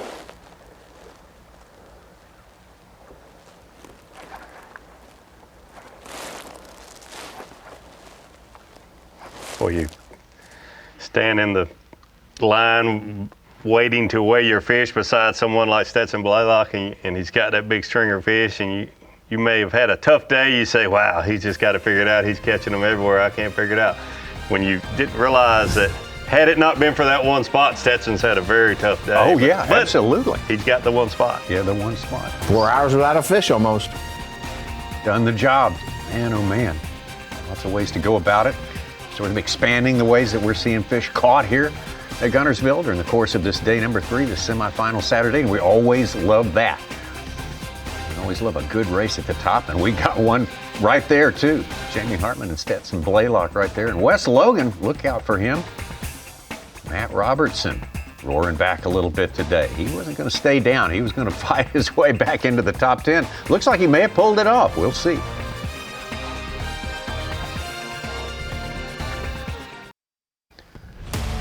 The FXR Progressive Bassmaster Elite at Lake Guntersville is sponsored by Toyota, by Nitro Boats, and by Humminbird. Moving on into the afternoon here, well into the afternoon, and about 2.5 hours away from the start of the weigh-in. Coming up at 3 p.m. local time, 4 p.m. Eastern time. Got to make the top 10 is what the day is all about. That's why everything's starting to tense up a little bit out there on the water. We have 50 anglers left for the original 101, and Jamie Hartman, who has won here before, is the man on top. Drew Benton, the last man in if it were to end now, but look below.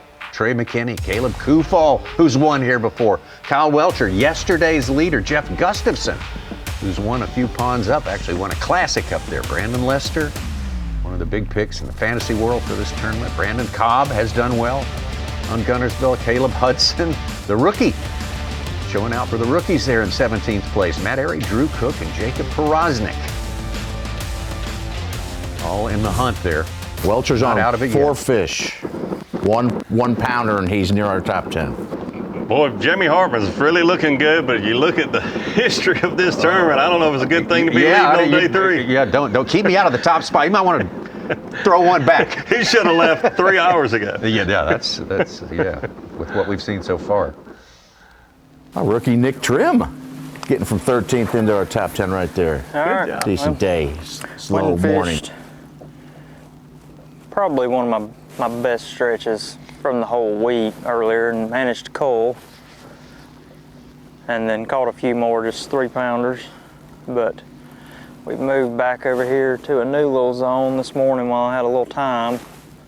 We ventured out into some uncharted water and hit a stretch. It was pretty hot, and so we've let that rest a little and moved back out here to it. It seems like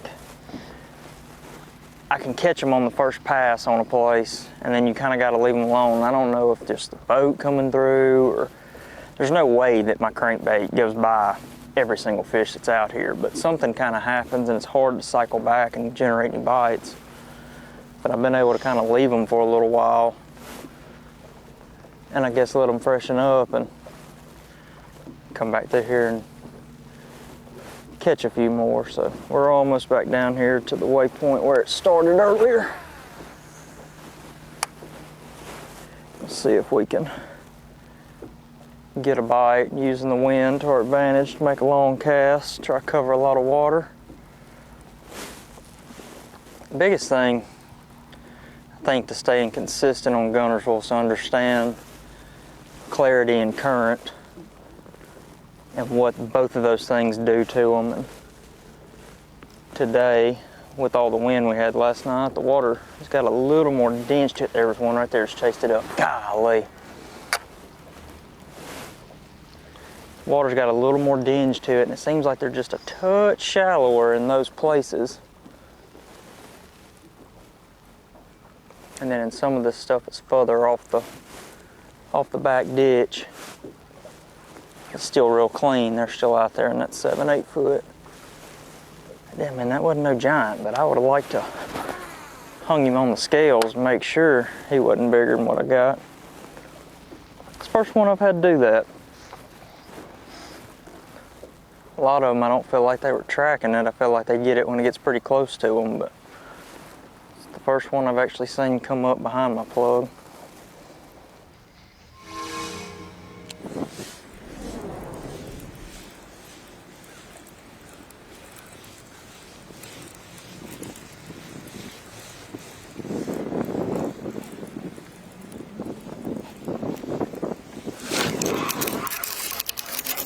big one.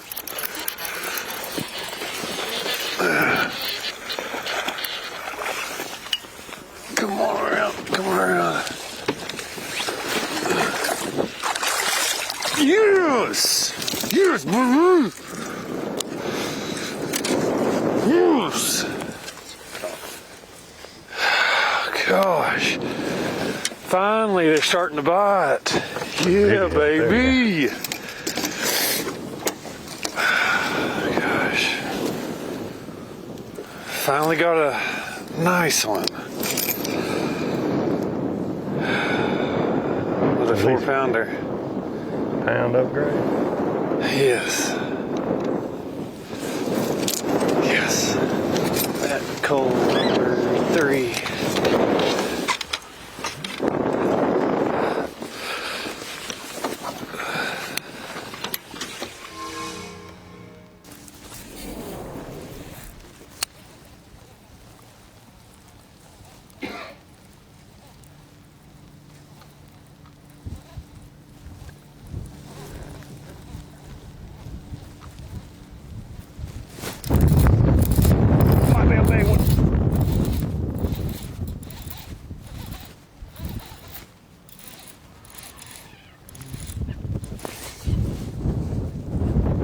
Yeah.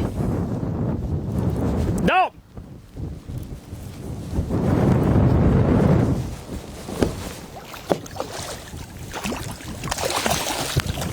Come here, come here, come here. Don't, gosh almighty.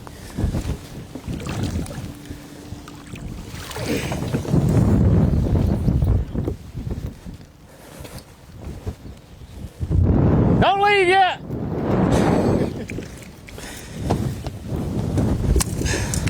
That'll help, that'll help, that'll help. Gotta be close to 4.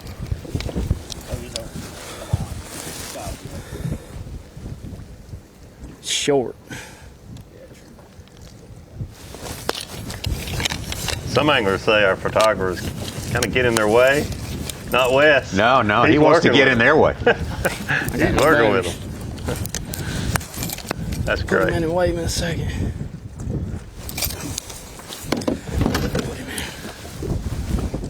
Beautiful. Being in the photographer's boat on these grinders at times, you start to slowly inch apart and you start floating away and you're like, I think it's time to go. And then they hook up and you're like, oh no, we're back in now.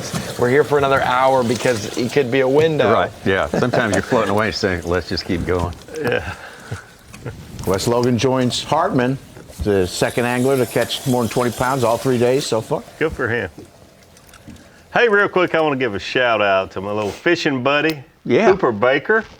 I think it's his dad, Todd. Their first time watching us on Bassmaster Live. Great. Two big fishing fans that hope they watch us every tournament this year for the Bassmaster Elite Series. Shout out to Cooper.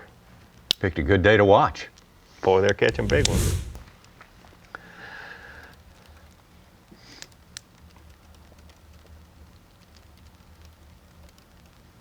Boy, you just keep thinking that Stetson's going to upgrade at least one time. He's had all day and he's caught some smaller fish, but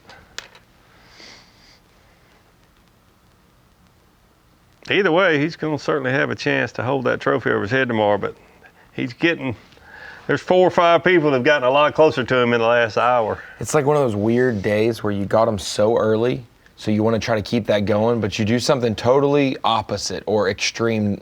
Like that sun's been baking, whether it's actually hot or not, it has been steady sun all day. Yeah, that's radiation. You go up in 1.5 foot of water in your general reach, they might have just moved up to sun.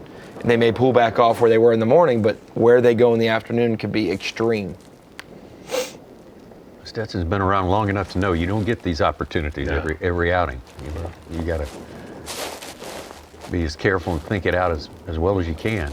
Don't make a mistake. It's fun watching these anglers catch these bass. So many of them 3 feet deep and less. Yeah. And at Lake Guntersville, it's not uncommon, but how many people are going to watch this show this week and then go to their local lake and fish 3 feet and less and not catch anything? Oh, yeah. Hit 40-degree water. Yeah. All lakes are not created equally like we have here on Tennessee River.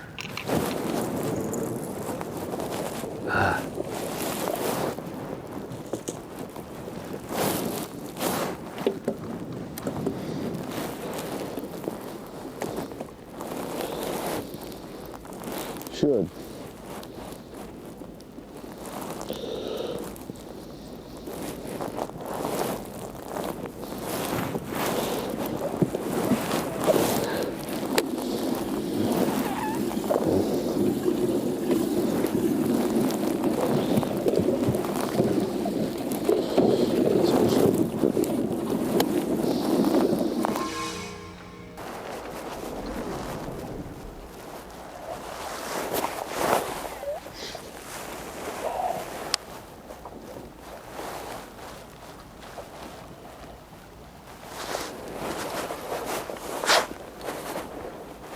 Biggin.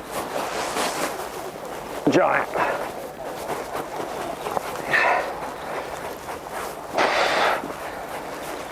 Come on, buddy.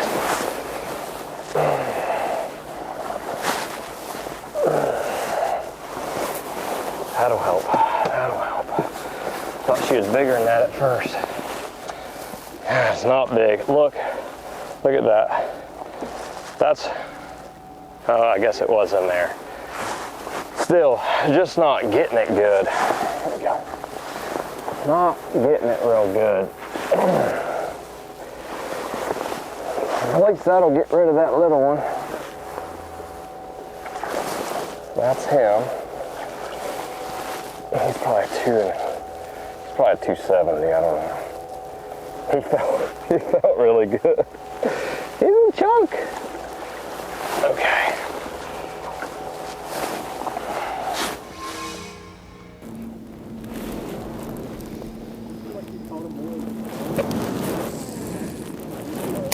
Yeah.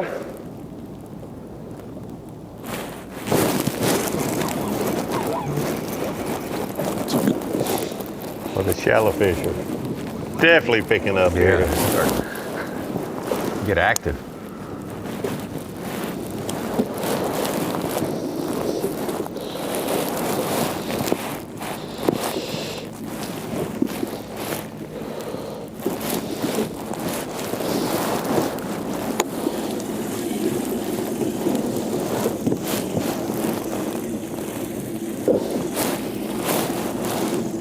Corey was one of those anglers that made up a lot of ground in the last hour yesterday. So. He did. He sure did. You didn't think he was going to be near as high as he turned out to be. Maybe it'll happen again for him today. Maybe he won't wait until the very last hour.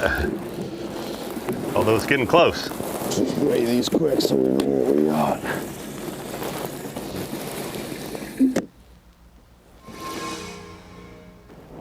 Long time since we've seen Kyle Welcher. Boy.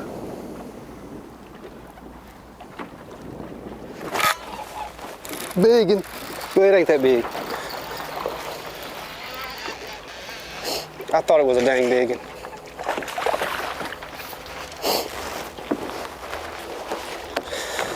But it is a good one.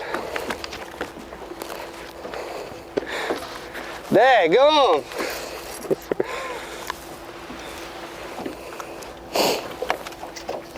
Guntersville special.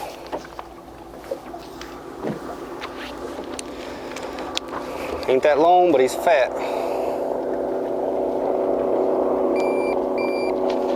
Gosh.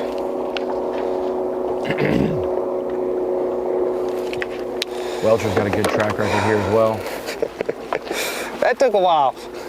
A 5th, a 17th, and he left the dock today in 1st. So if he makes a top 10, that's 3 top 20s for Okay, make sure I got Welcher 5. at Guntersville. 1, 2, 3, 4. Yeah, 5. Holy crap, dude. He's got a LY in the bank. Yeah. Shouldn't be a surprise, but he's had a very, very consistent career, Kyle. He Welcher, absolutely since he got out is. there. He does something big just about every year. Newport Bassmaster Kayak Series going on right now. They got a big tournament going on at the Kissimmee Chain where our Opens anglers were last weekend. And the next one you can sign up for in the Newport Bassmaster Kayak Series is April 18th and 19th on Caddo Lake and Lake Bistineau. They're in northwest Louisiana, near Shreveport, Louisiana. Hit the QR code and register today.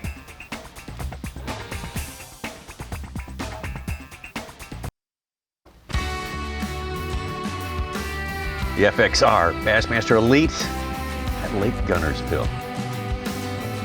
Well, it's been a good day. Best day of fishing we've seen so far on Bassmaster Live. We were well into the second hour. Could be even better. Let's see. Trey McKinney, he had a 5+ earlier, a 5.4. He's back in our top 10 from 42nd with 21.10 today. Wow. Hey, he's going to turn 21 later this month. God. Oh. He's getting old. He better start taking some pain meds for his knees or something. Yeah, you got the fisher and I breathing down his neck, and you know. And he's on the run from him. He's trying to stay ahead of him. You got the high school freshman. I don't know their name, but they're around. They're lingering somewhere. Yeah. He's got 2 wins, Rookie of the Year, and he's not 21 yet. 2 seconds in AOY. Yeah, 2 seconds in AOY. 2 seconds in our second in Classic. We don't want to go into that again. Could have been 2 firsts. Top 10 alone, yeah. Excuse me. The first tournament with no forward facing, if he could win that tournament. Yeah. He would have. And discuss. Oh, you don't even have to tell him to discuss, Such.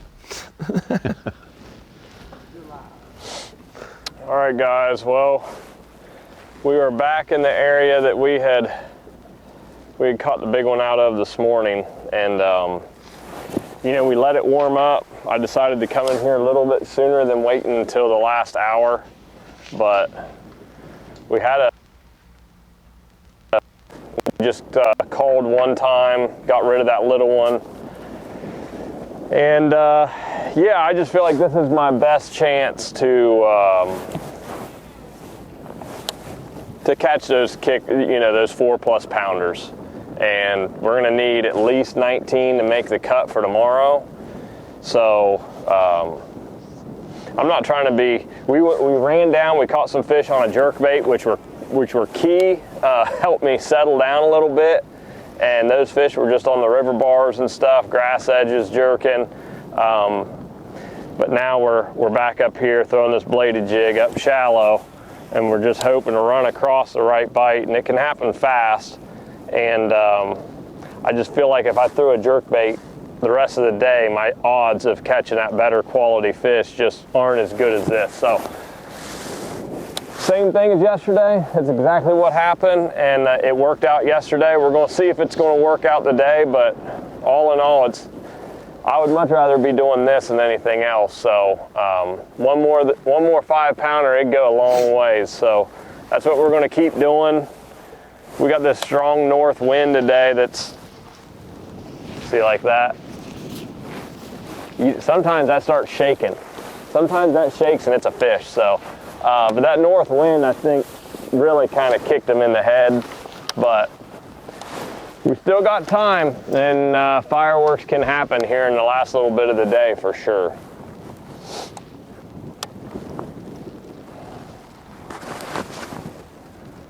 Right after noon, that wind started turning around. Now it's straight out of the north. We're going to pretend cooler temperatures tomorrow. So Welcher's fish put him back up to 7th place. Well, we're just trying to generate some bites. It's been a relatively slow day today.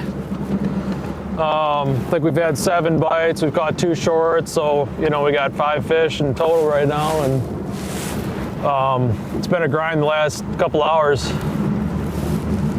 We'll just see if we got 2 hours left, so anything can happen. Get on a short little stretch, catch a couple big ones or just one giant. You just never know. This is Guntersville. They live in here. Just need a couple more good ones this week.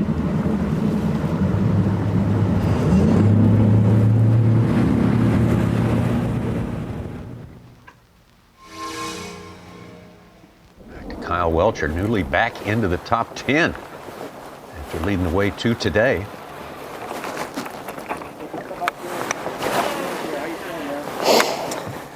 Well, I just caught my biggest bite of the day, luckily, because I only had 4. I mean, I caught 3 quicker today than I've caught 3 any other day.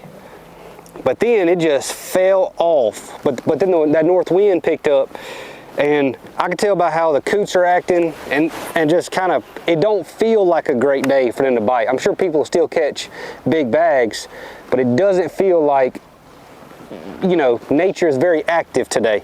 So it's hard to leave here because, you know, I know there's some fish around, and I don't really have many other places to go. So we're going to try to milk this for all it's worth.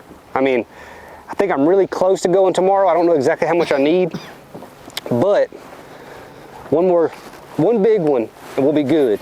We just need a 5 or 6 pounder.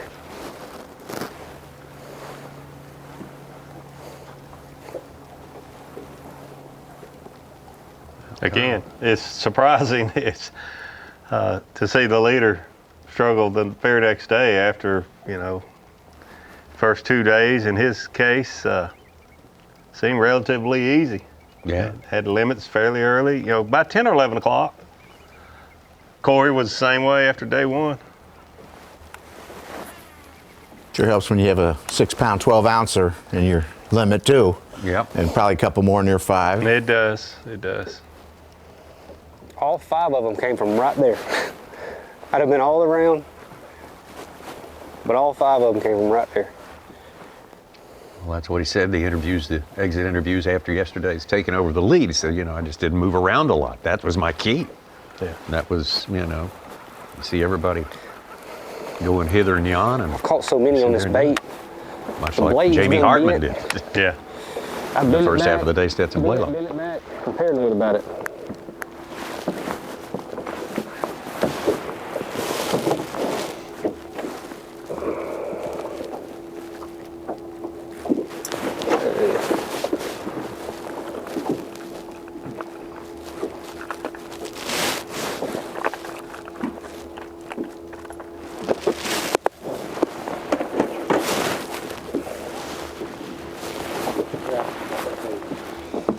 Yeah, I'm just throwing a pretty standard vibrating jig, and then I'm putting a Crush City freeloader trailer on back. You know, I've been jumping back and forth. Early, low light, I'll throw a black and blue green pumpkin trailer, and then late in the day, or in the mid-morning, I've switched to a green pumpkin every day, and then late in the day, I've switched back to a black and blue green pumpkin. So I feel like they're more aggressive late in the day, so I want them to see it from further away. But in that mid-morning lull, I want it to be just as natural as it can possibly be. That's why I put the green pumpkin on, but weighed in 1 fish on a vibrating lipless crankbait, a wrapless snare. I weighed in 1 on day 1, but it was like a 3.5 pounder. Every other bass has been on the vibrating jig. And I done wore that other one out. I bent the blade, so I bent the blade, bent it back, bent the blade, bent it back, and you hate to hook an 8 pounder and have the blade break. I mean, I done changed the skirt on that one. That was the 3rd skirt I put on it. All right, back in action now with a freshie.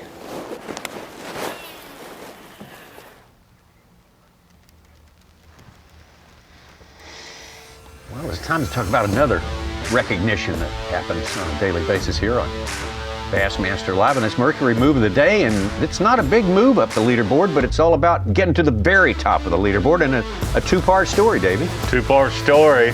Part 1, certainly. Stetson Blaylock started off the morning like every elite angler would have liked to have started the morning with a 7+ pounder. But not only did he catch that big one, he followed it up, filled his limit, had about 21 pounds this morning in short order. Stetson Blaylock. Part 1 of Mercury Move of the Day, and part 2, don't you do it. Well, from about mid-morning on, it's been a Jamie Hartman show. Something we haven't seen yet this season on the Bassmaster Elite Series. A spinning rod in an angler's hand and a minnow on the end of his line. Jamie Hartman says, oh yeah. With no forward-facing I can do this with no forward-facing sonar. Jamie Hartman, part 2 of Mercury Move of the Day, and unofficially, our leader. Jamie Hartman, 66 pounds, 11 ounces. Finally left that area B for a little while. The only thing that could probably make Jamie Hartman happier than today's weight is pulling around the corner tomorrow and seeing birds everywhere, and it could be on like Donkey Kong Championship Sunday.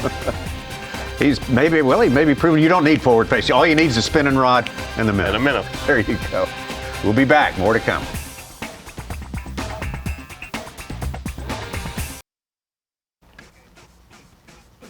Here he is, the mature bald eagle. Symbol of our nation right there. The FXR Bassmaster Elite at Lake Guntersville. Lots of bird life around here. We have seen many, many species. A lot of coots, which accounts for the presence of eagles in a certain way. They love to chase them. They love to terrorize them. They'll eat one or two of them every now and then. They don't particularly prefer the live ones. They don't like to put up a fight. No, Those eagles do. Would rather an easy meal. Great to have you with us. We continue on. We're toward the weigh-in time, which is 3 p.m. local time, 4 p.m. Eastern. But right now, let's bring in our colleague, Kyle Jesse. Kyle Jesse on Yamaha on the line. And Kyle, of course, the big story is the top 10. Who's going to make the top 10? Should we have concern about who stands on top of that board at the end of it? Because the leaders from the past 2 days have had a rough go of it on the day after. Yeah, that's exactly right, Tommy. The very top, after each day's weigh-in has been the worst place to be because it seems like every day, Corey Johnston struggled on day 2, Kyle Welcher struggling today. Jamie Hartman, though, he's getting a lot of bites. If he ends up on top after day 3 weigh-in, I'm going to say he's going to struggle less, but, history would prove that staying on top is tough to do here. We got a couple guys who have a really good track record that look like they could make our final day. Wes Logan, multiple top 5s here, really hasn't been outside the top 5 ever, even during a day of competition. Stetson Blaylock with some great history as well. Jamie Hartman, a champion. Kyle Welcher, multiple tournaments. How do you feel like you'd bracket their odds if they're all within 2 or 3 pounds of each other? Because they're all doing something a little different, and we're really not sure what tomorrow's weather could be for each of those patterns. Yeah, Ronnie, it's a great point. You look at the way Stetson Blaylock started off this morning. If he can duplicate that and then, find something else this afternoon to tack onto it, you'd like his odds, of course. Wes Logan, I came on here yesterday and we talked about it. Wes Logan on day 1 really struggled till late in the afternoon, seemed to figure it out, had a much quicker morning on day 2, and then today we've seen him kind of piece it together, still getting really quality bites. That's the one thing I will say about Wes Logan that would maybe make me believe that he has a better odds than the other guys you mentioned, is because he's not getting a ton of bites, but the ones he's getting are the right kind. He's fishing one of his favorite stretches of the lake. Got to see that on the Bassmaster live blog today. I'm going to say Wes Logan has a really, really good chance as long as he's still got enough fish in that area. So, Kyle, I've got a 2-part question for you, my friend. Part 1, did you think it would be day 3 of the first Bassmaster Elite Series in 2026 before we saw a spinning rod in an angler's hand? The second part, did you think it would be that angler that would be leading the event, it looks like, unless something really goes crazy, headed into the final day, shaking a minnow? Davey, I think both of those things are hard to believe, even despite the no forward-facing sonar in this tournament. You'd have to think that we were going to see a spinning rod earlier than day 3. But to your point, everybody coming into this tournament is all about the, lipless crankbaits, shallow running crankbaits, vibrating jigs, whatever it may be. And to see Jamie Hartman doing what he's doing on a very popular, jig head minnow is really incredible to see. The way he's doing it kind of takes you back a little bit old school. Early on in the tournament, we watched guys like Gussie, use 2D and, his 360, but it seems like he's got that dialed in so well. It kind of takes you back to like a East Tennessee tight lining kind of thing. But I got to say, I'm very surprised. I'm sure there's a lot of viewers out there that are thinking, I cannot believe this dang bait is still producing, even without forward-facing sonar. I know I'm one of them, but you got to give him credit. It's been really, really impressive to this point in the event. Okay, Kyle, part three. And I know you're such a nice guy. You try to just be nice to everyone. You don't want to make a commitment. Does Jamie Hartman win this tournament shaking a minnow with no forward-facing? I'm going to say yes. I mean, the fact that he's getting as many bites as he's getting is so impressive. I mean, you look up Bass Track. I haven't looked in the last 5 or 10 minutes, but I mean, he was in the teens as far as the number of keepers he's caught, and some of those might not even been registered on Bass Track. You know, that area doesn't seem to be running out of fish anytime soon. Every time you go to camera there, it seems like those birds are diving and he's getting another bite. You know, and Mercer made the point this morning on Livecast. It's Lake Guntersville. If you're getting enough bites, the odds of you running into 5 of the right ones are pretty dang good. I'm going to say yes, but also don't forget I also said that Wes Logan might win this thing too. So we'll. And he likes Stetson Blaylock's morning spot. So you just listed the top 3 off, Davey. Kyle, Jesse, thank you so much. One more day. We look forward to visiting with you again tomorrow. We'll be closer and closer to the end of this event right here, and we look forward to it. Kyle, Jesse, Yamaha on the line. I will say, to his point, 17 keepers registered on Bass Track for Jamie Hartman, 55-15 for Stetson Blaylock and Wes Logan, the 2 anglers who have also had the second and third best days overall at the top of the leaderboard. They have 8 and 6 fish respective for a total of 54 pounds. So he has beat second and third's quantity and quality all by himself. He's the catching champ of the day. There's a jinx of. Oh my! If ever you saw, all. Yeah, that's it. Right. Yeah. Davey, if I had that much power with my words, boy, there'd be some jinxes thrown around. Don't you worry. What do you mean when I go snake eyes to a kicker at like the national championship football game? That doesn't matter.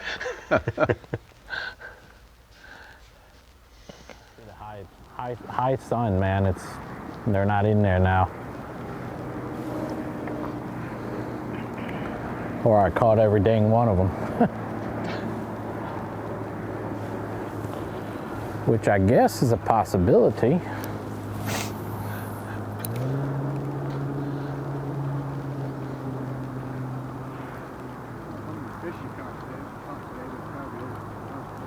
Oh yeah, easy. I put back how many limits? That's every day I would spend like that. I'm averaging probably 30 fish. I've got other stuff to go to. I just don't want to go to it. I want to save it.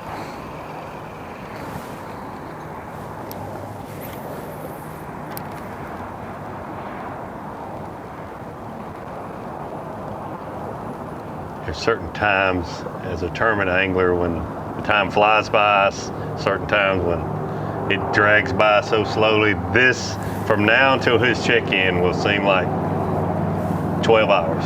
Yeah.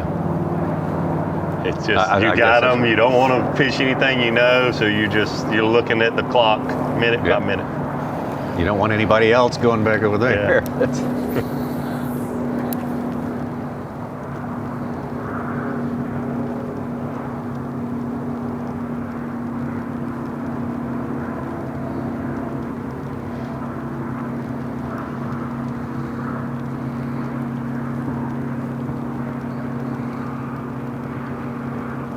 Yeah, that's certainly a big part of why the time creeps by. You want that time to go fast so no one has time to find your spot. Look at him looking around. Oh, did I hear about it?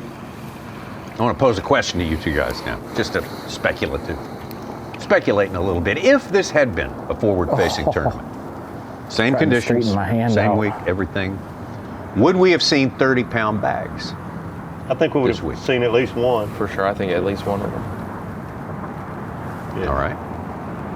Now, I think that, like, forward-facing, we might not have seen a minnow, but I guarantee you off the Miracle Mile, on the long, expansive places in the small little ditches, you'd be tracking some fish down with some sort of accuracy with a bladed jig or lipless. You would see other things bait play. casters play, but with the technology. And then you'd see probably a lot more people in the all reds, in the honeycomb, in the Seabold areas where it is wide or cavernous, and they can get lost in the ditches. I think we would have seen a lot more people. The southern end would have been more occupied, so to speak. Yeah, it would have spread the anglers out more. Yeah. Although I being there right before the tournament, I heard so many anglers talking about how small Guntersville was going to fish, and it hasn't looked like that on camera. But No, you're right. It certainly would have spread it out more. You'd have seen, I don't care what the water temperature is, you would have seen more anglers around those bridges had they been able to use the forward facing than we've seen this week. Sure have not seen many this week, that's for sure. Now, next week, we won't have to deal with hypotheticals. It's going to be a different scheme next week. We go to Lake Martin on the Tallapoosa River, and that is going to be one where on the FFS side, the forward-facing sonar, live sonar allowed on Lake Martin.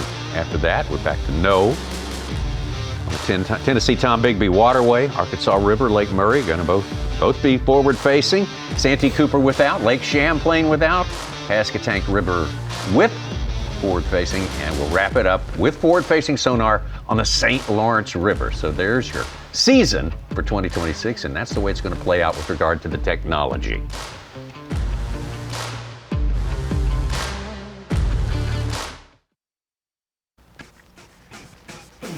Well, inside a couple of hours, fishing time here for at least our first flight here, probably the second as well, with the FXR Bassmaster Elite at Lake Guntersville, Scottsboro, Alabama. See how much we appreciate Scottsboro for providing a great launching and weigh-in spot. That's where the weigh-in's going to happen. 3 p.m. local time, 4 Eastern. Jamie Hartman leading the list of the top 10. Only the top 10 are going to make it through till tomorrow. You've got your favorite probably. They're going to make it in. It'll be a great deal for them. Fish all 4 days of the first tournament of the year. That's always a feather in your cap. A great start to anyone's season. And of course, somebody's going to be the winner, and we'll find that out tomorrow right here on Bassmaster Live.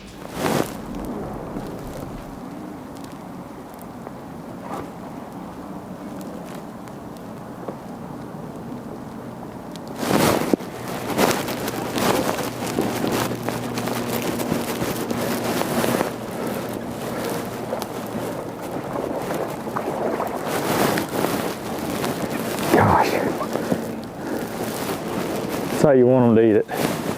Right there. Just another good quality fish, but not gonna help.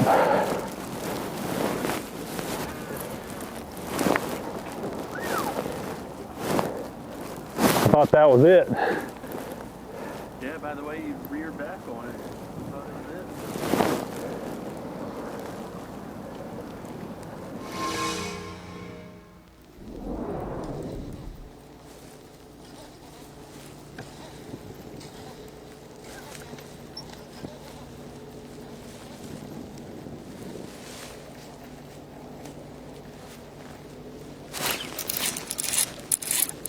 Biggin.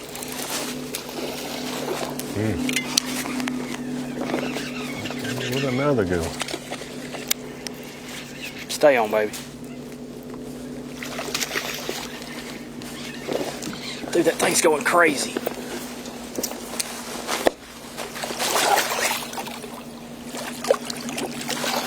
Oh my God. Wow. That's going to tighten things up. It is.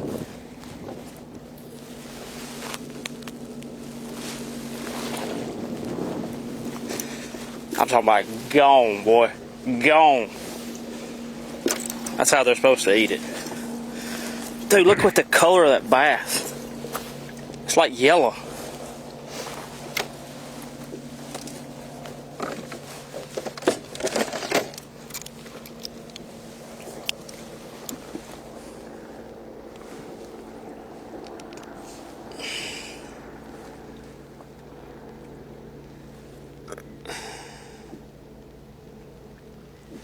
A 410.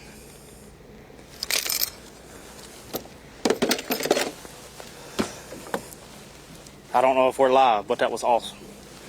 It was an awesome bite, like.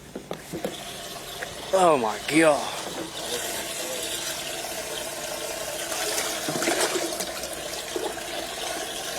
I mean, look at that thing, dude.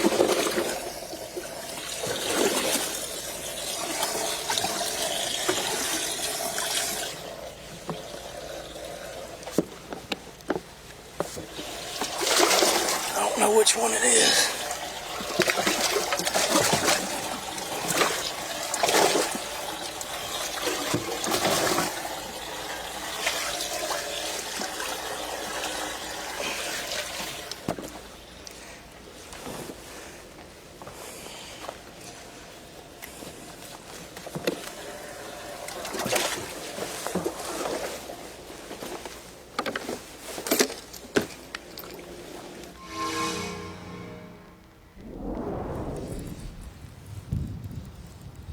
Well, like 3.5 pounders he was going to have to cull one of. Yeah. May have put him in second place, as a matter of fact. I'm feeling pretty good. The bite has picked up. I've culled twice, and actually I've lost a couple. So I think there's an afternoon bite turning on, and feeling optimistic about it. I just need a big one. Couple big ones. Cause I got some nice quality in there. And my smallest one's, over 3, probably 3 1/4, 3 1/2. And my biggest one's probably about 4 1/2. So just need a big one, couple big ones.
It really seems like that vibrating jig comes alive in the afternoon. Yeah.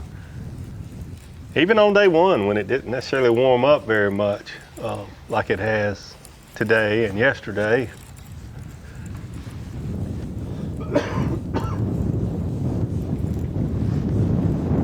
Brandon Carr doing a great job of hanging in there. Started 6th place. He's currently 5th. Getting the job done so far.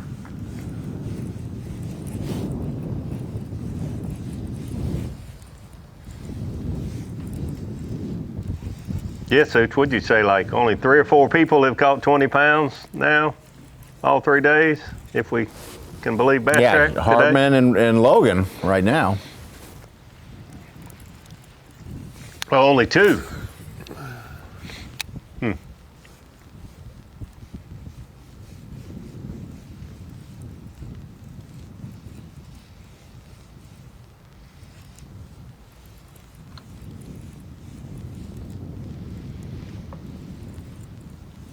We'll probably have another 1 or 2 before weigh-in, but that really does surprise me if you'd have thought. Yeah. Pre-tournament that potentially only 2 anglers would have caught 20 pounds, 20 or more for the first 3 days. That's under expectations, I think. Welcher has some work to do. Shryock, Kufal, Logan, and Atkins.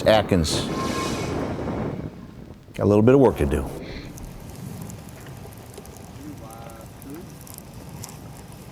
We're struggling, boys. Still got 1 in the box, but it's all good. Just gonna keep going. Lots going through my head right now. I don't know whether to stay, leave. Is it gonna turn on? Is it not? Should I go fish more new water? Should I just stay here? Should I stop throwing the chatterbait, which I did for a bit, but couldn't get bit on anything else? Decisions. The toughest thing about fishing these tournaments is making the right ones. So far we haven't made the right ones, but we got time. It's only 1:30. It can happen quick. I'm back in the area where I caught him yesterday. About a mile down from it, actually. Just expanding. Pushing up shallow, moving out deep, just trying to get a clue as to what I need to be doing for the last hour of the tournament to get some bites. I don't know. Got to start catching some bass though here and start getting the ball rolling.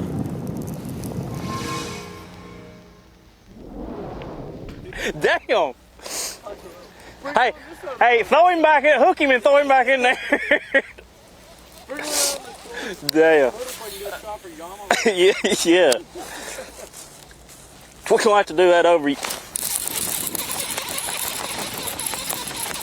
don't think he's very. God damn, it might be it there.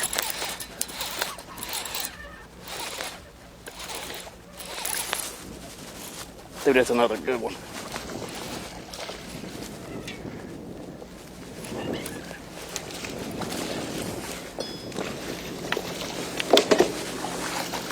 Dude, this one's fat.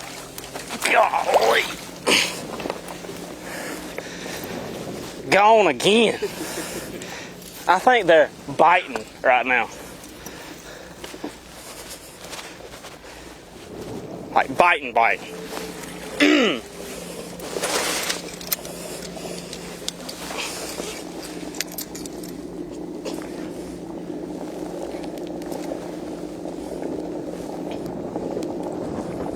1/4.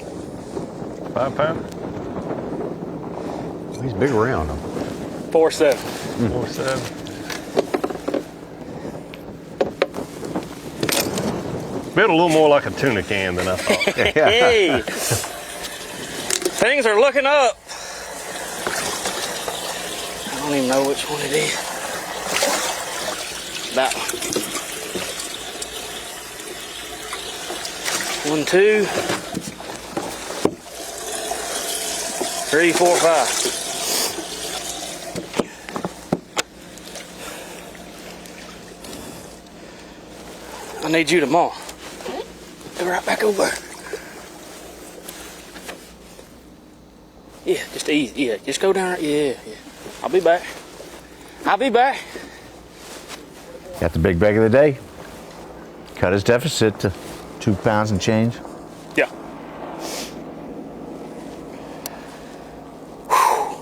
I mean, dude, you can see the down bottom.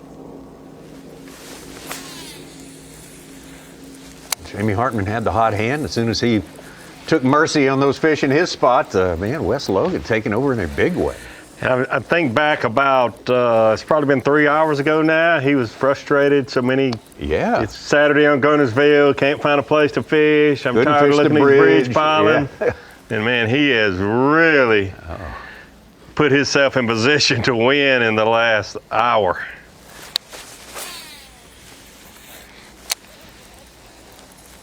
Well, I feel bad. Tale of Two I think Cities. It bit it and it was like coming right at me. I thought it was little. We just saw Cooper Gallant. He was in the top 10, and he's in the 40s now. Wow. Boy, maybe those photographers threaten to leave, and he just catches another big one. That's the formula, baby. Wow. Jamie Hartman, look at that. Under siege now from Wes Logan. Stetson Blaylock down to third place. Hank Cherry, Brandon Carr, Matt Robertson hanging in there in the top 10. Kyle Welcher back in. Hunter hanging in there. Justin Atkins and Trey McKinney. New to the top 10, but watch out. We got plenty more coming from Guntersville.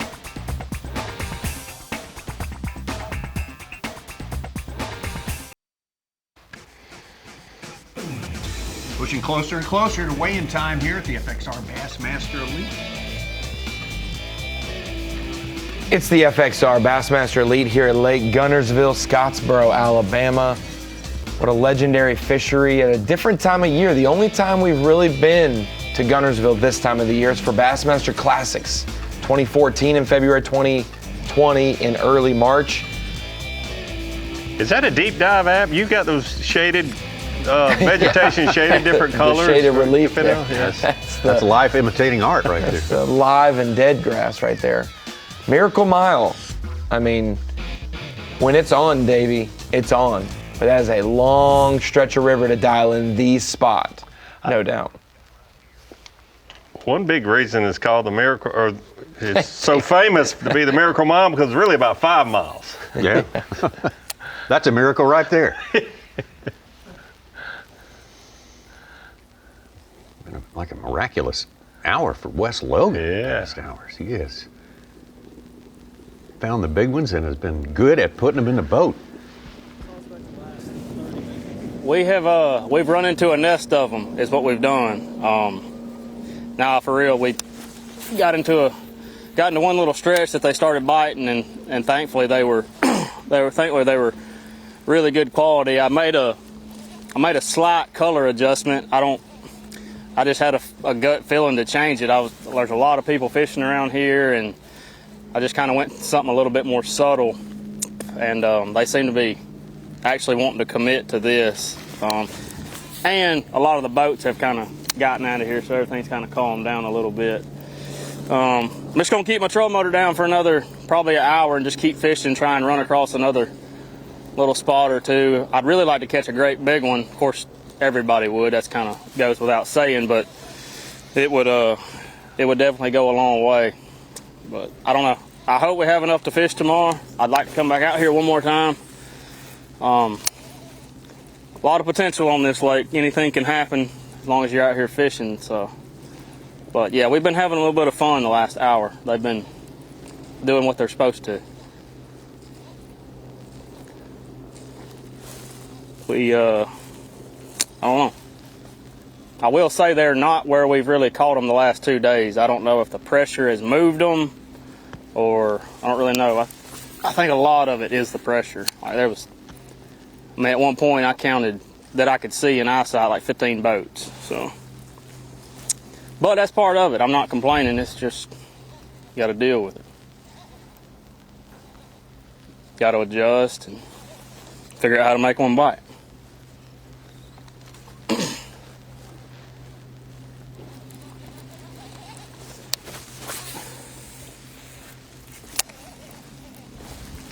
Still steady grinding. Make one bite, and he's certainly been the one that has done that in the last hour.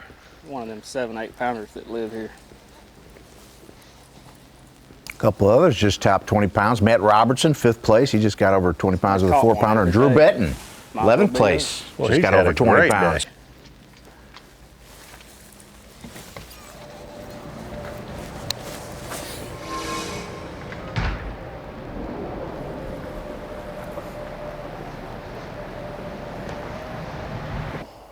Yeah, Drew Benton and Trey McKinney are big movers from 37th and 42nd, respectively.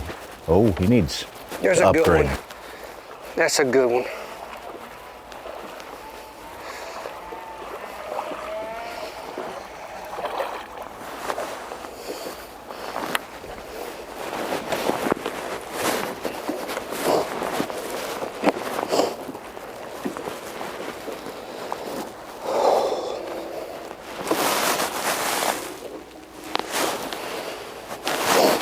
He wasn't even looking at that. I don't think so. What is my smallest? Number 2. It's got to be bigger than number 2. All right, hold up.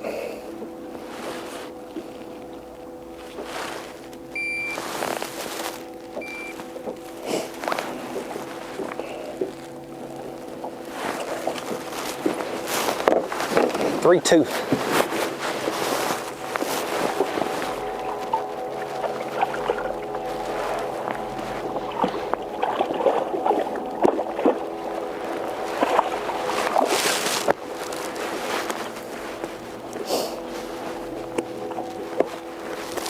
For sure. I'll put it on the big side. Screw it. I ain't got much big side going.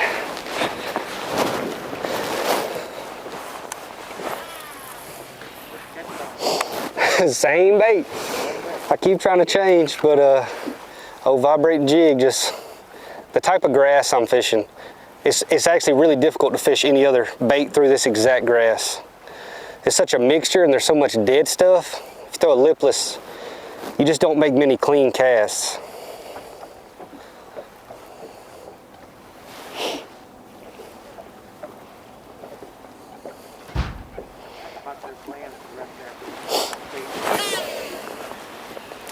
We're going to try our best to catch a big one, and I feel like I mean, I know it sounds crazy. I've been here all day and I've only caught 6 fish, but I got nowhere else really that I want to go.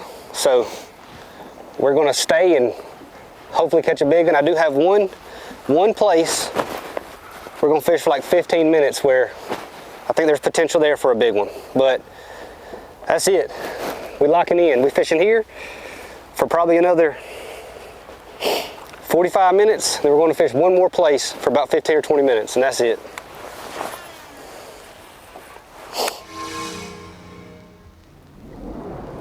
How about a big move from Dakota E-Bear? 6 pound, 4 ounce fish, 19 threes up to 13th place. Trying to get around a few that want to bite. Every day there's been a little bit of a spell there where it gets kind of funny, and I feel like we're in the middle of that right now. Problem is I don't have a long day today to fish out of it, so trying to run a few high percentage places. I feel like my bait is at least going to be around a bass, whether he's going to bite or not. And we're going to go finish up on the best stretch for the last hour. I'll leave here in about 5 minutes. Every time we fished today, we've gotten a few bites, so I'm hoping that maybe it'll still be good. The wind is blowing off this shallow bar right out here. It's got a little color to this, and it doesn't take much to make them move around. Like you get a little current blow or a little color change, and fish will move shallower trying to seek that heat out. I just have a hard time with not much time left to really start trying to pick apart this whole shallower part of this flat when there's been quite a few of them out here and a few of these little deeper runs in it. So spot back over there across the river was pretty clean still when we fished it earlier, so conditions should be the same. Sun's getting high, it ought to be as warm as it's going to get today. So maybe we can con us 1 or 2 more into biting and one of them be a big one.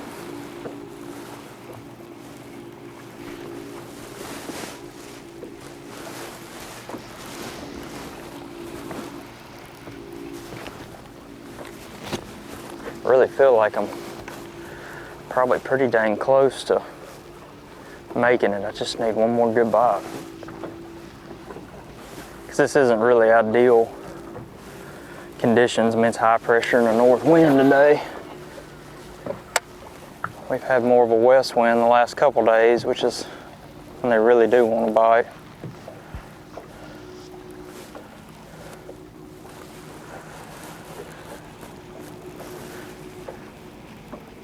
But all we can do is just keep moving, keep chunking.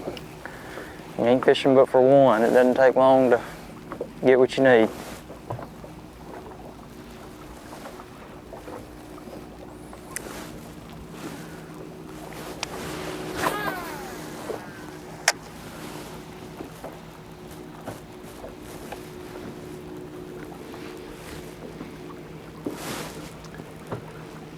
Justin did a good job not letting that first fish really get to him mentally, but I can't stop thinking about it sitting here in Little Rock, Arkansas. Man, he got tested right out of the box, didn't he? First cast, I think it was. He was our first hookup of the day, and which didn't turn into a fish catch. He had a short run, and it was his first cast. Said it was about a 6 pounder? Yeah. Oh. Yeah. What's the smallest one he's showing? Smallest is 3.0. Biggest is 3.14. Either way, a 6 pounder go a long way. Give him 20 pounds. Even. You got to shake things off like that, though. And like I said, he's done a good job of it. Include the travel time. Probably even a little less than an hour's fishing time left for these anglers here. The weigh-in starts at 4 Eastern time. Right here on Bassmaster.com. That's 3 Central time. It's Scottsboro, Alabama, our fantastic host city. And on the hot seat, the Yeti hot seat is going to be, looks like at this point, Jamie Hartman. But that's subject to change. Let's see how it works out. Write it down, 4 p.m. Eastern.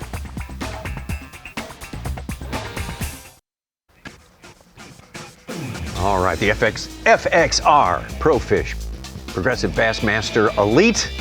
This is semifinal Saturday, and we are getting down to the last hour. Absolutely here, our live coverage presented by Toyota on this day, and we've had 3 very interesting days out here. Very challenging conditions, especially to start. It's going to get a little cooler again. That wind has whipped around to the north. It's going to be cooler tomorrow than it was today. That's the leaderboard as it stands right now, and that's so important. Today is all about that 10. And Dakota Ebeer making his case that he should be included in Championship Sunday.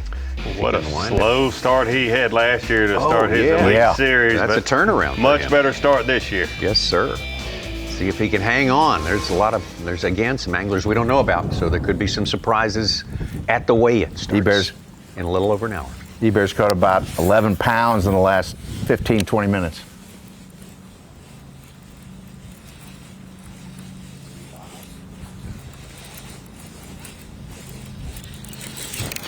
There he is.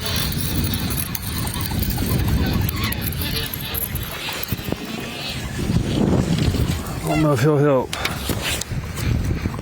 Another skinny one. Stop. Stop, stop, stop.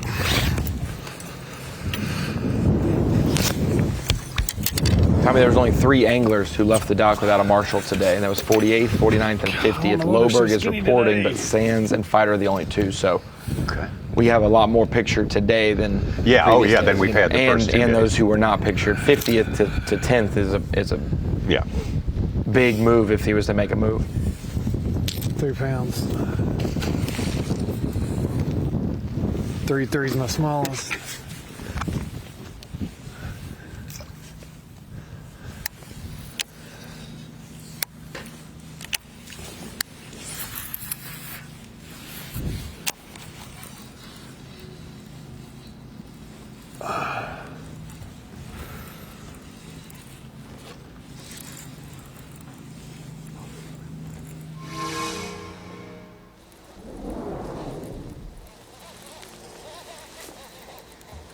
Man with the hot hand for the past hour, Wes Logan.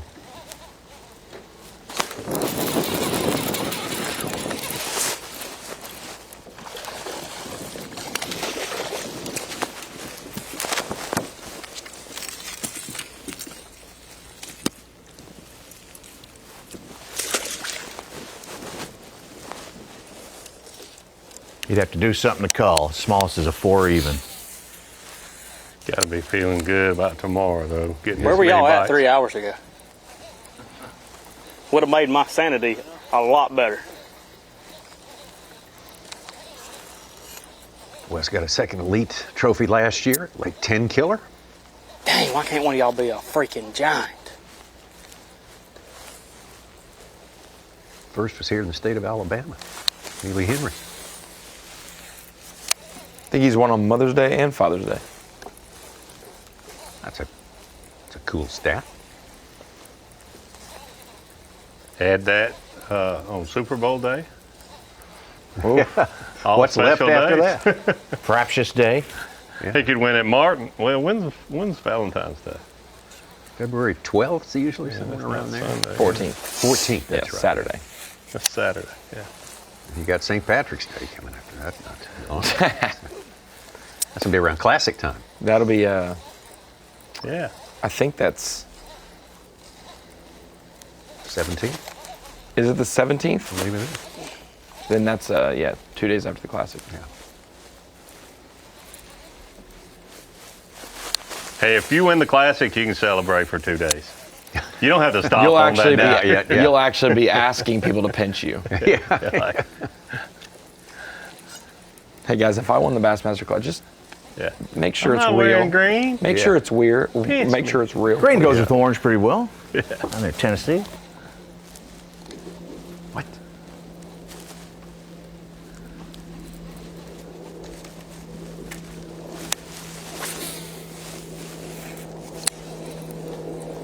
Haven't mentioned, but Matt Robertson, a 5-1. He's up to 21-8 in 4th place.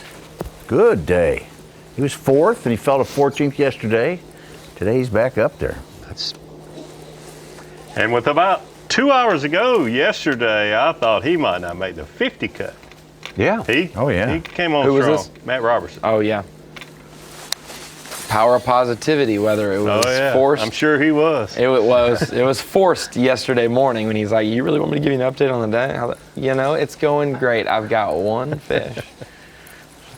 He just needs to stay away from the TV cameras. Him and Cooper. Cooper's done great the days he's not on camera. Yeah. What, 23 and a half yesterday?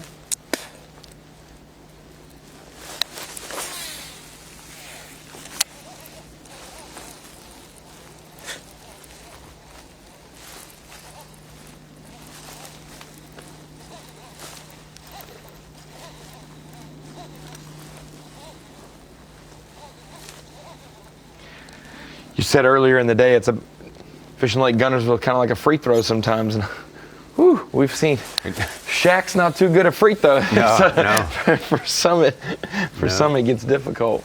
And it's kind of the old underhand free throw this week.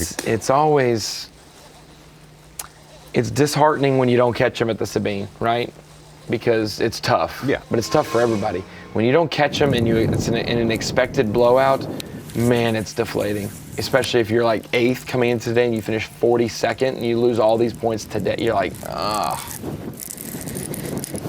Speaking of Cooper Gallant. Oh, he caught him. All right, good.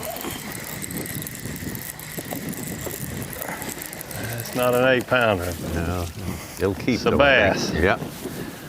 It looks other hand at least. Slimed up. He's got one for each hand at the stage right now. That's the beginning of a flurry. Number 2. Let's go, boys.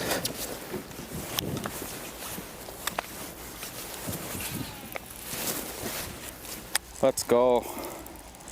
We just needed a bite to get the heart pumping again.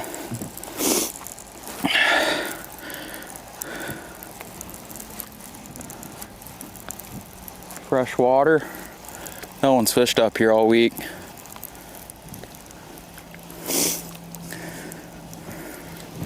Sorry for running to the back. I didn't think I got a good hook in her.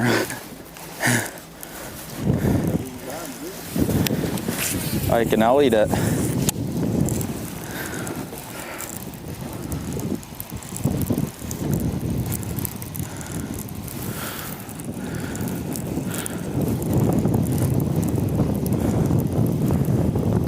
We'll catch 5.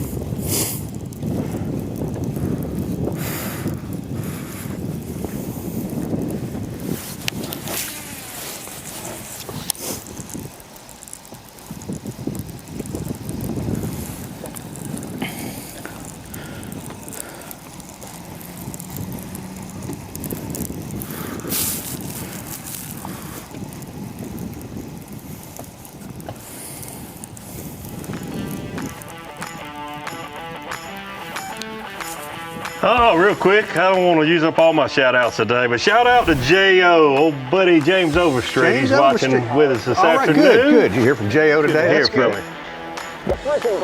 Fine gentleman, J.O. Had the pleasure of sitting in the boat with J.O. and Donna and watch you fish at State Park over there at Lake Guntersville. Back that before J.O. had gray hair. Yeah, that was right. That was a while back. Maybe when Davey still had hair. I don't know. A long time ago. 2011. 2010. Gosh, that's a 7-pounder to start. Guntersville was good then, and it's certainly good now. It was good this morning to Stetson Blaylock.